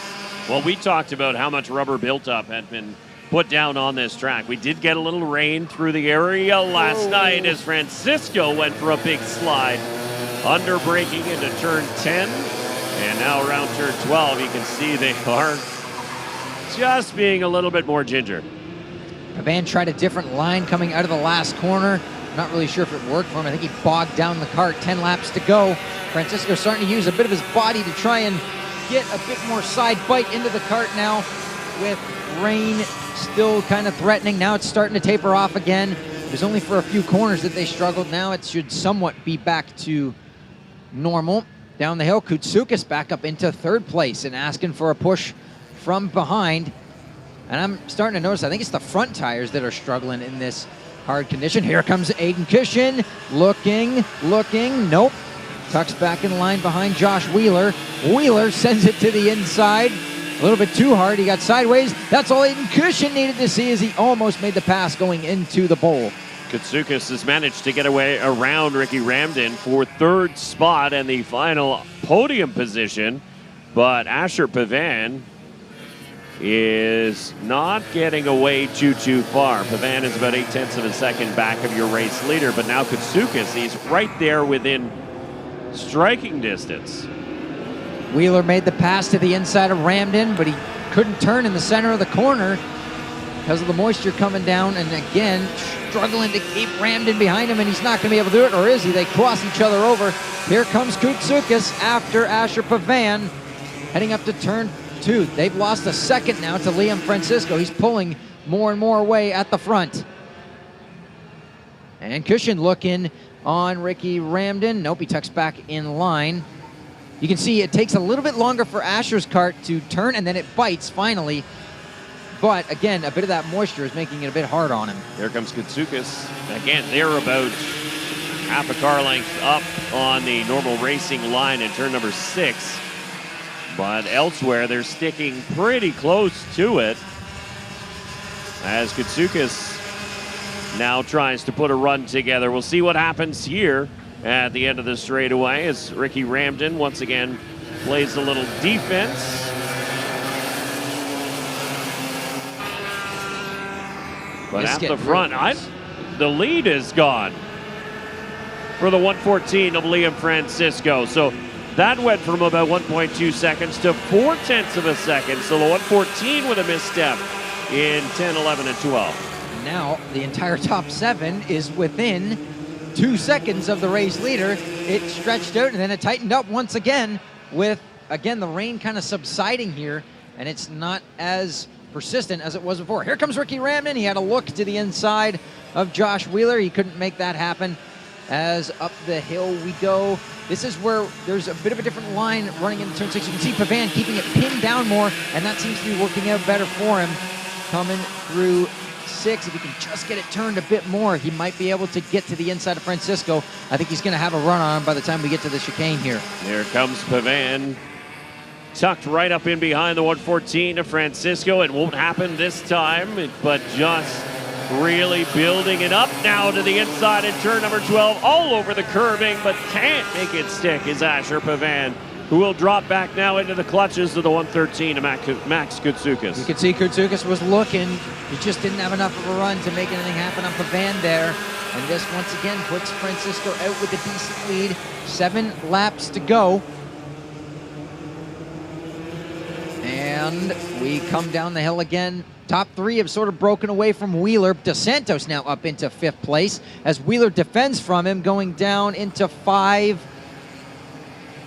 DeSantos actually just turned his quickest lap of the race, even in these changing conditions. So obviously has found some magic. Now it looks like they're back down to the regular racing line, despite the moisture that you see on some of the camera lenses. But it appears as though the driver is indicating to us anyway that the track is dry. It almost feels like it's a little more wet up in turn 3 and 6 than it is down here on the front straightaway and closer to the last corner. Because you can see on the camera, it's a bit darker up there as well. But I believe the moisture is really starting to subside as we're starting to get some lighter cloud cover coming over us. Looking for the lead is Asher Pavan, and to the inside off of turn number 2 as Francisco manages to hold on for another lap in through turn number 3. Pavan had a great drive out of that final corner and set that up through 1 and 2. He's going to be looking here at turn 5. Yep, peeks out to the inside.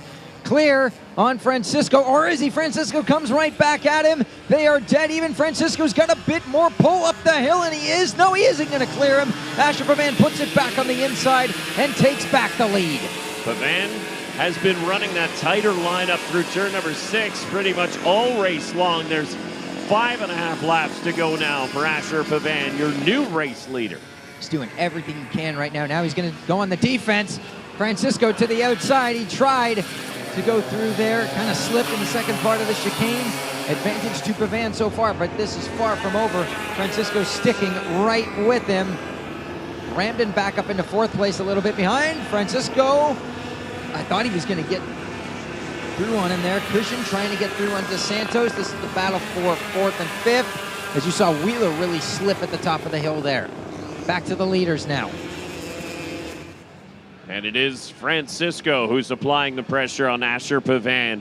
All by himself in 3rd spot is Max Katsoukas in the 113.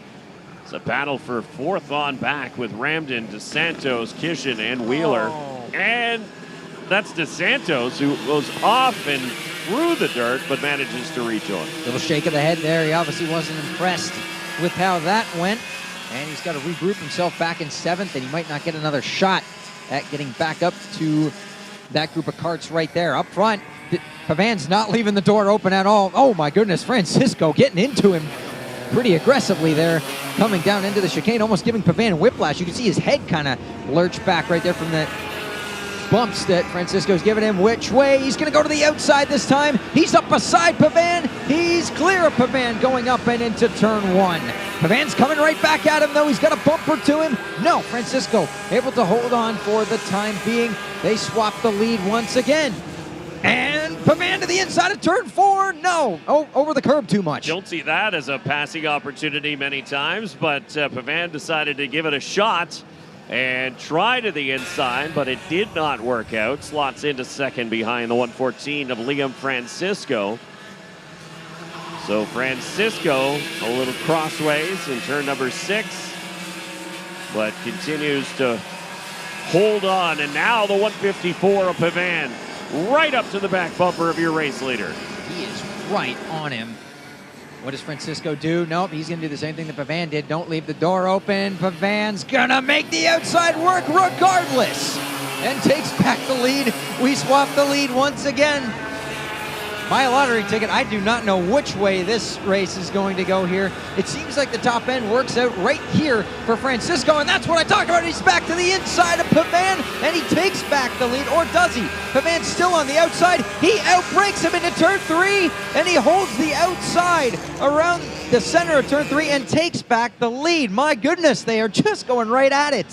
What a move by Asher Pavan on the outside of turn number 3, and that's after what a move by Liam Francisco to try and take over the lead. But a reminder that these are just kids ages 8 to 13 here in the Mini ROK group.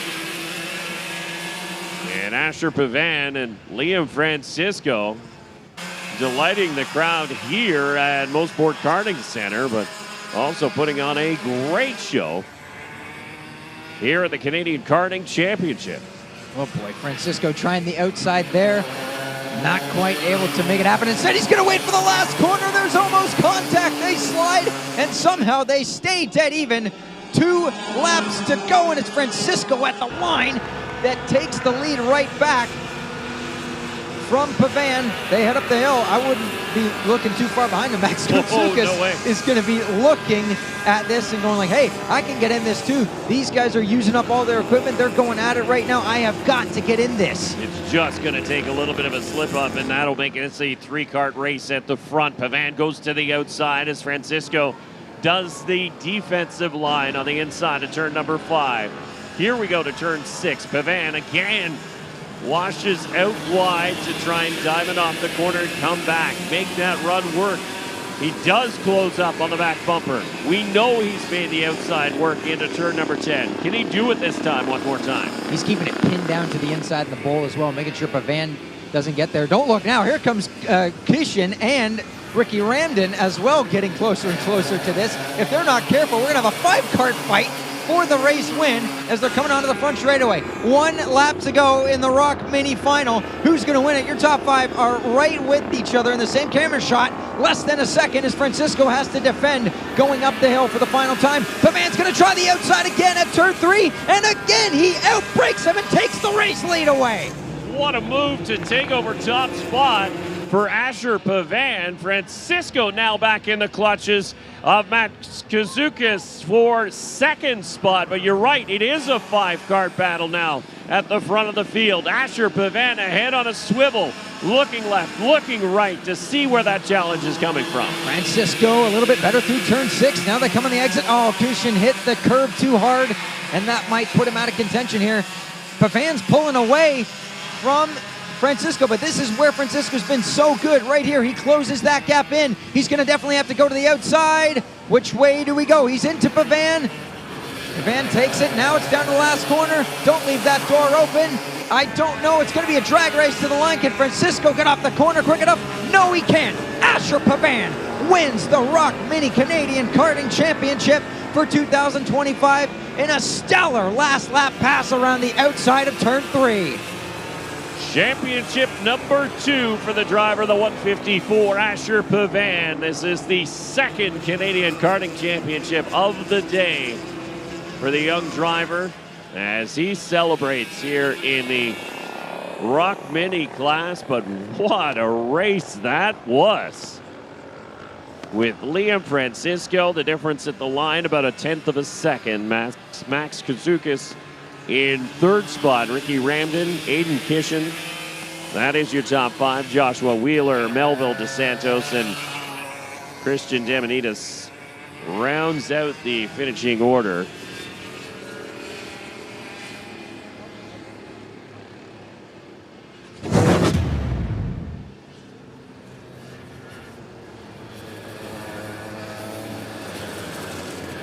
Just an incredible race by the youngsters here in the ROK Mini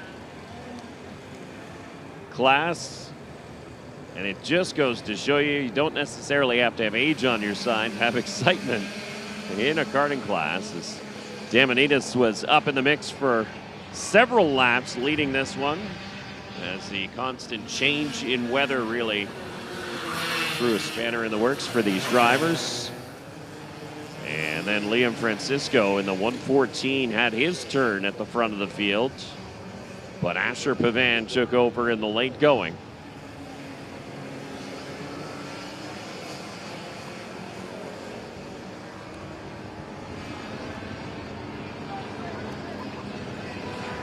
There is the pass on the outside of turn number 3. It's just an outbraking maneuver for Asher Pavan.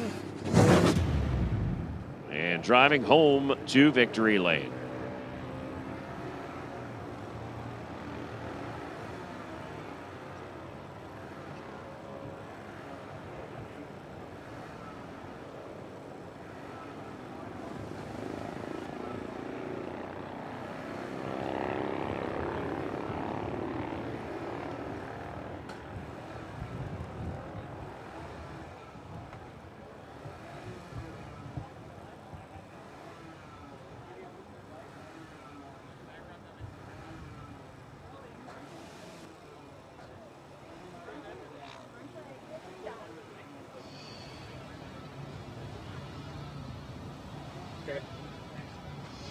Sorry, Cody.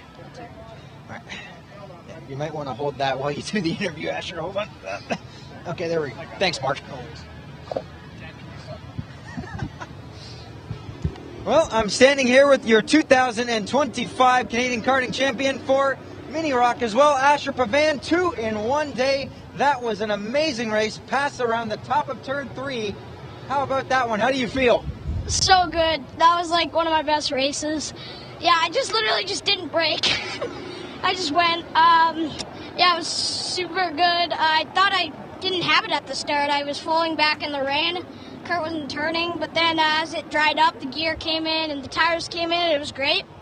I'd like to thank my dad, my mom, Brian, wherever he is, and Adam again. Well, congrats, Asher. That's 2 in 1 day. Well done, my friend. Doubling up here at the Canadian Karting Championships.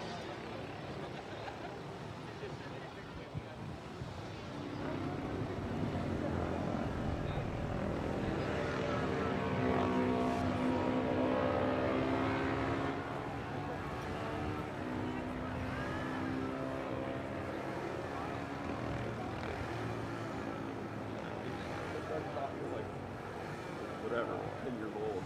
So really good. I've never seen so many. So I just had a career with Hank and Sue, and then there's a little bit of vintage motorcycles, so that on my drive, and then the karting thing so big, I thought I'd have a look.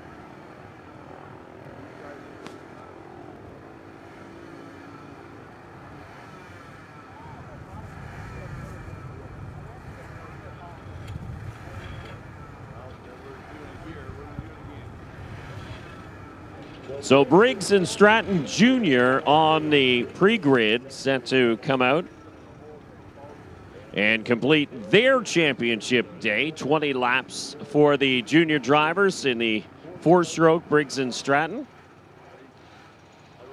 And then we will have a couple more ROK classes, the VLR Senior and VLR Juniors, and then Briggs and Stratton Senior will finish things off. So this is actually the Briggs and Stratton Junior class that is on track right now.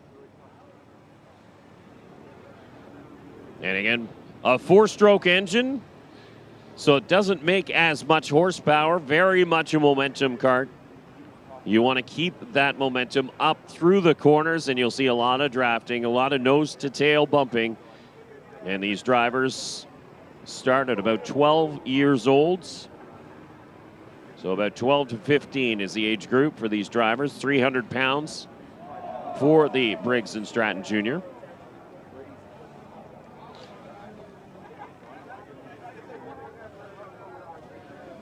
And a lot of the drivers you've seen out on track in other classes will be back to do battle in this one here as well, because the four-stroke class is often the class where they start in, and drivers find it beneficial to keep going in that one because it does teach you how to be smooth. You need to be a smooth driver to be a successful four-stroke karter.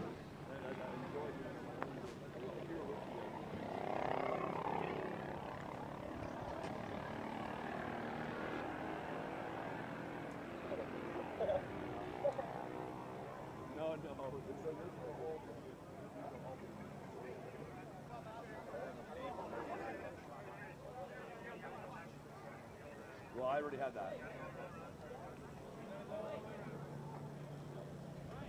All right, talk to you soon.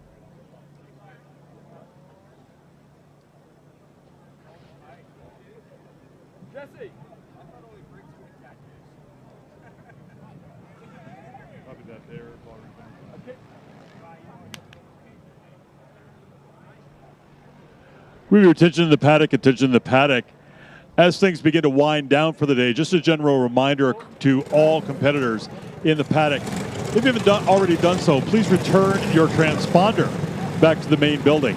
Again, that's a reminder in the paddock. If you haven't already done so, please return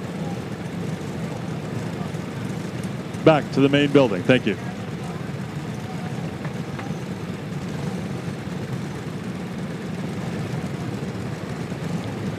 And so the engine's fired on the Briggs and Stratton Junior class here on the pre-grid. As you can see, the tuners all backing away from the carts. They're now in the hands of the drivers, who are seated comfortably.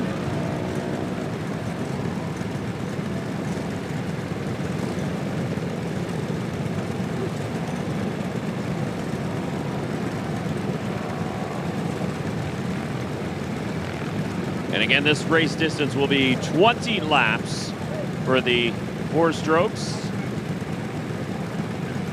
Then we got a couple 22-lap races, and then we'll finish things off with a 20-lap feature a little bit later on. But again, the championship race is a little bit longer than what you've normally seen, especially over the course of this weekend. The heat races quite a bit shorter for these drivers, and even the pre-final quite a bit shorter, about 10 laps for most classes.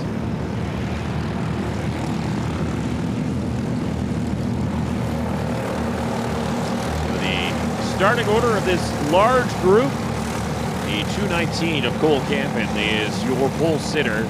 Caleb Pino in the 212 will roll off alongside. We get to see which side. Again, the pole sitter has the option of choosing inside or outside going into turn number 1. And only on one occasion in the DD2, the Rotax DD2 earlier today, did we see the pole sitter choose the outside of turn number 1.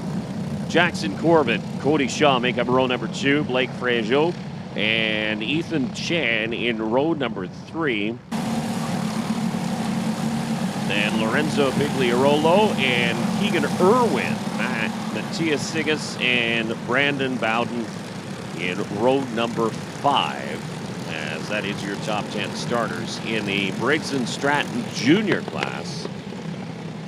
Christopher Goulet, Marco Bazan, Maddox Gauthier, and Cameron Coranth, along with Giordano Marateo and Costa Vervitas in 15th and 16th. So that's the first 8 rows of competitors here, and it looks like Cole Campen is going to choose the inside lane for turn number 1 in the 219.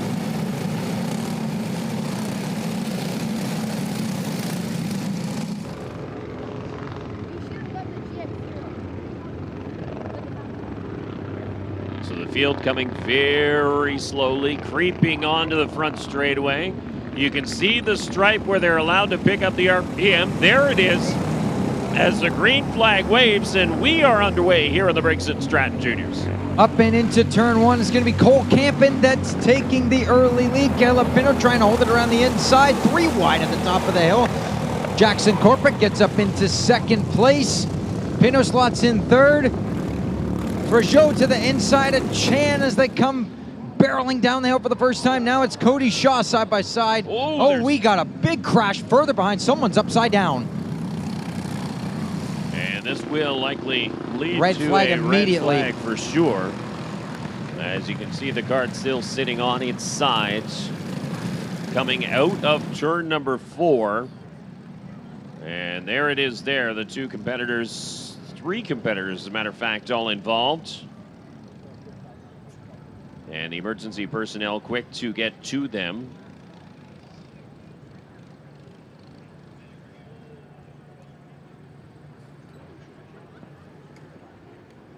But the red flag means all action on track has stopped, so the ambulance can head out and check on those involved. But again, coming out of corner number 4, which is not the fastest corner, but fast enough.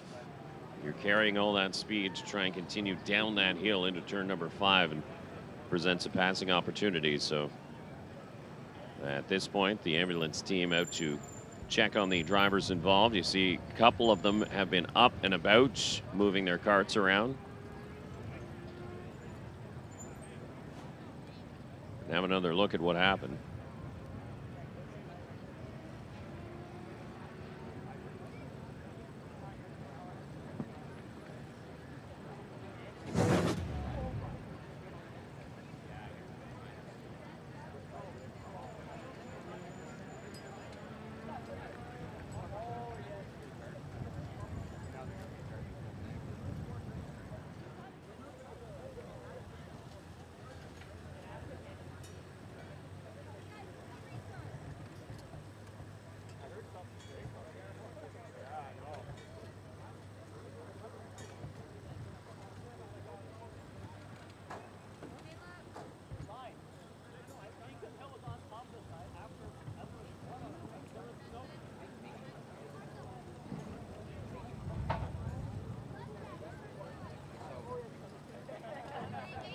So the red flag is out. All the drivers stopped on track, and again, no laps completed. This happened on the very first lap, so it should be a full restart when we do go back to green.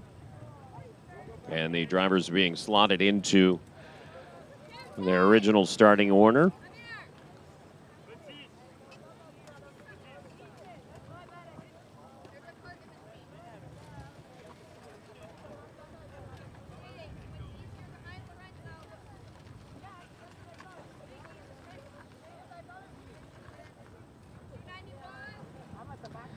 As I believe at the top of the hill there, Miggy Montano in the 221 was the driver that went upside down. That's his cart loaded onto the tow vehicle now. I think the other 2 carts involved were able to be pushed off the grass and get going once again. They were just sort of tied up together. But obviously that one took a pretty significant tumble, and the driver involved, Miggy Montano, just getting checked out by the ambulance team.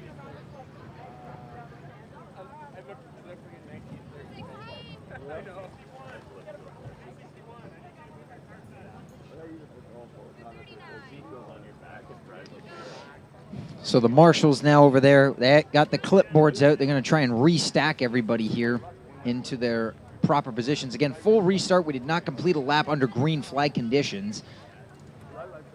So this is just going to go back to the most recent starting order, with all the drivers being put back in their preferred spots, aside from maybe Miggy Montano, who's out of the race now.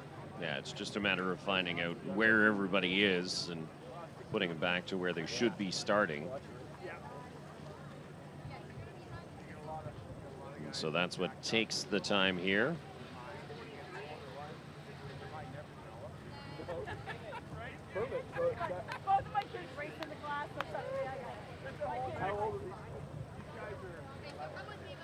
Once again, still to come is the ROK VLR Senior and the ROK VLR Juniors, and the Briggs and Stratton Senior as well. So a pair of 22-lap features and a 20-lap feature still to come once we get through the Briggs and Stratton Junior main event here at the 2025 Canadian Karting Championship. And looks like Mother Nature gracing us with a little bit more sunshine, which is absolutely fantastic after a brief, not even going to call it a full shower. There's Miggy Montano walking away under his own power to the ambulance. That's great to see. Sometimes you just get winded when you roll over one of these carts and you just want to lay there for a second and catch your breath. And it looks like Miggy Montano did exactly that. But we'll get a ride back to the paddock area thanks to the ambulance team. I think drivers have been told that before in the past, and I've been there for it as well. If you do end up flipping over, do not try to get up right away unless you feel like you're all right, but please just stay there and wait for the marshals to come get you and just ask you if you're okay. But so far, looks like Miggy, after being tended to, is back up on his feet, walking into the ambulance under his own power. That's great to see. As there goes the ambulance now heading back towards the pit lane. What an event this has been so far, though, the 2025 Canadian Karting Championship here at Mosport Kart Center. And we should say, and we've been remiss so far that we haven't, we do have to give a shout out to Curtis Fox and all the work he did behind the scenes to prepare for this event, along with Linda and Ron Fellows in getting this facility together and ready to host an event the size of the Canadian Karting Championship. And Curtis Fox unfortunately broke his collarbone, had surgery last night, so he's watching at home recovering. And we wish him well and a speedy recovery, and no doubt he'll be back here working way too hard, as he often does.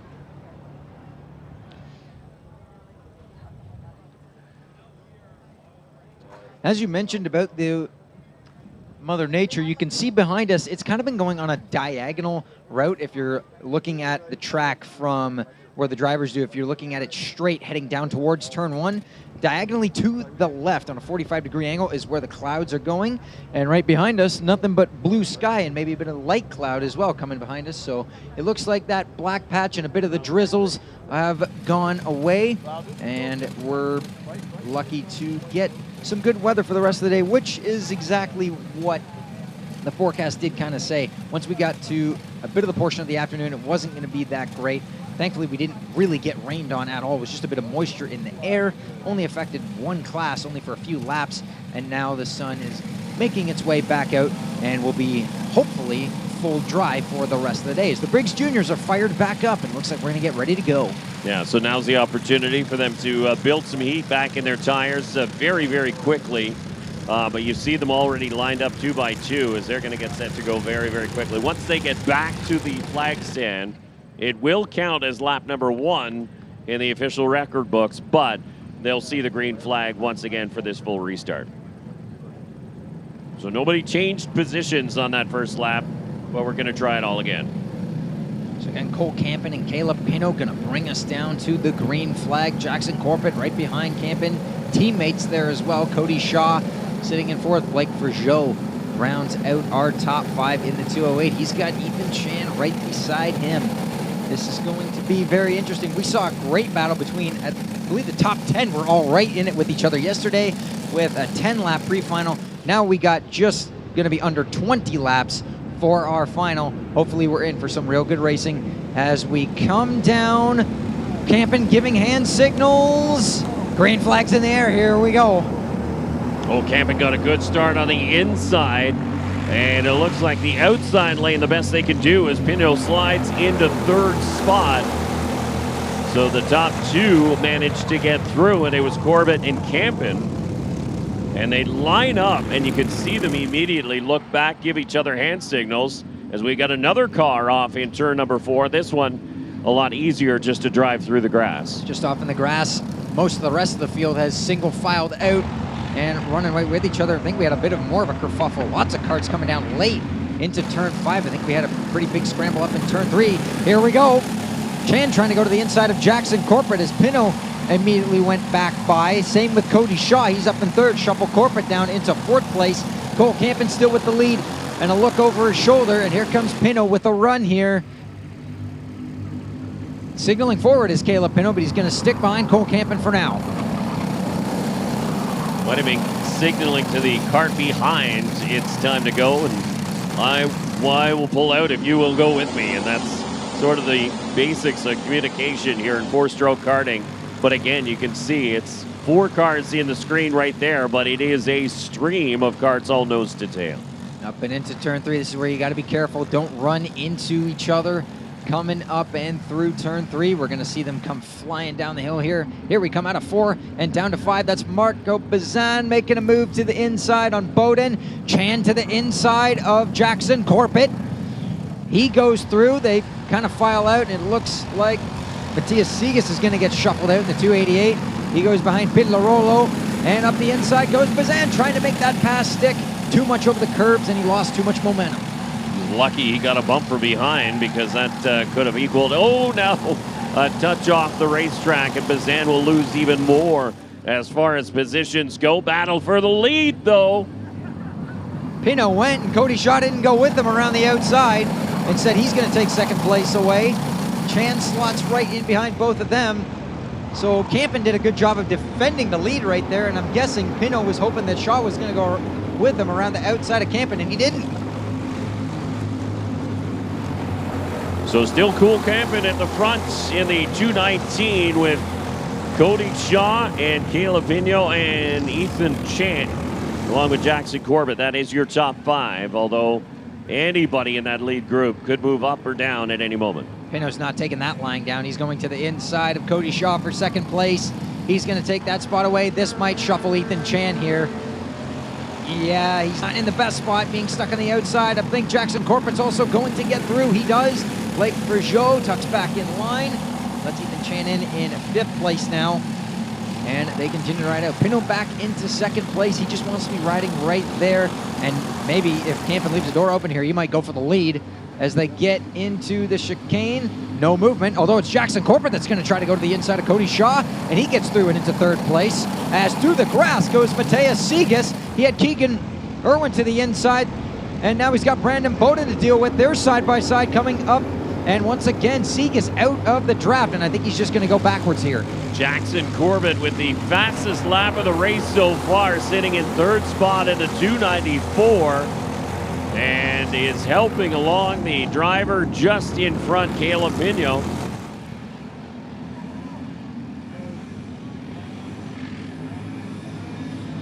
And it looks like either they went through some dust or somebody is smoking. No, the second place cart is smoking.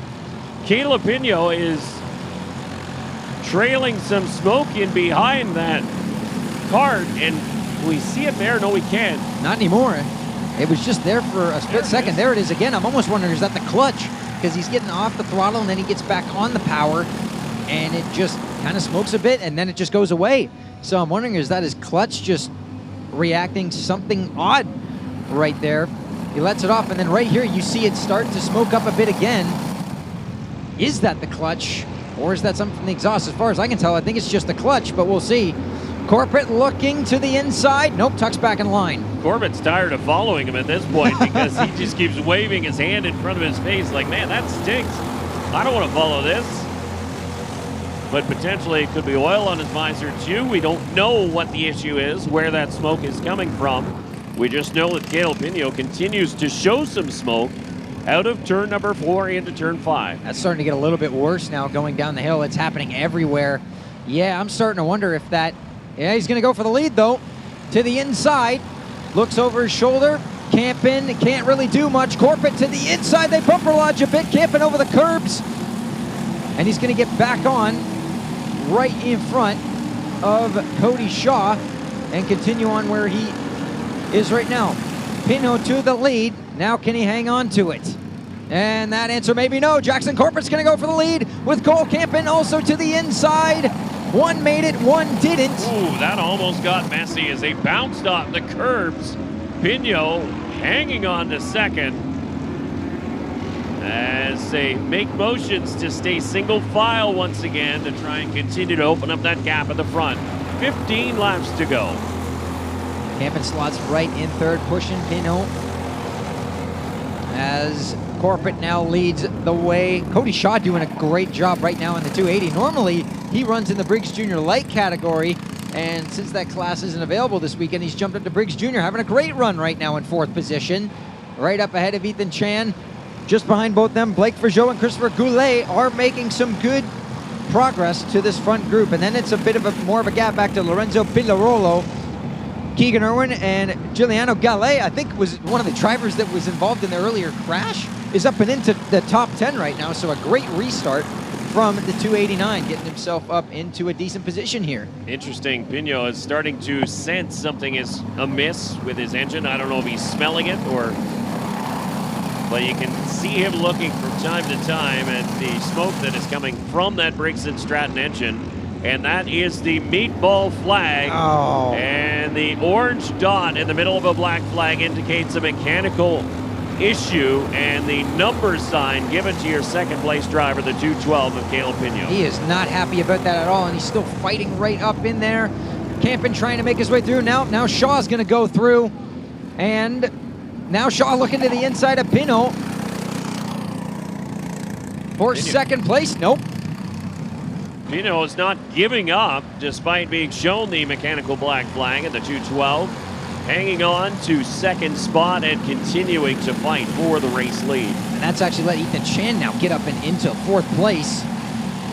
On track with Campen right on the bumper. He almost pushed him a little bit too wide there. And all of this is letting, I believe, Blake Forgeot and Christopher Goulet as well.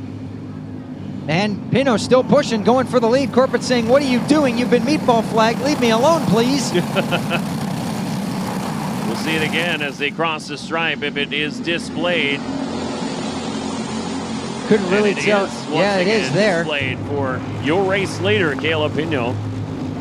And that's got to be heartbreaking. heartbreaking You can see Corbin as a pointing up driver. to it saying, that's for him. Yep. That's got to be heartbreaking as a driver as well. You're in the lead of the Canadian Championship. You're in the thick of the fight, and it's just slipping away from you here. You can see he's looking over his shoulder at his smoking exhaust pipe, and unfortunately it's getting worse and worse. Here comes Goulet to the inside of two of them, actually. Oh, Cole Campen. Oh, my goodness, right into the grass and almost dives face first into the dirt there. He's lucky that didn't go end over end, but that is put him back a little bit further, and that is not what Campen wanted to see at all. And now it's kind of separated a bit in between both of those groups.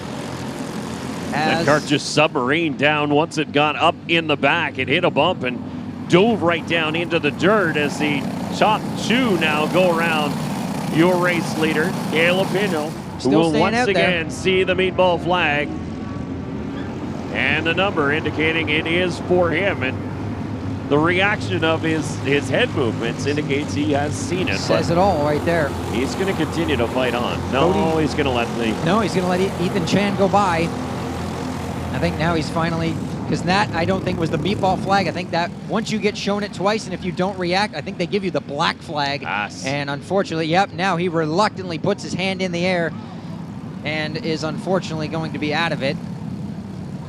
As you can see, oh yeah, it's gotten way worse for the 212, unfortunately. I'm not sure what's gone on there. If it's an oil leak, it's persistent now. You can see it just streaming out of the exhaust pipe there. As Pillarolo now is on the back of Blake Forgeot. That puts Ethan Chan up into third place, and now Pinot gives them a good ways to go by here as Corpet leads the way with Cody Shaw pushing, and Ethan Chan sitting in third currently. And he made a lot of time up in that last couple corners there as Pinot gets out of the way of everybody there, lets them all go, and then I think he'll eventually turn into the pit lane. Yeah, waited for the entire field to come through, at least the lead pack, and saw Pinot with the hand out and indicating going pit side. So that is heartbreaking for the one-time race leader, Caleb Pinot, in the Briggs Junior class as Jackson Corbett continues to lead, but for how much longer as Cody Shaw comes to the inside. Give Shaw top spot. Cody Shaw to the point. Well done right there. Now he leads over Corbett, and this brings Forgeot to the inside now on Ethan Chan, and he's going to get cleared. Chan slots back in line just ahead of Pillarolo, and now has him push him up, put Frgeau up and into third. They did a great job with working together and getting back up into this. I'm starting to maybe smell as well what was coming out of the 212. That's oil, unfortunately, and that's not clutch. So that's real heartbreaking for Caleb Pino, and I'm sure he's not happy about it. But and that's why the drivers in behind were so actively waving down and indicating there was an issue. They were likely getting that oil on their visors. Yeah, it affects the vision, and unfortunately could affect the tires as well. Here comes Corbett, looking to the inside of Shaw at turn 3. Is he there? Yes, he is. What a move that was. Oh boy, now Frgeau's right up all in the bumper of Corbett, and he also somehow gets through there on Shaw. That's normally not a place to pass unless you're right up the inside at turn 3. But great stuff there for Jackson Corbett. He goes back to the point. So once again, trying to urge the drivers to stay in line, and they do for about 2 corners, and then they start to mix it up again. But it's not been a quiet day at the front of the pack. Keegan Irwin towards the tail of that group, so it's a top 5 break off, and then Keegan Irwin is leading the next pack, or in there in the next pack, I should say. They are right there. This entire, I think, top 9, top 10. Right with each other. The only other kart that's kind of off in the top 10 there is Cole Campen after the off-track excursion. And I'll give a little shout a little bit behind them. Cameron Conrath, he was almost off the track in the first corner. He is up and into 11th place right now. Great drive for the 261, knocking on the door of the top 10. And I'm also wondering there for Campen, when he went off track there and stuffed the nose, did that do any damage to the kart? And has he lost a bit of pace because he doesn't have nearly as much pace as he did earlier? Blake Frgeau for the race lead into turn 5. And, oh boy. Will stick it. And it's Cody Shaw that's stuck on the outside, and there go the positions. Ethan Chan now for the lead at turn 6. This is going to be real tight right here. There's not enough room for all these guys coming through. Shaw gets through. Corbett keeping it on the inside. I can't quite tell who's stuck on the outside there. Is that Christopher Goulet, I think.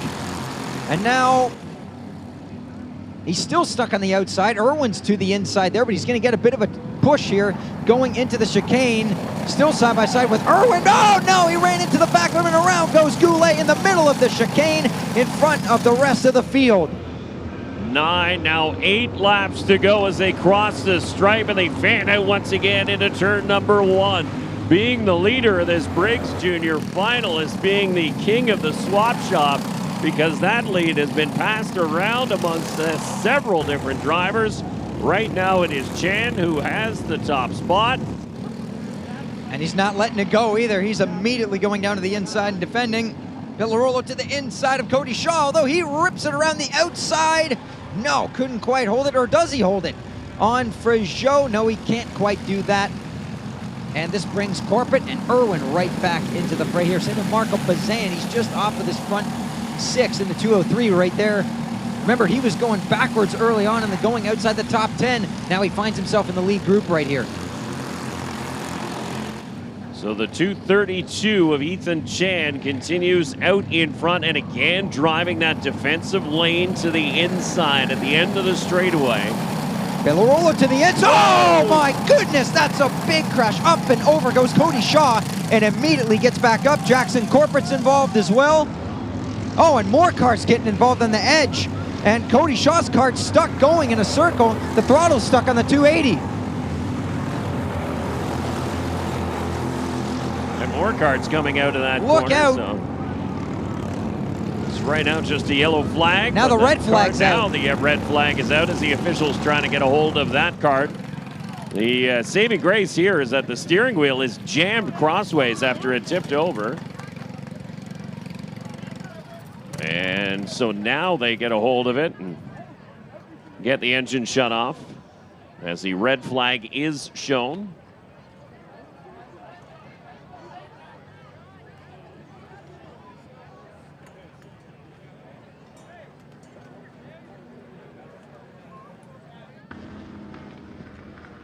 So for the second time under a red flag here in the Briggs & Stratton Junior, still 7 laps left to be completed, but you can see carnage of carts up on the exit of turn 12.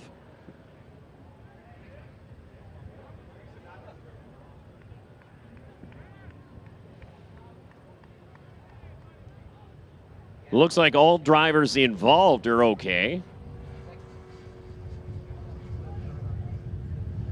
As they've all cleared the racing surface, which is good news.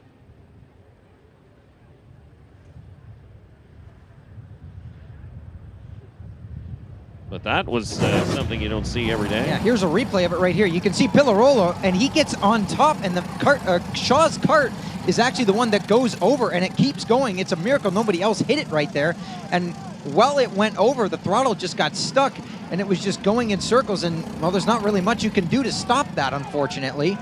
And I'm wondering as well, is the fairing stuck? No, the fairing's too high there. It's just the way that the throttle cable was. Oh, my goodness, that was another good hit right there at the end.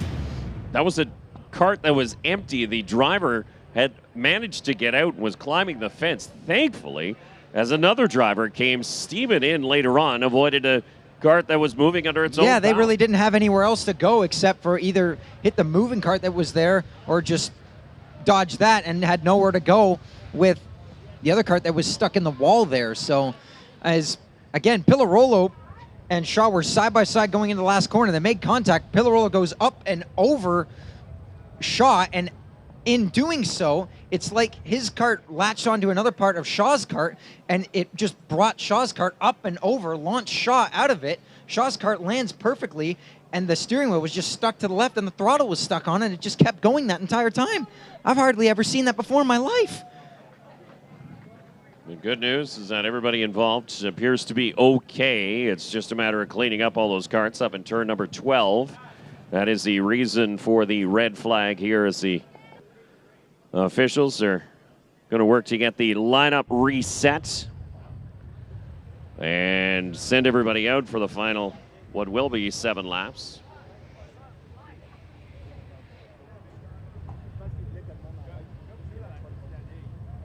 Quick cleanup, as most of those cars able to roll on their own, which is great news too.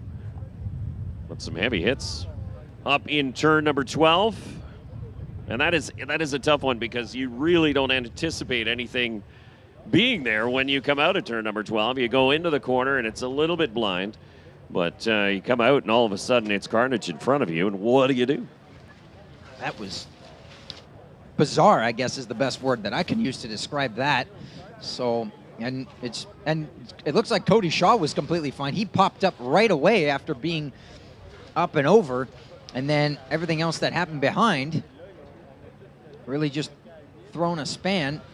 And it might take a bit of time here to work out where these drivers are going to be, because again, it also depends on where the red flag came out. Did it come out once they got past the line there that lap, or was it the previous lap before that crash happened? So we might be looking at quite a jumbled order here, and with a lot of contenders, unfortunately, out on the spot, are going to have to be starting right near the back.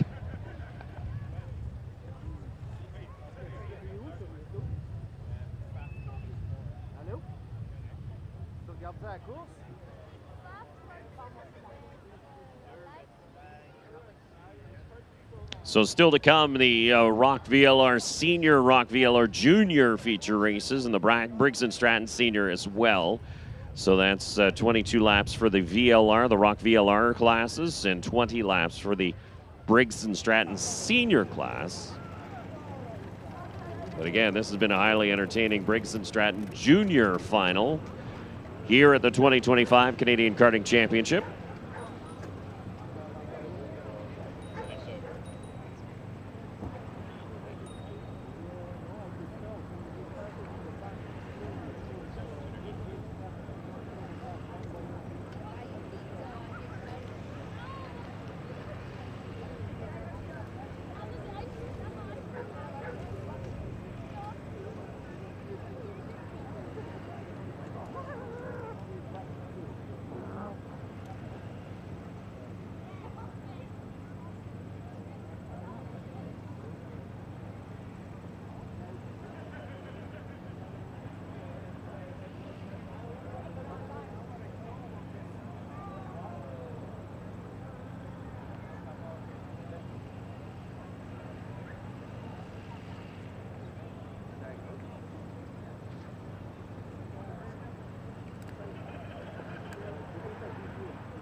So engines are starting to get refired here in Briggs Junior after getting everything sorted out. Single file restart after we've had most of the laps go by now. I believe we're going to restart this race with 7 laps to go when we get to the start-finish line here.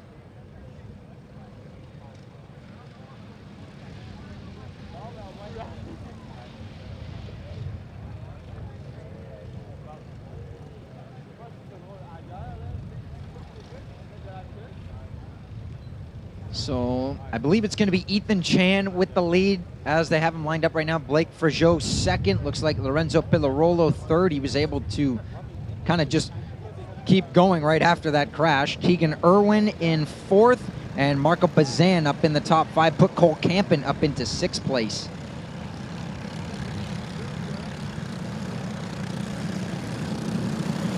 So we'll see if we can get the final 7 laps done without another main issue, but again, the drivers being released, and it'll be a single file restart, unlike the first one when we had a complete restart with the red flag being called on lap number 1. So this one is a single file restart as the field slowly works its way, closing the gaps.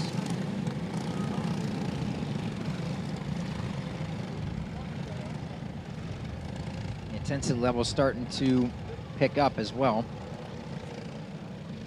See several drivers waving to each other. Not sure why there's a gap there from 5th on back, but I think it's going to close up here in just a second. And now it starts to close up as they get around the final corner there. Campen closes that gap in. So it'll be Chan, Frageau, Pillarolo. As we got one kart going off there as well. It looked like they had a bent axle coming down the back straight there. So looking at the restart with 7 to go now as they cross the stripe, and we're back underway here in the Briggs and Stratton Junior. Down into turn 1, they all continue single file. Sun completely out now. Oh, Pillarolo goes out a little bit wide. There goes Irwin by, there goes Bazan by. Oh, one kart's gone backwards at the top of turn 6. I think it was only a 1-kart incident. They spun backwards and well out of the way as we continue down the hill. Look at Frageau looking. Whoa! Chan hard on the brakes right there. Here comes Keegan Irwin. As there's the driver out and getting back going. That's the 289. Giuliano Galle, I mentioned earlier how he had done a great job of getting himself back up into the fray here. Unfortunately, that's all gone away on this restart. I think Bazan's up into 3rd now. Yes, he is. He's gotten up ahead. Cole Campen up and into 4th place. That inside line move there from Keegan Irwin unfortunately didn't work, and now he gets help from new 6th place man, Cameron Conrath. So Campen, who was out in front, as a matter of fact, started on pole for this event, did slide back through the running order, but now, once again, back up to the front 5 of this group. As Chan continues to lead over Frageau, Picolarolo, and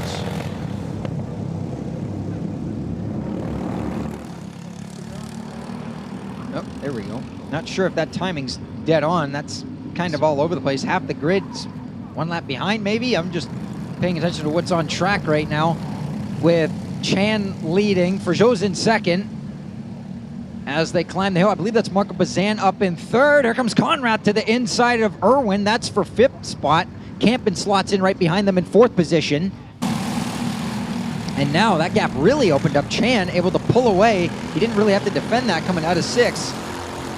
But a good run here now for Frageau. He's going to look to the outside. Bazan thought about going for it as well. He leaves him high and dry, though. My goodness, that was close. Frageau almost had a run right up alongside Ethan Chan going into the final set of corners, but we come out of turn 12 single file once again with now 4 laps to go here to crown a Canadian champion in the Briggs and Stratton Junior class. Oh my goodness, 2 by 2. Frageau around the outside and to the lead past Ethan Chan.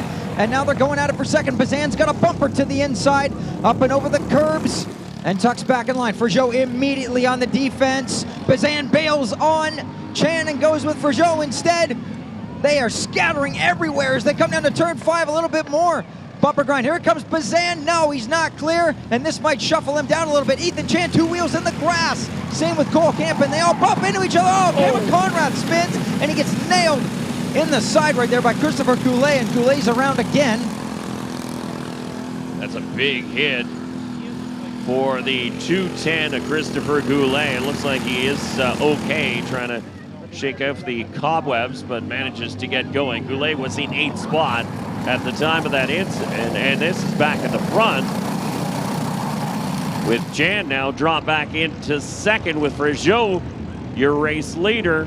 And once again, Campen tucked right in behind that fairing down below the steering wheel, trying to get as much aerodynamics out of that kart as he can to close the gap on the 2 race leaders. Brandon Bowden actually up into 4th place. Wow, gotten himself through the chaos. Oh, Keegan Irwin goes through on Marco Bazan with a little bit of help from behind. At turn 4, you don't normally see that pass being made there as they fan out almost 3 wide. Campen cuts it back to the inside there. Here's Bazan now trying to push Irwin along, as I don't think Campen was going to be able to make that outside move work. Frejot continues to lead so far as we've seen, heading up to 6. And out wide goes Chan. Campen's to the inside of him, and again, he just can't quite stay there. Coming to 2 laps to go this time, and Blake Frejot still leads it. Which way does Chan go? He peeks to the outside, but he stays right behind him. 8 karts in a train going for the Canadian Championship. Around the outside goes Mateus Segas, and at the last corner, Ethan Chan goes for the lead. And again, Blake Frejot holds him off, or does he? Down to turn 1.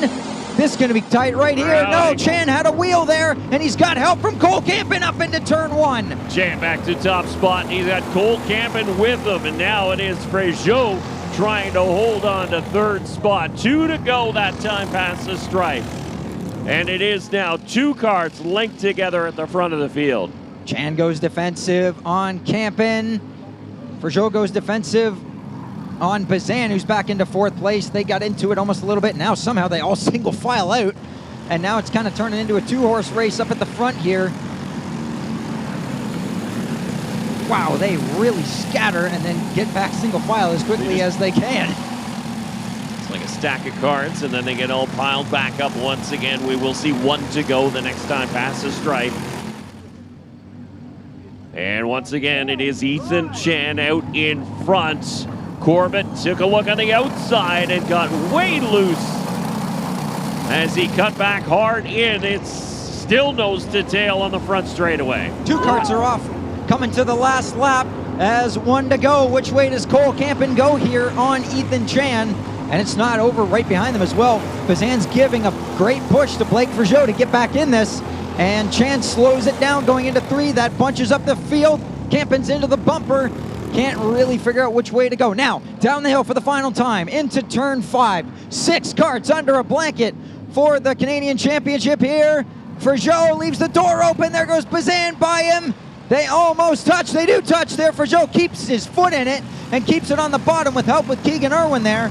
And Irwin also sends it to the inside of Bazan as Chan barely was able to hold off Campen, but they both lost momentum. Out in front still Ethan Chan with Cole Campen in tow. Chan now with about a 2-car length lead over Cole Campen. Campen is moving that kart forward in the seat, just trying to urge it.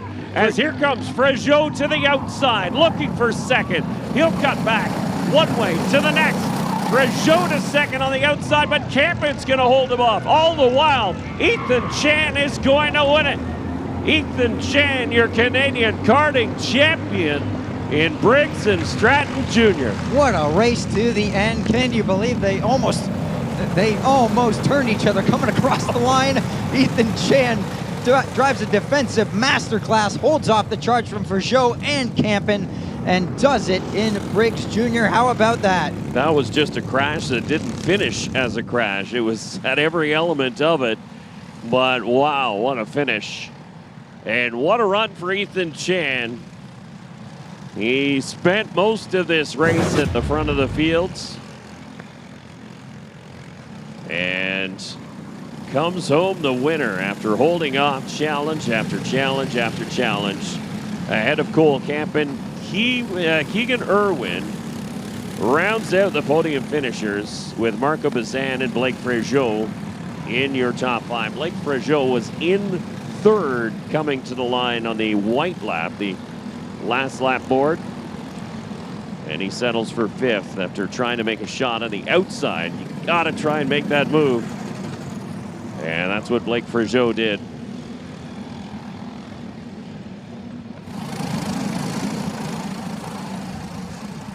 So you can see it was action-packed all over the place.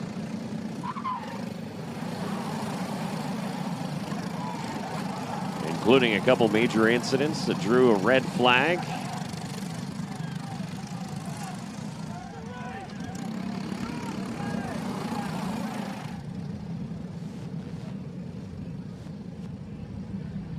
And that single file restart that really shuffled things up one more time. Ethan Chan having to get around Blake Frageau.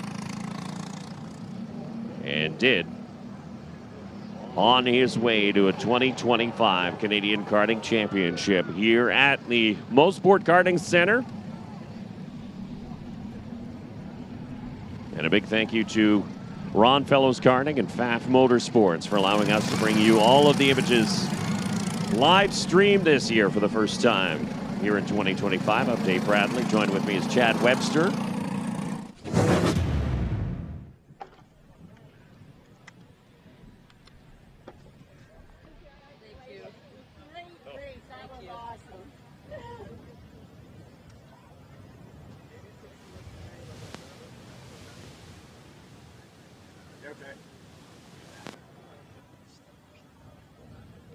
Two mics, we got to talk into them at the same time. Over here. All right, I'm with your Briggs and Stratton Junior 2025 Canadian Karting Champion, Ethan Chan. Ethan, what a race. Absolute craziness out there, and you still come out on top as your kart begins to roll away from us a little bit. How does this one feel, my friend, to be a Canadian Karting Champion? Words can't even describe how I'm feeling right now. This feels incredible. Who do you want to thank for your race victory, man? You have to have a lot of family and friends out there that have cheered you on all this time. I'd like to thank my parents, everybody that has supported me, ApexBrakes.com, Mosport Kartways, and Goodwood Kartways. Congratulations, Ethan. You have won the 2025 Canadian Karting Championship. Well done.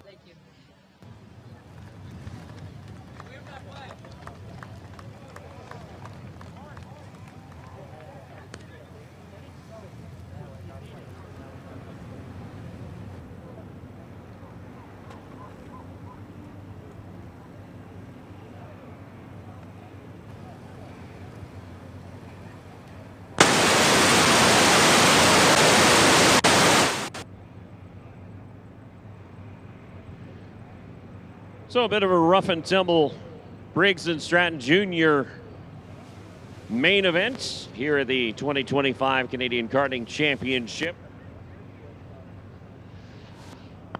And now we get into the ROK VLR Senior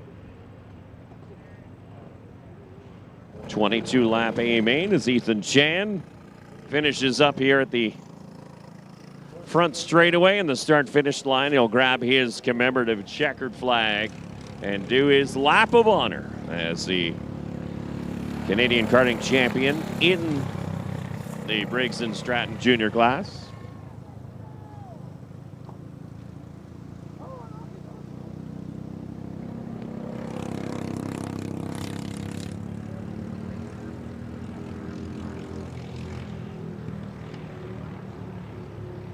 And so the ROK VLR Senior class will be contested on track, as we mentioned. The specifics of that class, essentially senior, adults, 15 plus. And the engine's very similar to the ROK GP class.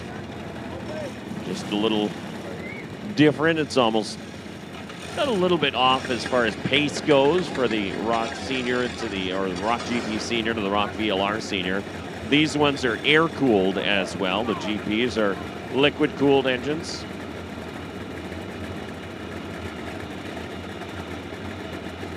And the drivers are strapped in.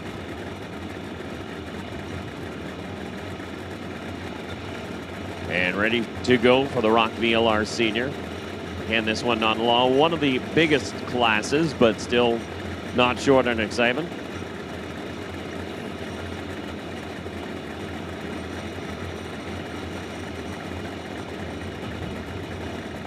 Well, what a day it's been as far as weather goes. It started the day looking like rain, threatening, and cloudy, windy, and then the wind died off, but then we did get a little bit of moisture falling from the clouds, but not for long, and all of a sudden the clouds cleared. We've got sunshine and a little bit chillier temperatures here today. So yeah, we've had pretty much a taste of everything over the course of the day today. Absolutely. And well, even now, yeah, the wind is still up, at least under here in the tent. Yeah, it does feel quite chilly. Although if you walk out there in the sun, it feels like a completely different part that you're in. So honestly, it just really goes to show you wherever you are on the track, you almost feel an entirely different temperature here. As ROK VLR Senior negotiates the track, we got another chance here. Ryan Maxwell looking for a second win today as well. He starts off fourth in this, but we got Jensen Burnett, and Aiden Ingrata, 1 and 2 starting spots. And then it'll be William Bottillier, Ryan Maxwell, and Major Makovskis, the top 5. Joshua Sunvalis, Aiden Shimbashi, Dylan Rennie, Arnaud Saborin, and Savio Panaccia rounding out the top 10 as they aggressively warm up the tires before the acceleration line. As we've done the first 3 in Group 2, it's time for the last 3. And so this one proving to be at least on paper, when you take a look at the drivers starting at the front of the field, this one's going to be a hotly contested one. As you mentioned, Ryan Maxwell already has the Canadian Championship to his credit. He won that in Rotax Max Senior a little bit earlier on in the day, so he's had lots of time to get the fluids in him, get some rest up as well as the field lines up 2 by 2. Jensen Burnett, Aiden Ingrata, your front row, and we are green here in the ROK VLR Senior class.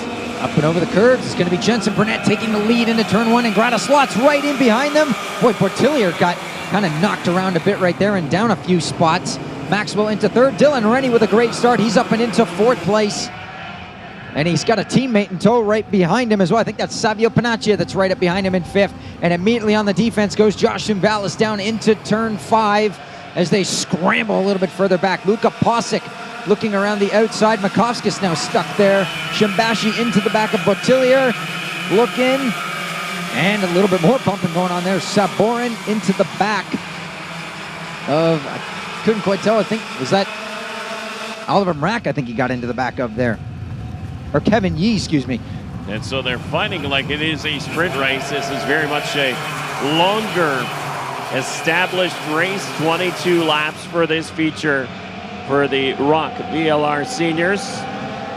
Jensen Burnett leading Aiden Ingrata, and again, Jensen Burnett, the pole sitter, opted to go to the outside of turn number 1 for his start, and it did work out. So there are several classes where it does seem to pay off when you choose the opposite side, as the pole sitter does have the right to dictate which side they'd like to start on. Jensen Burnett started on the outside and held it through turn number 2 as well.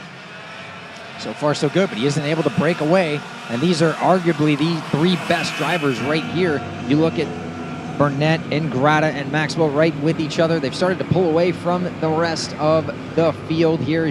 Great shot of the back of them coming out of turn 6. Here we go through the sweeper. And I'm trying to see who has the advantage in certain parts of the track. Looks like Maxwell's got a good run going down into the chicane there. Couldn't quite make anything happen. As we hit the front straight again, 20 laps to go. Maxwell putting his head down, trying to charge as hard as he can. Sunvalis, in the meantime, has gotten himself back up and into 4th place, just off of the front 3. And here comes Ingrata. He got a great few set of corners there. Right back to the rear bumper of Jensen Burnett for the race lead. Yeah, Sunvalis managed to get around Rennie, and then he immediately put his head down to try and close the gap to your race leaders. It is significant, though. It's about a 1.5 seconds from your leader back to 4th spot, and Joshua Sunvalis. But all that could change very quickly, as you saw a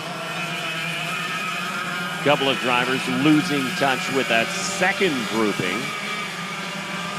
And it is led by Sunvalis, Rennie, Panaccia, and Boutillier is in 7th spot, has laid down the quickest lap of the race so far. Bouttillier's definitely got it sorted out now. He just didn't really get the best start. He got caught in a few battles, and he's kind of having to work his way from the back a little bit. So he's charging down the front straightaway, just can't really close anything there as Savio Panaccia goes through on Dylan Rennie and up into 5th place now.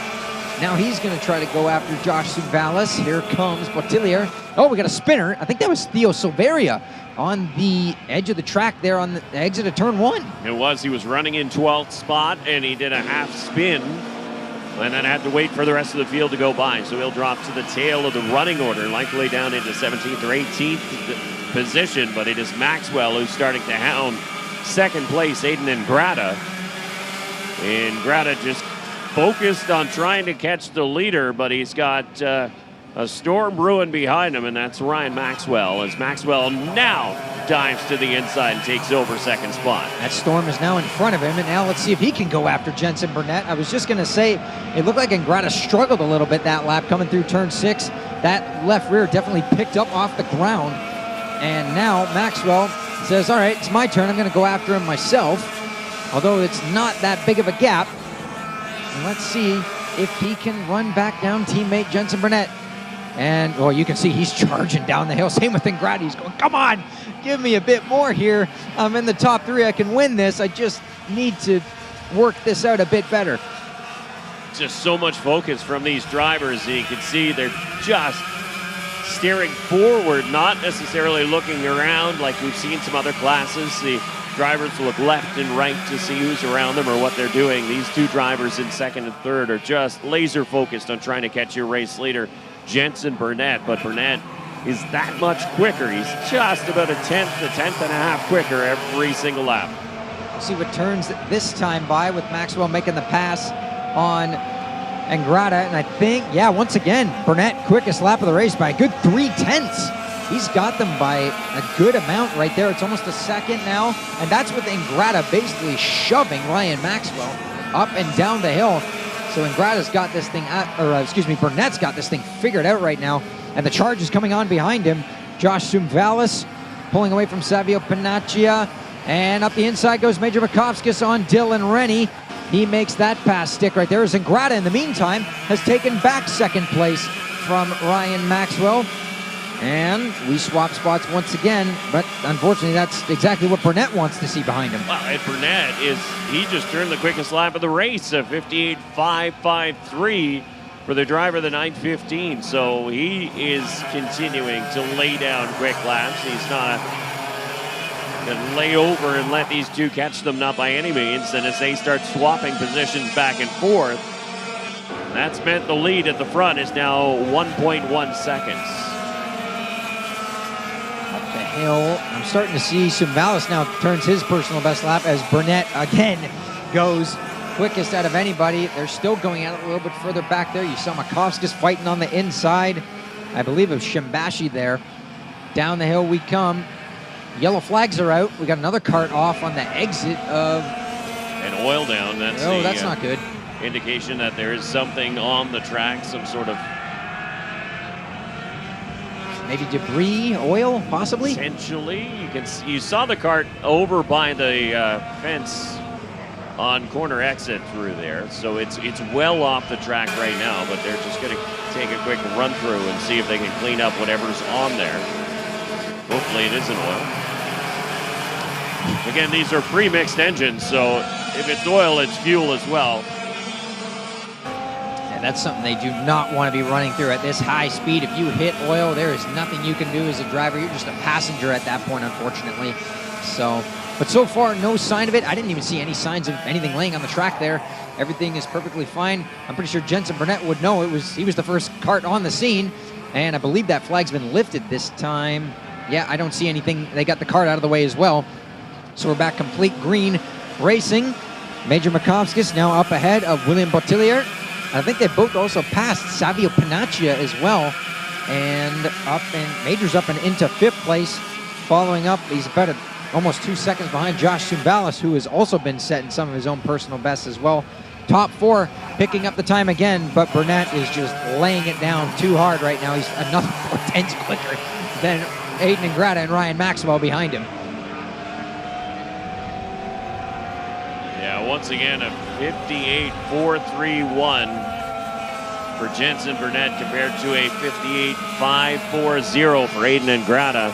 Ryan Maxwell in the 58.6s. So Ingrata, Maxwell, Zumvalis, Mikoskis, and Boutillier have all put down their quickest laps of the race, and it's still not quick enough to close the gap on Jensen Burnett. A 1.667 second lead now. You can see Mikoskis putting his head down, trying to charge as quick as he can. He's got teammate William Boutillier. Wow, that was a lot of left rear wheel coming up off the ground right there for Major Mikoskis. Goes to show you, and I was even going to say that with the sun coming back out and no clouds, that is going to increase the heat on the track, and that's going to increase the grip on the track as well. As we look at the intervals, 13 laps to go this time for Jensen Burnett, and we're going to see what the lap times are this time by. Burnett hits the line 58.409, 58.707 for Ingrata. Again, another 0.3 quicker. Burnett's keeping his pace up. These guys just can't quite run with him. Yeah, Burnett's been so good, so smooth, and that kart is working perfectly. The 915 out in front, started out in front and has led every lap so far, and just continues to stretch out a gap. So we're not even at the halfway mark, and the difference at the front is almost 2 seconds between your leader and second place. Boutillier now gotten through on Mikoskis, put him up into the top 5 positions now. There's teammate Josh Zumvalis just a little bit more up the road, as he's running very similar times to Ingrata and Maxwell. He just can't close the gap because it's so even between the three of them right now. I think Maxwell's gotten a bit closer to Ingrata. Just looking to see, again, just can't get close enough to make any sort of move. They both ran their personal best laps of the race that last lap around. So did William Boutillier. I think he's fastest on track right now with a 58.229. Not the quickest lap of the race, but the quickest man out there right now. But they turned their quickest laps of the race, and it's still not as quick as Jensen Burnett did last lap. So a 2.1 second lead. Yeah, Jensen Burnett's in the 58.3s, and Aiden Ingrata at his quickest now is 58.4. So even a 1/10 of a second is the difference. But again, that gap continues to grow at the front of the field as Ingrata is doing everything he possibly can to catch the race leader in the number 915. Around the sweeper, here he comes now as we see Jensen Burnett through the chicane as he hits the line. Halfway down, halfway to go. 11 laps to go as he crosses the line this time by. You can see Ingrata's trying everything he can. He's putting his head down. He's trying to tuck out of the air as much as possible. Again, another personal best lap for him, and it's not good enough to match Jensen Burnett right now. And as a driver, I know he doesn't know this information, but that's kind of a helpless feeling where I'm doing all I can, I'm going as fast as I can, and it's just not enough to catch the driver in front of me.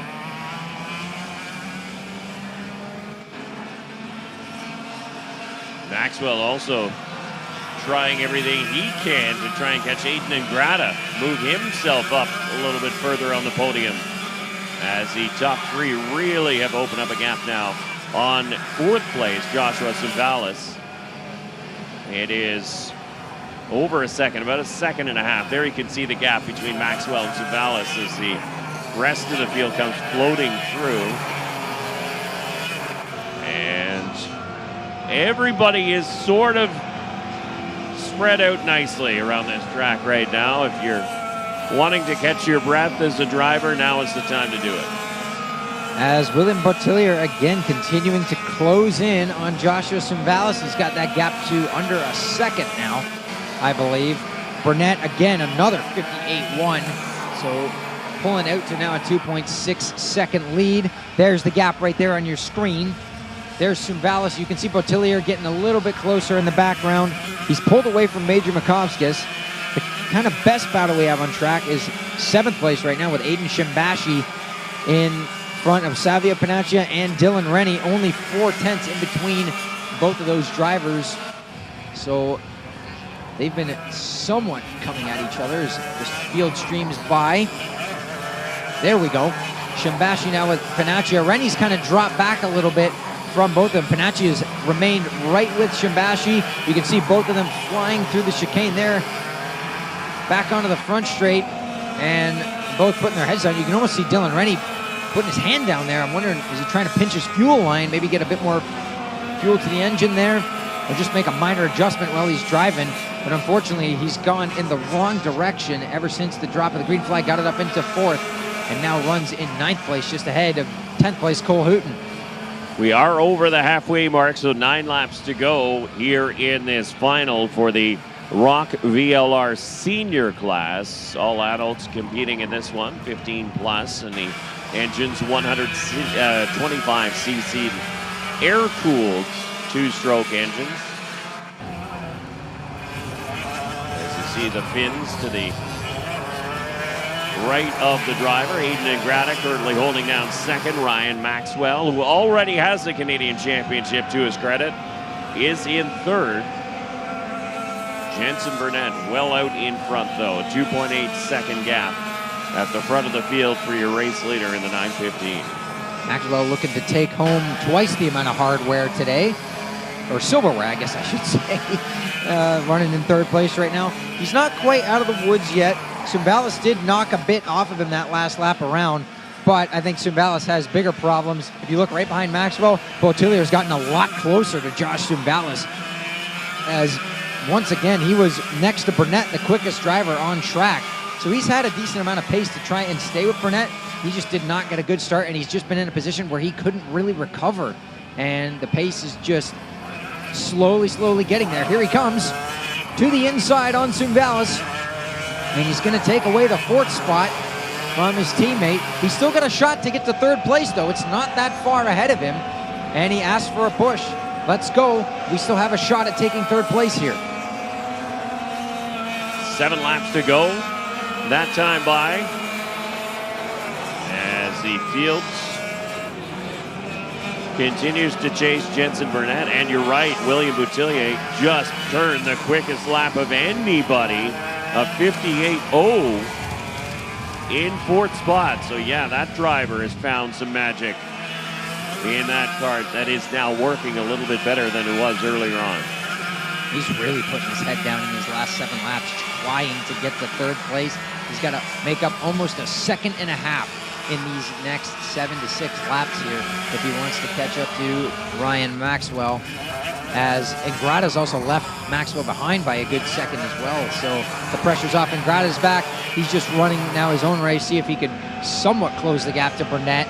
And there it is right there. And I believe if we see the interval here, yeah, it's up by a good 3 seconds. Botillier now breaks into the 57-second mark. He is flying out there right now, showing a lot of great pace in the last part of this final. That's 0.2 seconds quicker than anyone else has gone during this race, including your race leader, that driver right there, Jensen Burnett, in the 9:15, who has been untouched at the front of the field. He's 3.4 seconds up on anybody else.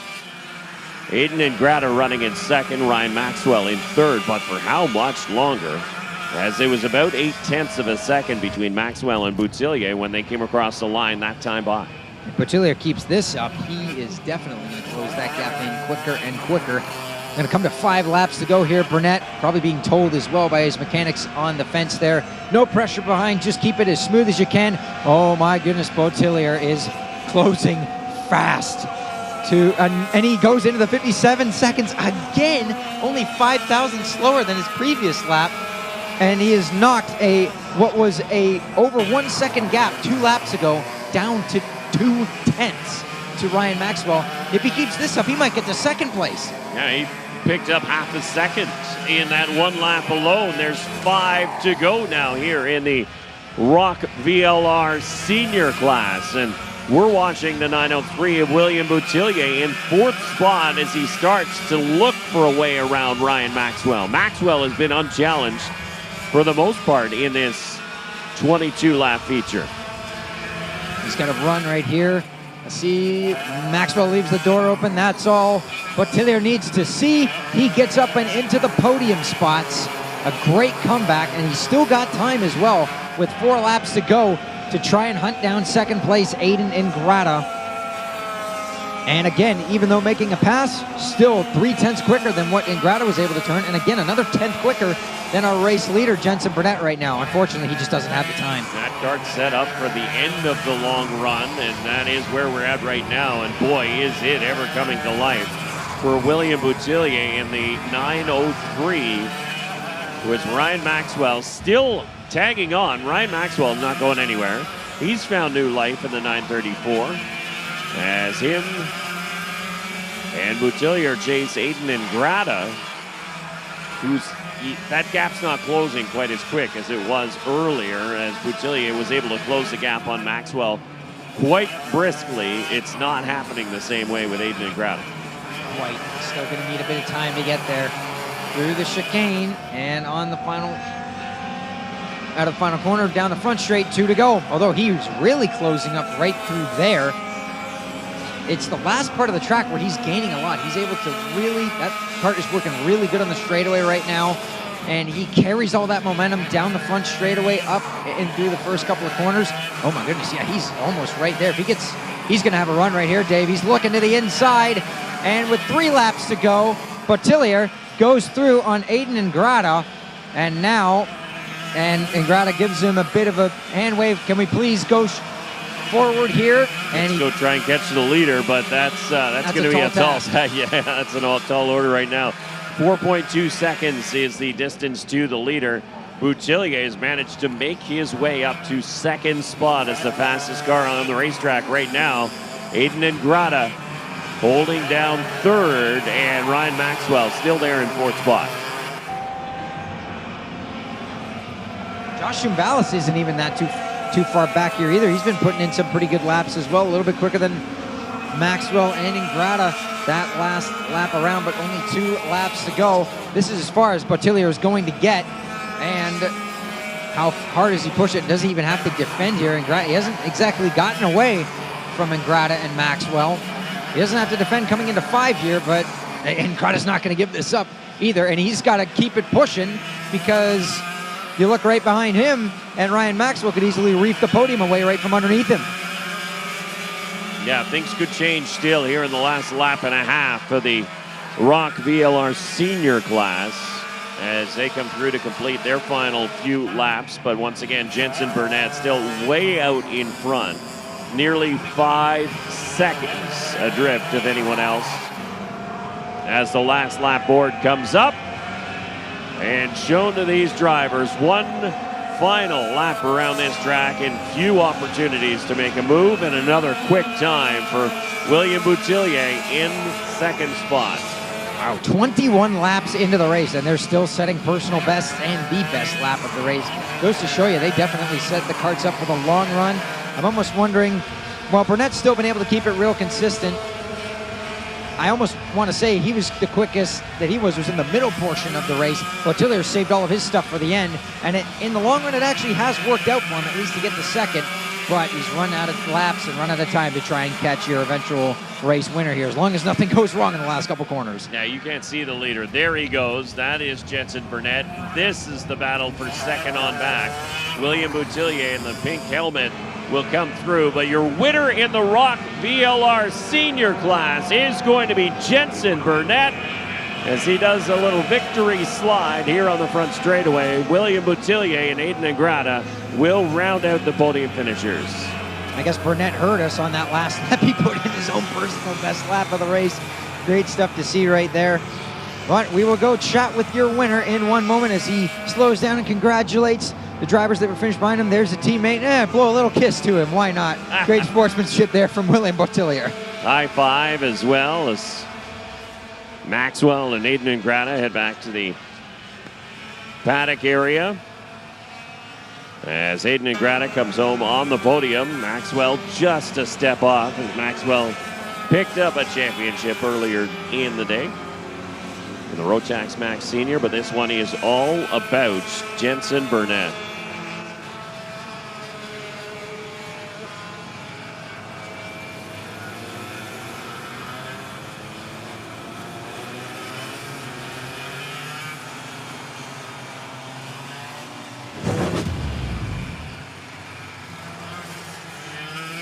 He started on the front row and led the entire distance. Started on the outside lane, but made it work as Zayden Ingrata caught the curb and bounced a little bit, but then the 9:15 of Jensen Burnett, again, had a gap for a little bit and then just continued to grow that gap over the course of the event, eventually ending up 5 seconds clear of anybody else on the racetrack.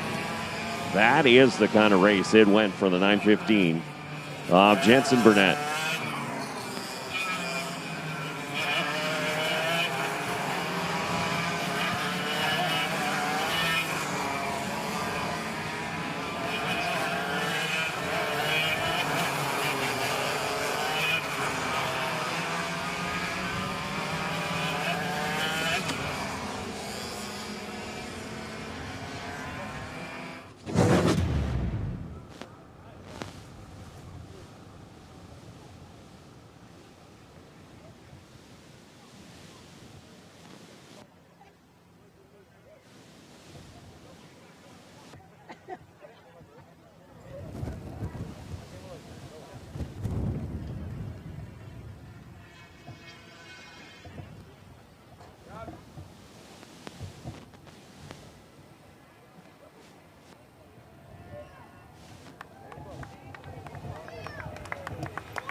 Picture of the flag first, man. What number is this? Number 6? Yeah, 6. Robert! Robert! Robert! Congratulations. Good luck.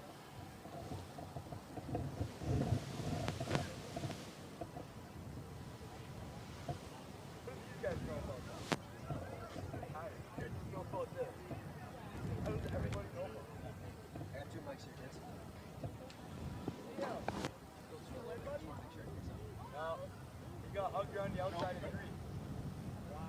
Looks like we're good to go. I'm here with your Canadian karting champion for ROK VLR Senior, Jensen Burnett, number 6 in your career. Well done, dominant run. How does this one feel to do it in senior? Thank you, man. First time in senior, obviously wanted in junior and mini before. So I was coming back this year, hoping just to round it off last year karting.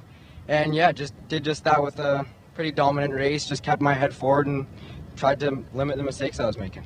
Who do you want to thank for the win, Jensen? I'd love to thank the team, Kevin Monteith, my dad, my mechanic, Vince. Did a great job all this weekend, even with all the setbacks and the engines. Yeah, we just did a great job. Thank you, team. Congrats, Jensen. You have a 6-pack now at the Canadian Karting Championships. Maybe soon to be chasing 7 once we come next year.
So Jensen Burnett gets a chance to do his victory lap here in the ROK VLR Senior after dominating the 22 laps en route to victory and being crowned the Canadian karting champion here at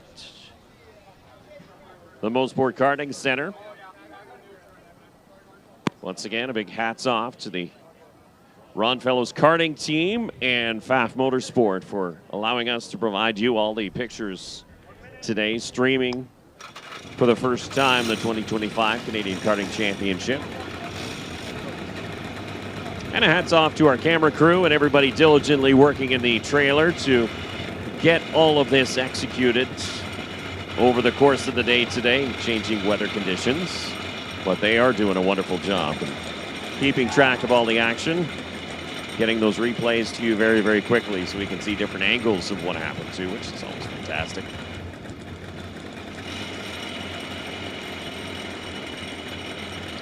So now it's the ROK VLR Junior class. And this one will be a touch smaller group.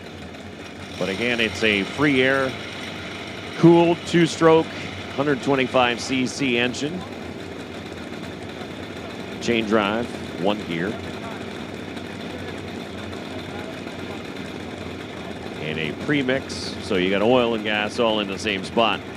Go into the engine, but they sound like little hornets once they get up in the RPM, and that's important. Keep them up in the RPM as Cole Medeiros will start on pole in the 807. Ahmed Mustafa and Robert Tronchi, Garrett Dudgeon, Leo De Silva, Riker Magro, James Tufford, and Caleb Pino in the 812. That is going to be your field of 8 starters here in the ROK VLR Junior.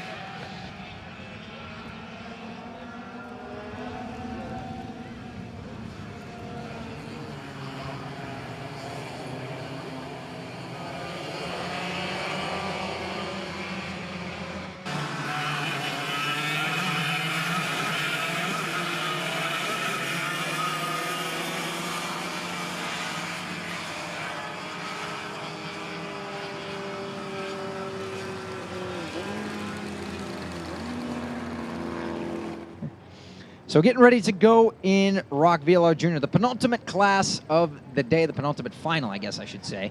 So Medeiros and Mustafa and REM all front row here. And then Robert Tronchi and Kara Dudgeon bring up row number 2. Little point to the heavens there from Cole Medeiros. Leo De Silva rounds at the top 5. Riker Magro, James Tufford, Caleb Pino is your starting order for ROK VLR Junior. 22 laps again for this one too, so that is a longer race. And again, you'll see the comers and goers, but you don't want to let the goers get away too far, and you end up with a 3.5-4 second gap that you just can't close down at the end of the race. So even if you've set your card up to come in later on, you got to get going now because you have to be in contention by the end. Here they come, down for the green flag, presumably, and I think we're going to get it. That's a very nice slow start.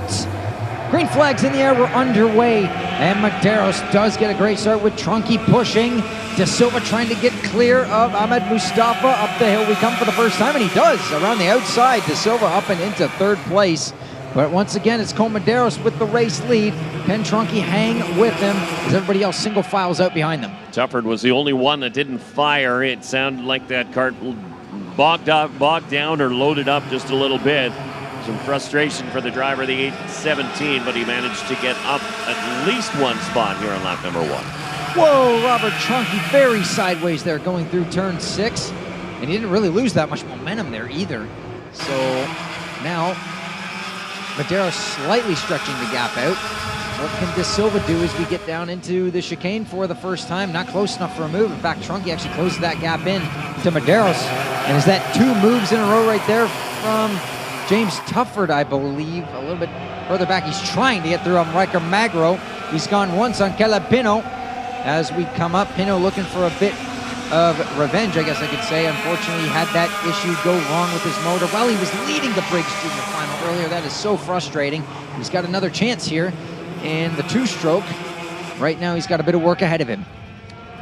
Robert Tronchi was really good through turn number 12 and closed the gap on Cole Medeiros. Medeiros obviously the quickest on lap number 1 and the quickest of all, but now Tronchi looks as though he's found his groove and he's closed the gap and stretched one in behind back to 3rd place as well. So keep an eye on the 836 of Robert Tronchi. He's trying a little bit further back. Trying to see here, or to the inside. Sorry, that was a defense move right there from Ahmed Mustafa, trying to keep Kara Dudgeon back. As we hit the front straight again, Trunky is doing a real good job here, sticking with Monero. Same with De Silva. With a great start, he's put himself in a very promising spot to go for the win here. We got a long way to go, still 20 laps away from the checkered flag. Last lap around was De Silva with the quickest lap, and I think the only driver in the 58 lap times, I believe. Yes. So far, and there goes Kara Dudgeon taking a look on Mustafa. That is a battle for fourth spot in behind this top three that have now stretched a bit of a lead on the rest of the field, but Tronky is right there on your race leader. He's gotten to the bumper. This is as close as he's been. As Mustafa and Dudgeon continue to go at it just behind them. Let's see if he can carry the momentum. This is one of the strong spots that Trunky's got. And nope, doesn't choose to make any moves, just continues to roll along here with Cole Medeiros. And De Silva's right with him as well. It's a nice three-car train up here at the front. These karts take a little bit different driving style. You see the drivers, Cole Medeiros especially, on those tighter corners, they'll flick them in, get them to slide. You want to keep the revs up on the engine so they don't bog down as Tronky goes back to third as Leo De Silva slips through in turn number 3. Great move by De Silva, and all that as well as bringing Ahmed Mustafa and Kara Dudgeon into play as well here. And Mustafa's trying to hold off Kara Dudgeon there.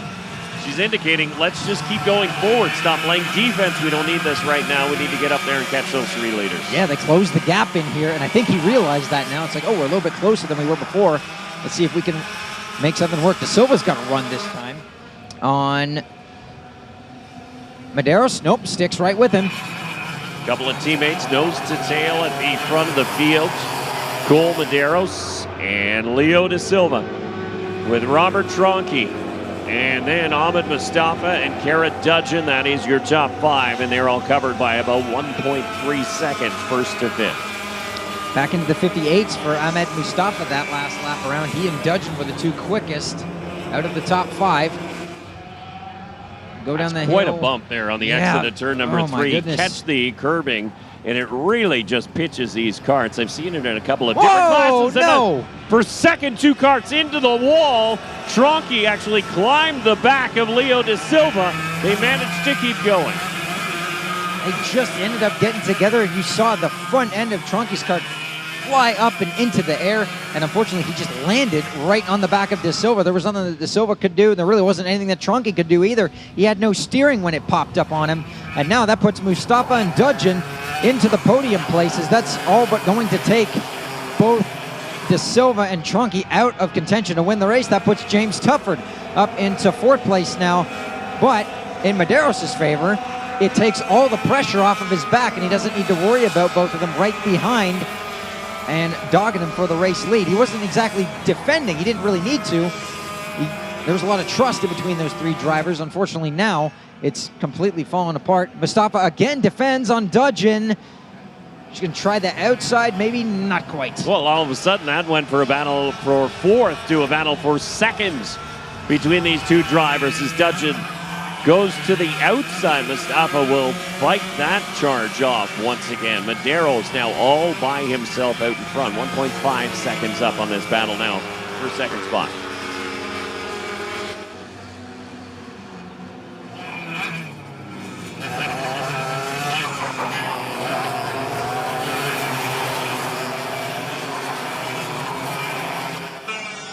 Your attention to the paddock, please. Your attention to the paddock, please. As the day winds down, a couple of quick announcements. Number 1, first place prize is looking for their beeper. In fact, beeper number 1 is what they're looking for. So if you could please turn it into first place prize, they would be really appreciative of that. Number 2 is, as we're at the end of the racing day today, we have a number of transponders that still need to be submitted. Those transponders need to be submitted as soon as possible to the main building. If you could please return your transponder to the main building. And first place prize is still looking for a beeper.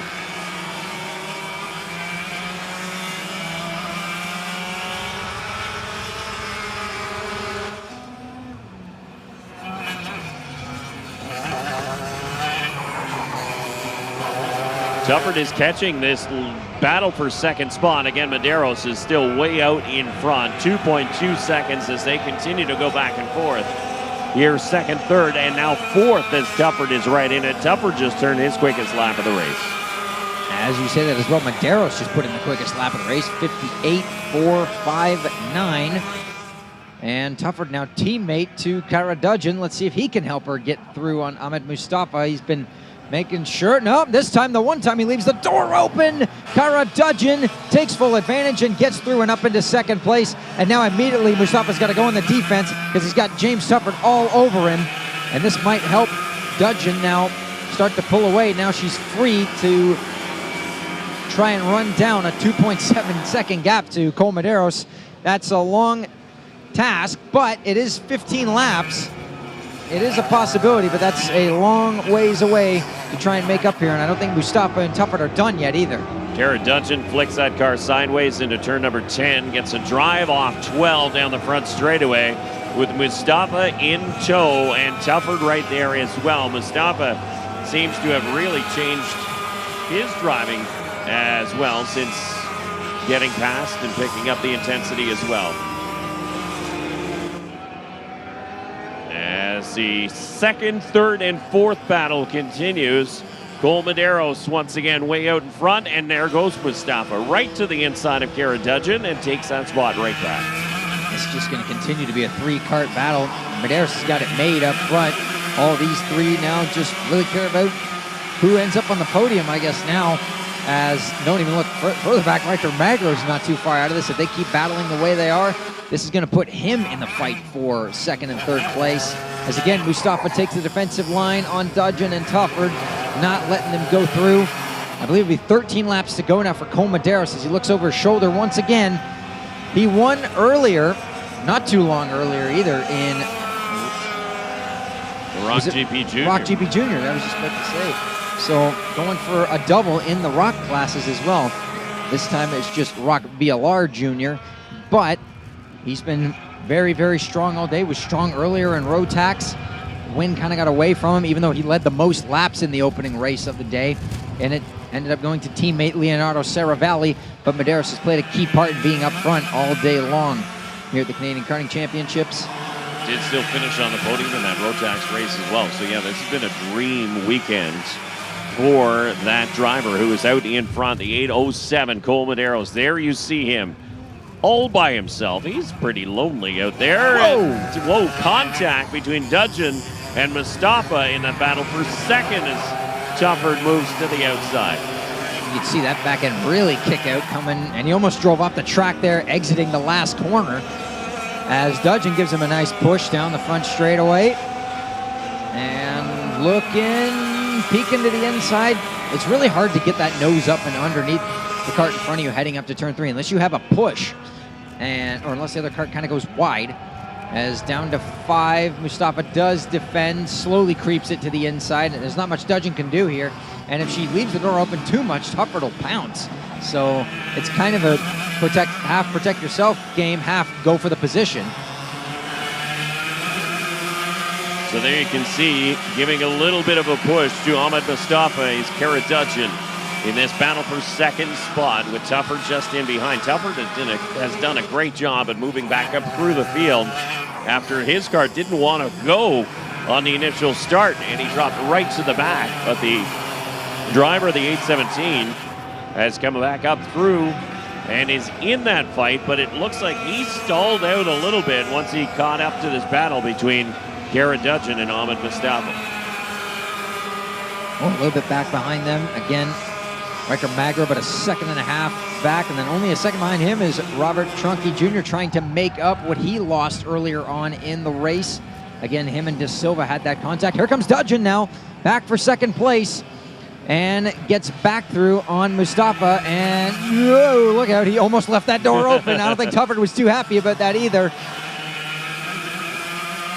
Mustafa, if he left that door any more open, Tufford had a run on him right there. And now Dudgeon goes back to the lead in this group. Takes a look over her shoulder. They head down into the chicane. I don't think she really needs to defend this. Not close enough is Ahmed Mustafa this time to get that third position back. This group really likes to pass in turn number 5. They seem to have done it several laps in a row. To the inside of turn number 5 in that braking zone. And now Mustafa loses that 3rd spot as Tufford sneaks in underneath in the inside of turn number 2. Didn't take James Tufford too long. He found a run right there and went with it. That puts Dudgeon a little bit further back ahead. Does Mustafa have a run? No, he's not close enough, as now the 2 teammates from JMF try to maybe work together here and possibly get away from Mustafa for the first time in this race. This is all going on 6 seconds behind Cole Medeiros. You can see him there coming on the perpendicular basically to 2nd, 3rd, and 4th. There he is going by the sweeper. He'll be coming to single-digit numbers here with 9 laps to go when he crosses the line. And now this group starts to spread out a little bit, although I think Tufford might have a bit more pace. You might be right, but looking at the last lap times, Kara Dudgeon just turned in her quickest time of the race.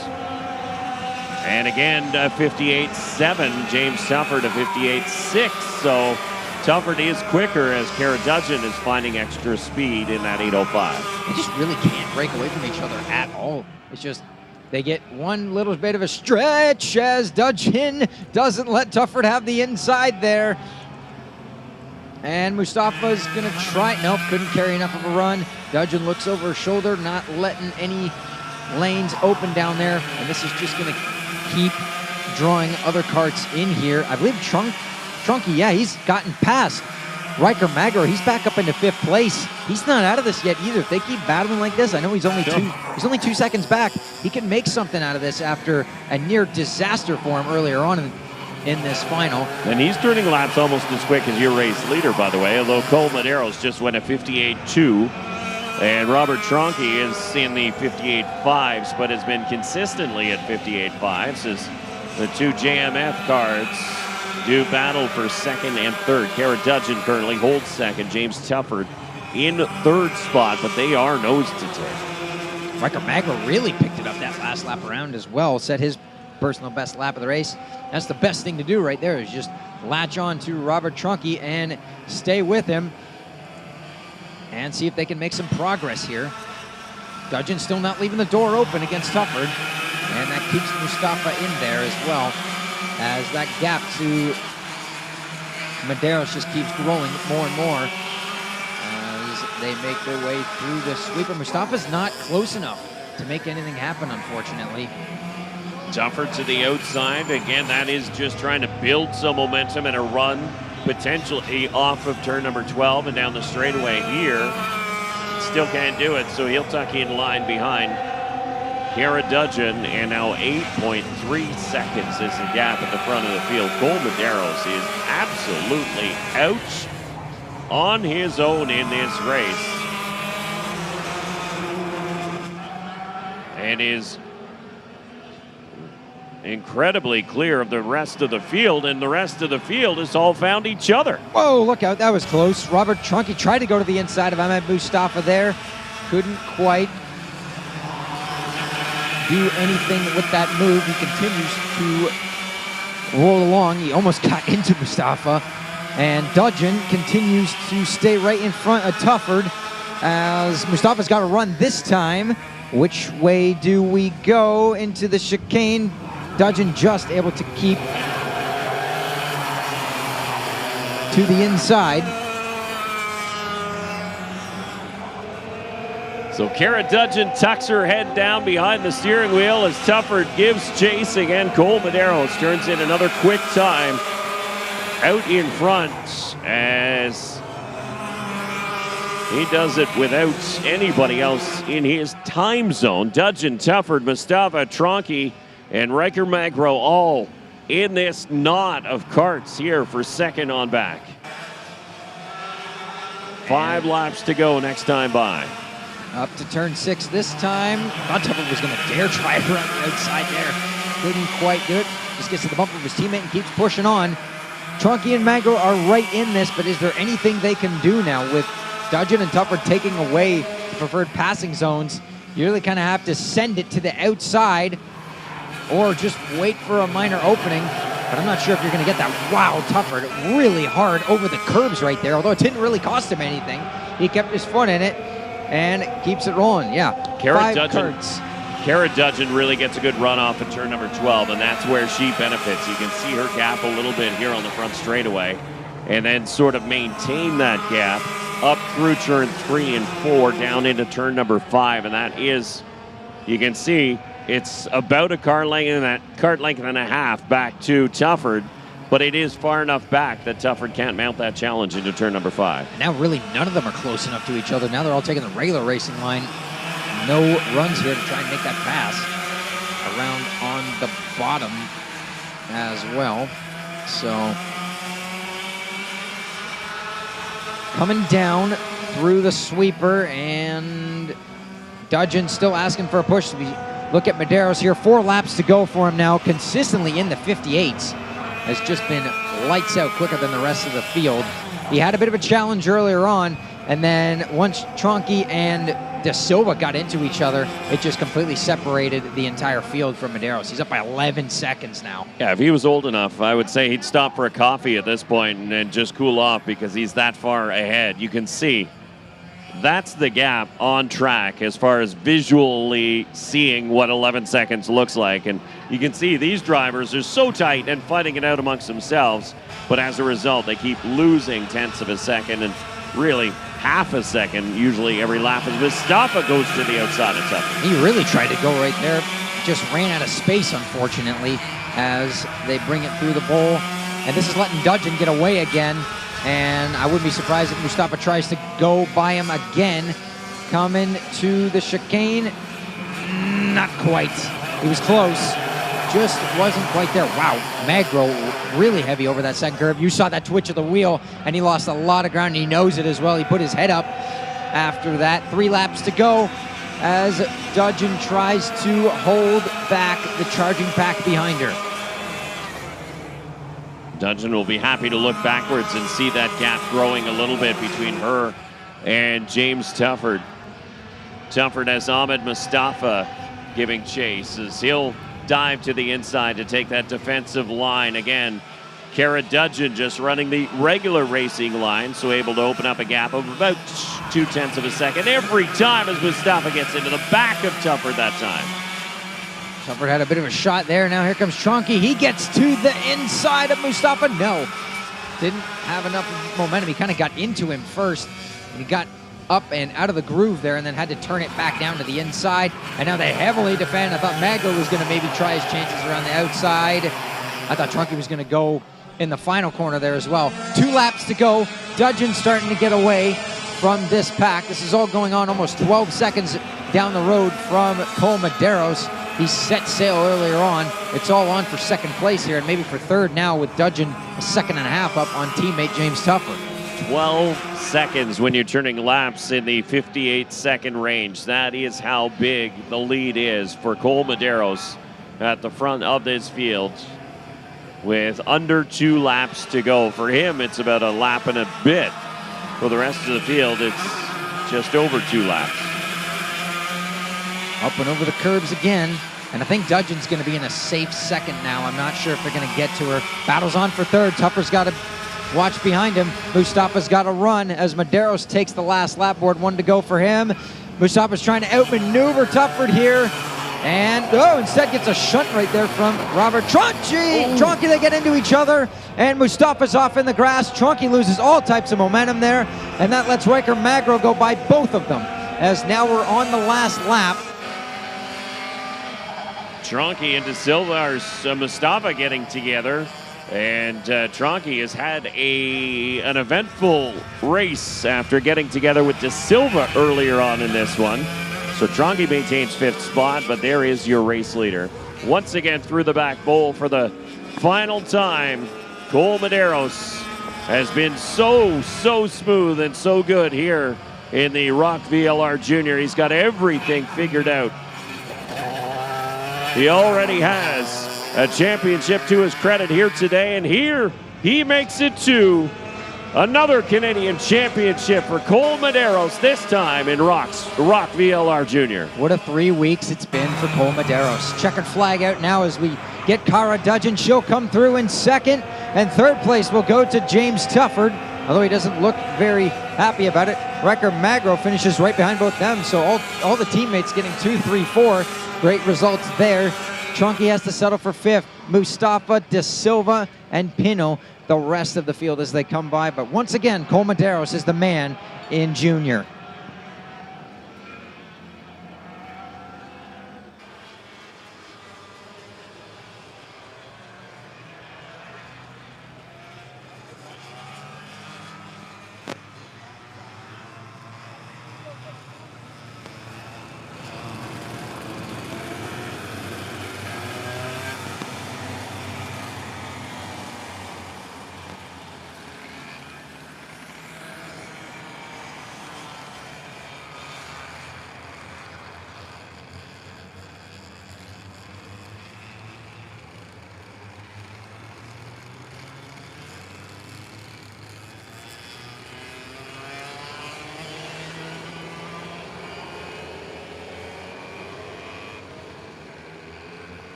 So the ROK VLR Junior heavily contested in behind Cole Medeiros as he led from the drop of the green in every single lap. But this one was no shortage of excitement as the positions 2 on back changed back and forth and back and forth. Eventually, Cara Dudgeon taking control of second place and holding off all challenges. And that's eventually where we saw her finish in the 8:05. James Tufford in the 8:17. Her teammate coming home in third. Has got a few more fireworks in corner number 12 with about 2 laps to go. But Medeiros all by himself eases it to the checkered flag, and now he rolls it down into victory lane.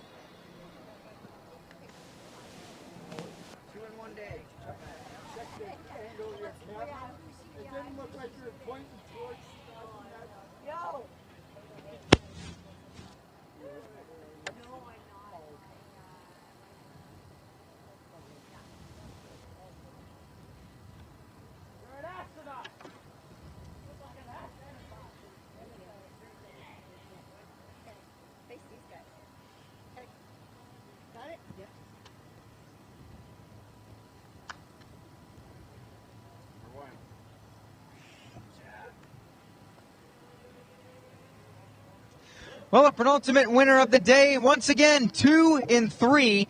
Cole Medeiros, second time today, and another Canadian championship to your name. How does this one feel for you, my friend? It feels really good. My first race in this championship in the VLR, and it felt really great to get it done in this category. And one more time, a bit of a special thank you for the rest of your team. Yeah, I thank my mechanic, Frankie, and Damon, my team, the engine builder, Kevin Glover, and everyone who's helped me. Congratulations, Cole. You've won 2 in 1 day at the Canadian Karting Championships.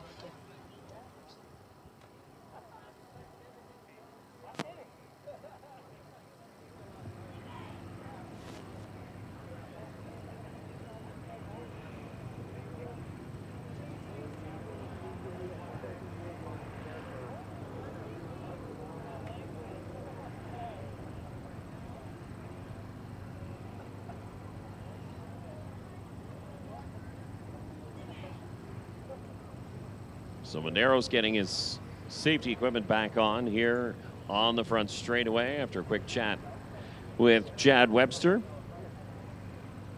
And he'll fire that cart back up, and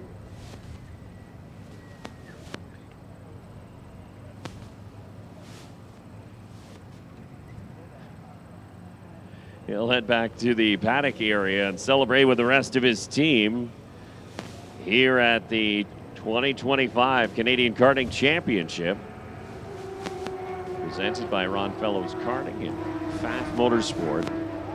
What a beautiful day this has turned into now. Clouds have cleared, blue sky has joined us, and There's a perfect photo opportunity once again for Cole Medeiros, with the checkered flag that the drivers actually get to keep, which is super cool because it's the branded Canadian Karting Championship checkered flag. They made 12 of them because each champion gets to take that checkered flag home with them as a special memento. And this will be the final race of the weekend, and it's going to be a big one. Just based on the number of entries for this one, 44 karts potentially could make the start for this Briggs and Stratton Senior event. So into the 4-stroke karts. You can hear the rumble of the engines as they fire up here in the hot grid.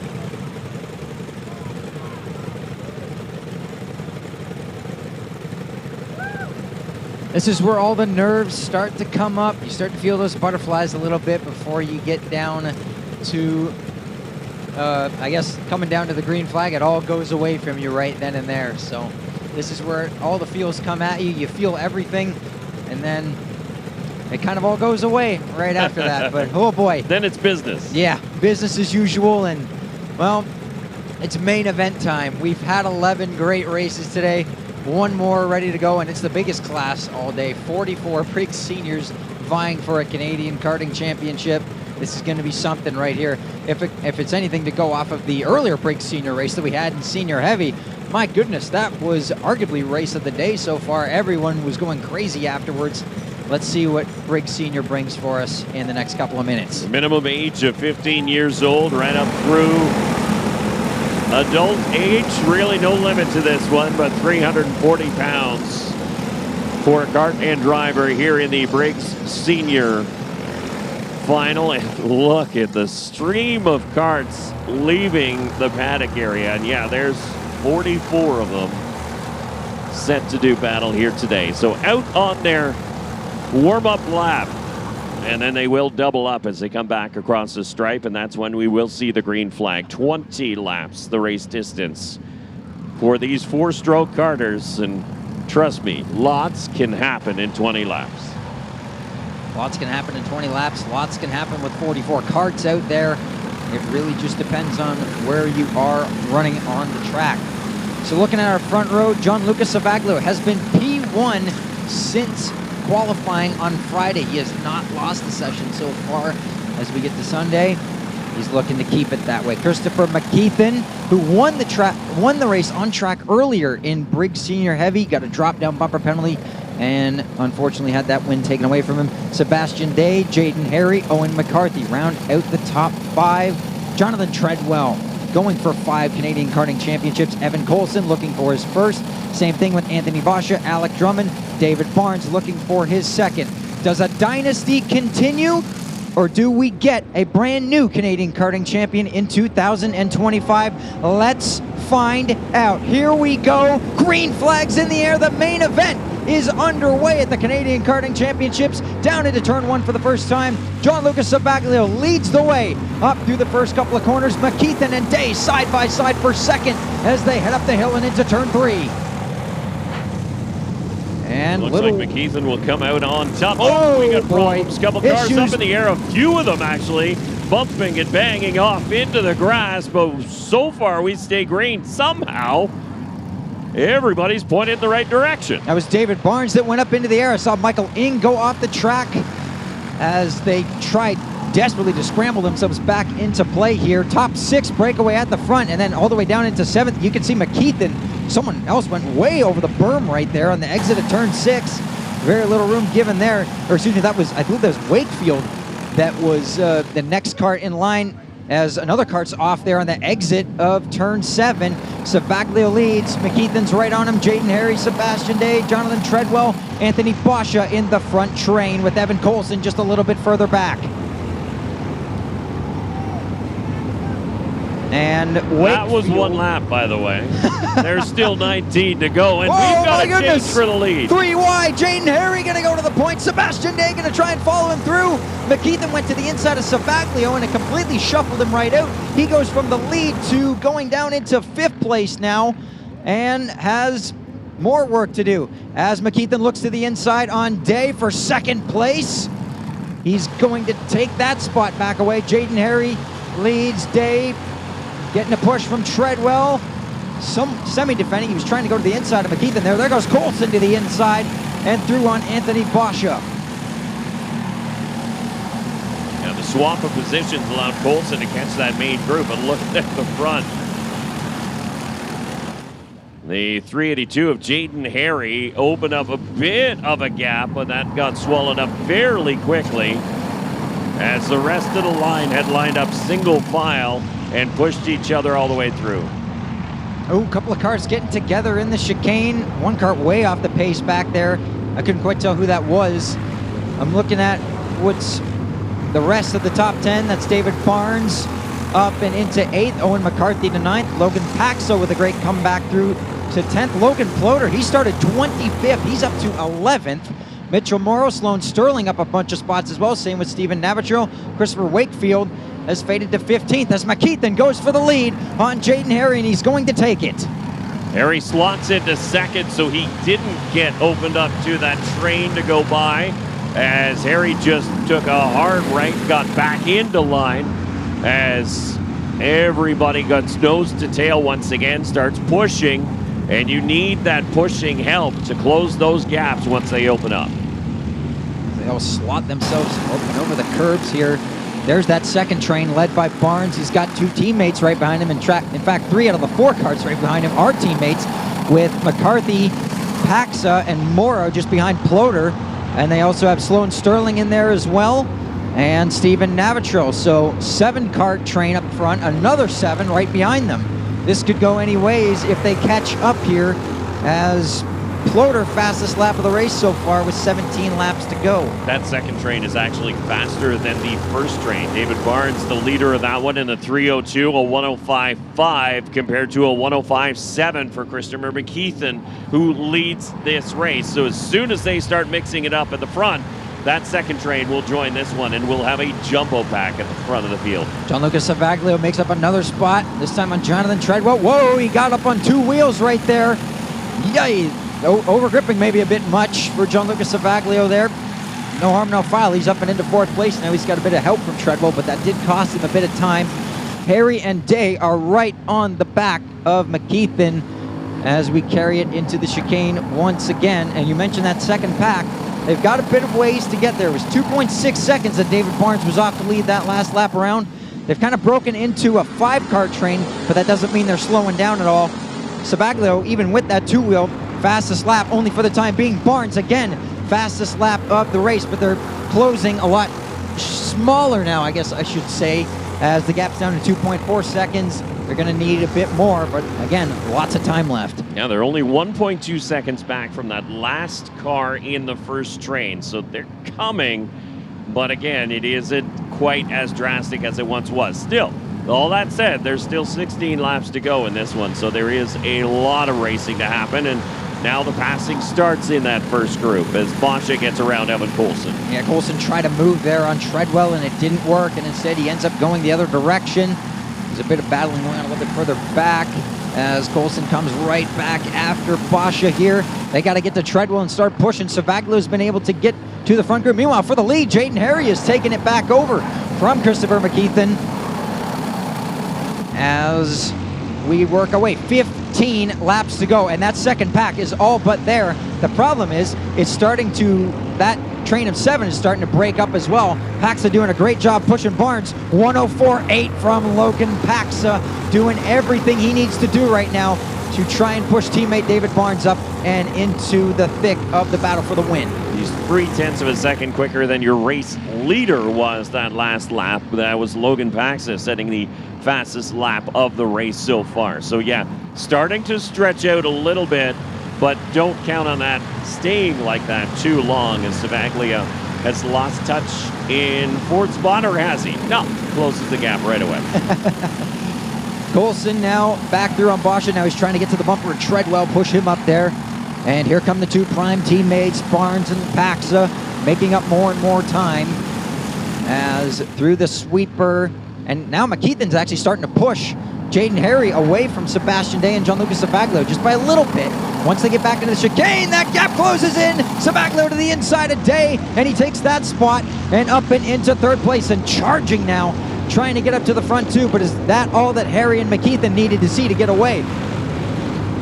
Barnes is Scott Basha, by the way. The 302 is right on the back bumper. The 321, and we got problems deeper in the field. Is that Charlotte Faye Pearson and Raul Gabriel Canado both stuck on each other? They're back rolling now. No harm, no foul. That's in the chicane. Leaders are not even close to there yet. Jonathan Treadwell goes through on Sebastian Day and up and into fourth place. Now he gets behind Savaglio here. Let's see if they can work together and catch back up. There goes Barnes through on Basha at the top of turn number 6. Put him up into 7th. Jaden Harry continues to lead over Christopher McKeithen. Gianluca Savaglio still holding down third spot in the 399. The top two, there they are, nose to tail, and glued nose to tail as they try to push open that gap even further. It was 0.6 of a second that last time by. Now Savaglio is looking for help from Jonathan Treadwell. So he had 0.7 of a second, so the second group is coming. Treadwell gave him a nod as well as soon as Savaglio looked behind him. So there's going to be a push coming towards him. Can they catch up, though, to this front train? And they have a bit of help from Day and Colson as well. Treadwell was still quicker. Oh, we got issues in the final corner. One of them, I believe, is that Nathan Powell in the 300 cart, and the 355 also involved there.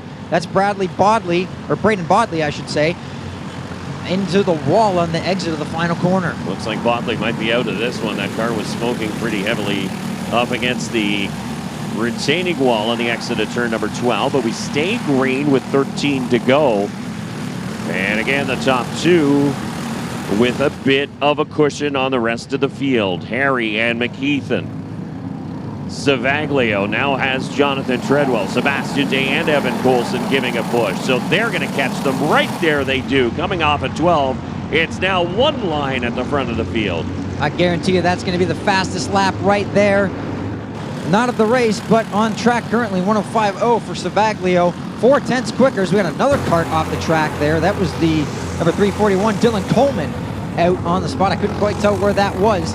But yeah, this has brought that top 6 right together. Then it's a bit of a gap further back. Now Basha's starting to fade. Barnes has got a push now from Logan Ploder as McKeithen goes for the lead on Jaden Harry, and he's going to take it back with 12 laps to go. Paxa, Barnes, and Ploder are making a lot of progress right here. Day still tucked up underneath Jonathan Treadwell in 5th, pushing 4th place as Gianluca Savaglio holds down 3rd. So a swap of the top spot as McKeithen, your new race leader, over Jaden Harry. They were thinking about going back to the inside there as well, but choosing to sit and ride for the time being. Still got a long way to go. We're not even halfway yet. 11 laps to go. McKeithen, hand signals right there, wants a push, but no one's getting away from anyone here as we cross the line. Now Evan Colson, he's just hanging a little bit back in the draft, but like I said, he doesn't have to brake as early as the rest of these guys right in front of him. He's able to throw it in harder, and that was able to set him his personal best lap of the race. But at the same time, it's hard to pass when you're back there. Treadwell was hand signaling a little bit further back. Maybe does he want to go on Savaglio? No, Savaglio's going to go on Jaden Harry. Side by side, Harry holds on. Treadwell trying to hold the outside there, and this might not work out in his favor. He's going to throw it in as hard as he can. He's going to let Harry have the spot and tuck back in line. Treadwell doesn't lose a thing, but instead now it's Savaglio up into 2nd place. It almost looked like Sebastian Day let Treadwell back in that line to avoid breaking up that lead group even more, which is a smart move. Yes, you don't gain that position, but at least you live to fight and close the gap on the race leader, who would open up a bit of a breather at the front. But now look, it's going to get swallowed up here on the front straightaway. Few carts looking to move now. Morrow and McCarthy have gone through on Anthony Basha, and they go, Mitchell goes into the 104s that last lap around, so he is flying right now. This might turn into an 11 cart battle here in a few minutes because Barnes, Ploder, and Paxa are a good half a second faster on that last lap than this front group. Then again, they are starting to battle here Harry's looking for the spot back on Sabaglio as he was thinking, and I think McKeithen felt him on his bumper, and he slightly moved to the inside. Coulson now looks on Sebastian Day.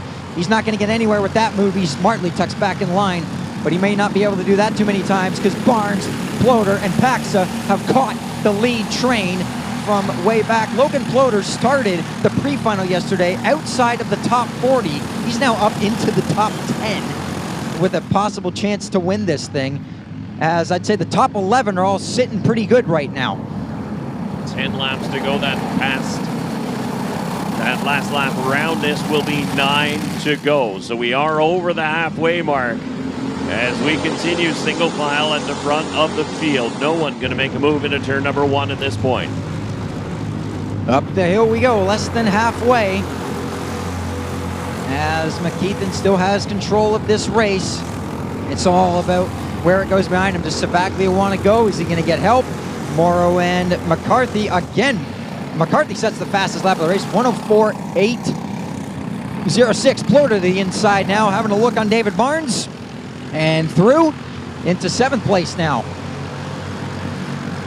So now that group that caught this lead string is going to start making some passes, going to start mixing things up a little bit.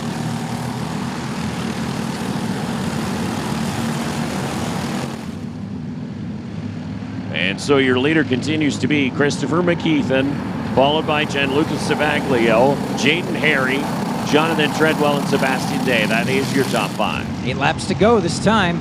And Harry's looking, nope, tucks back in line here. He gives Sabaglio a good push down the front straightaway. I don't think we're going to really see a lot of Hail Mary moves, at least for now. I could totally be wrong. I don't know what they're thinking right now. But it looks like they're kind of content with pushing as things go. Wow, they are so tightly packed together. Ploder tried to go through on the inside of turn 3, and that's going to cost him. That's going to bring Barnes through. Paxa and Morrow to the inside as Sabaglio goes for the lead with help from Jaden Harry. Harry's up beside Sabaglio for the lead, but he's going to get shuffled back here unless he can hold it around the outside, and he is. Treadwell just giving him enough room, and he lets him back in line. Harry back into 3rd, but Gianluca Sabaglio takes the race lead back for the first time since about the first 2 laps, I believe. It is all a big game of chess in Briggs Karting and the Briggs Senior. Oh, you boy. can see a battle for the lead once again as McKeithen goes through, and he'll take over top spot one more time. And this is bringing everybody else back into the fray. Where is Evan Coulson gone? I think he got the short end of that stick there. He's not even in the top 10 anymore. There he is, 11th. Yeah, the last lap was a 109 for him, and he's lost the lead draft.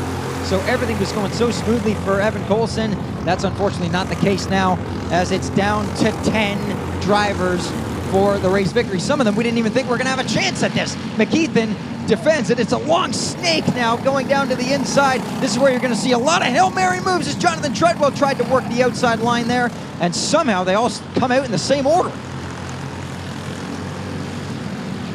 Just trying to calm each other down using hand signals to each other. Just stay in line. This is what we need to do with 7 to go. Just maintain this pace and we'll figure it out. But some of these drivers want to figure it out a little bit sooner than others.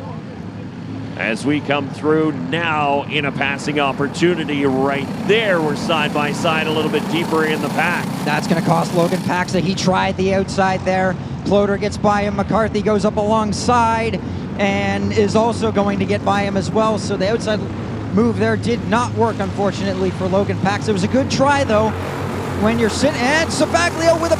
Oh, I thought he had a move there. McKeithen closed the door. Sabaglio had a bumper to him, and I think he realized that was not going to work, and he tucked back in line. And they fire down the hill once again, all 10 of them in one pack. Mitchell Moore doing everything he can. He's kind of off there at the back. And Barnes to the inside of Day. Paxa goes with him, side by side. And Ploder's going to fill that hole, only for the time being. No, Barnes made the outside work on Day. Oh my goodness, I can't believe he carried that much momentum there. Is he clear? Nope, Day's still on the inside. Paxa again gets shuffled out on the top. Side by side, 3 and 4 rows deep. as the leaders now open up a gap, so the top 4 have stretched away. McKeithen, Savaglia, Harry, and Treadwell have a bit of a gap.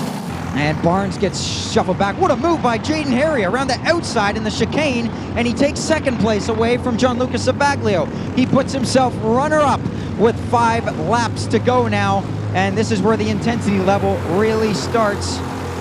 Around 5 minutes left for this Briggs Senior final to crown a Canadian champion.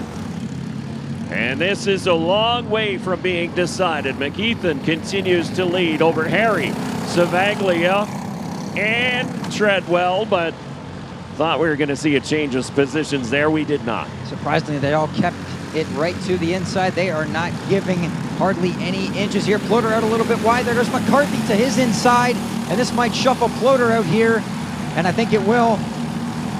McCarthy's got his teammates right behind him. There goes Morrow. Here comes Paxa. Here comes Barnes.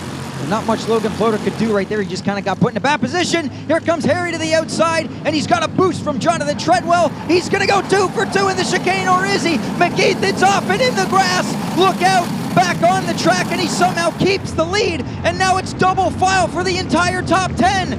Jaden Harry gets the push from Jonathan Treadwell down the front straightaway. 4 laps to go.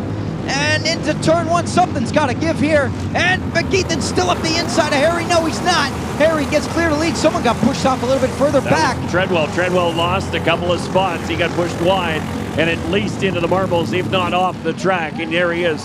You can see him in about 6th or 7th position now. McKeithen back to the inside. No, has to tuck back in line there. I thought he was going to go on Jaden Harry. This has brought so many other karts into the fray here. I can't even count how many are left in this lead pack by the time we hit the line last time to when we hit it this time. Harry's starting to get away a little bit now, or is McKeithen backing up for a run?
You can see Harry looking. I think he's going to go to the outside right here. Yes, he is. Which way does Day go? He's going to leave him high and dry unless Harry can keep that momentum around the outside. No, he's not going to be able to.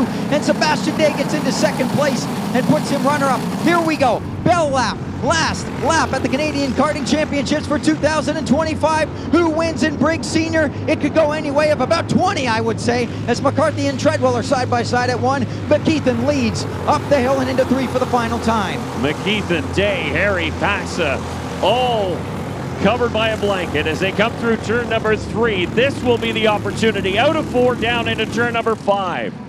McKeithen's not leaving any room on the bottom. And they fan out. Harrier to the outside. No, oh, he and Treadwell get together and Paxa goes off and into the wall. He was completely not his fault. He was just in the wrong place at the wrong time. And now it's McCarthy's up in third. It's really on to McKeithen and Day as they're going crazy a little bit behind them. And, well, McCarthy's still going to have a run here. Last chance. What does Sebastian Day do? Does he got a run on McKeithen? Can he make this one stick? Here we go. Final couple of corners. Day looks to the outside. Nope. Tries to cut it back on the inside. Into the final corner. It is McKeithen. Off of turn number 12. Down the front straightaway and to the checkered flag. Christopher McKeithen, the Canadian karting champion for Briggs Senior. Just on the line, 700s over Sebastian Day. Owen McCarthy gets himself up to third. Jayden Harry fourth. Christopher Wakefield comes back to 5th place. Logan Ploder from 21st to 6th. John Lucas Savaglio, Mitchell Morrow, Alec Drummond, and Brennan Taylor round out the top 10 in a topsy-turvy worthy finale to the Canadian Karting Championships in 2025. As in a minute or so, Jess Trafford will be able to talk to our elated race winner and Canadian champion. And what a final. We knew it was going to be exciting when you had 44 karts take the green, and that's exactly what we got here in the Briggs Senior final.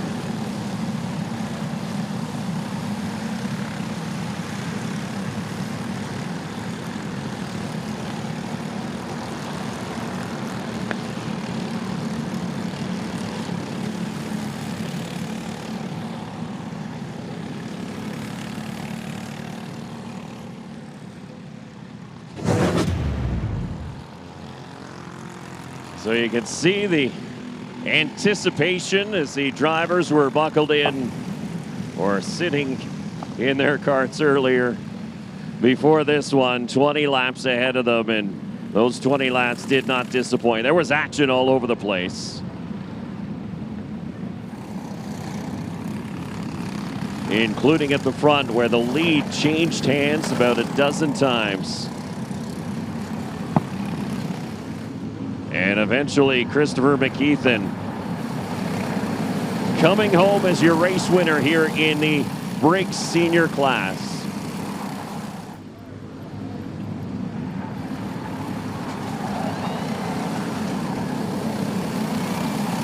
As a race winner comes off, remember a couple of laps before, he was in the grass defending the race lead. Right here, this was the contact between Barnes and Savaglio on the last lap, as there is your race winner, Christopher McKeithen. He'll get the checkered flag and a nice picture, and we'll hear from Jess Trafford in a few seconds as McKeithen takes off the helmet.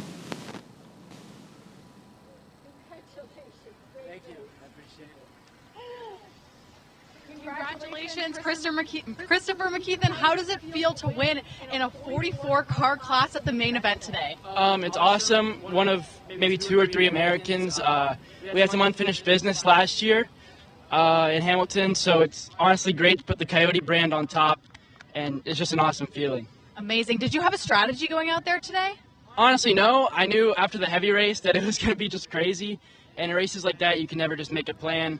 I had my teammate starting a little bit farther back after a difficult pre-final and then a penalty, which was unfortunate, but yeah, no plan, just to go out there and win is all. Amazing. And is there anybody you would like to thank today? Yeah, John Seglum, Precision Performance Karting, Jim Lipari, Victor Peters, with VP Engine Works, the best power, got me the win out there today. Amazing chassis as well, Coyote. Odenthal Racing Products, new carbon camera mount, along with their faultless motor mounts. Brandon Jarzakrak for all his guidance. And yeah, it's a great weekend. Amazing. Congratulations, Christopher, and great race. Thank you. Thank you. Good job, my dear. Yeah, excellent.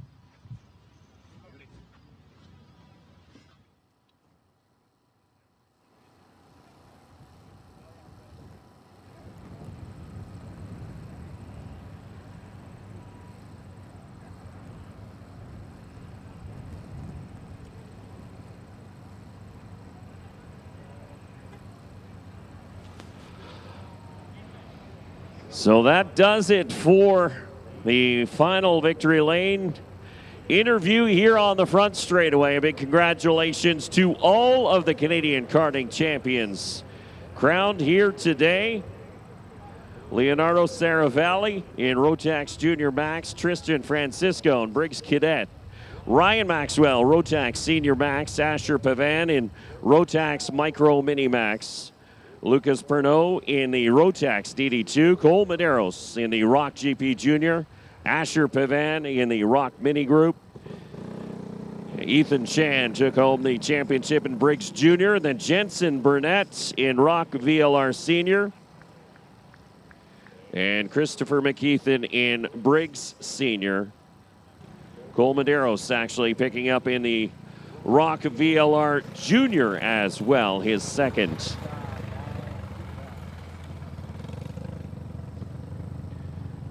And of course in the Briggs Senior Heavy from earlier today, I believe Anthony Cazeta ends up winning in Briggs Senior Heavy. After all was said and done in that one, that was a wild race, just like our finisher there, a worthy finale. Briggs Senior, 44 carts finishing it off as Christopher McKeithen.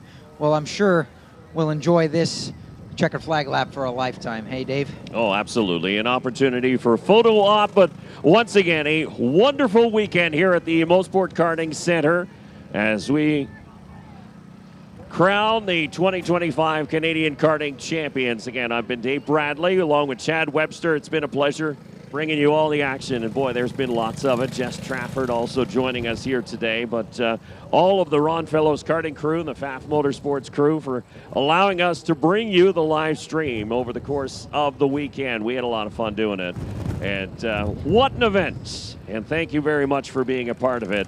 We'll see you next year. Drive safe, everyone, and hopefully everybody gets home safely. Thank you for everyone that tuned in, and we'll see you in 2026.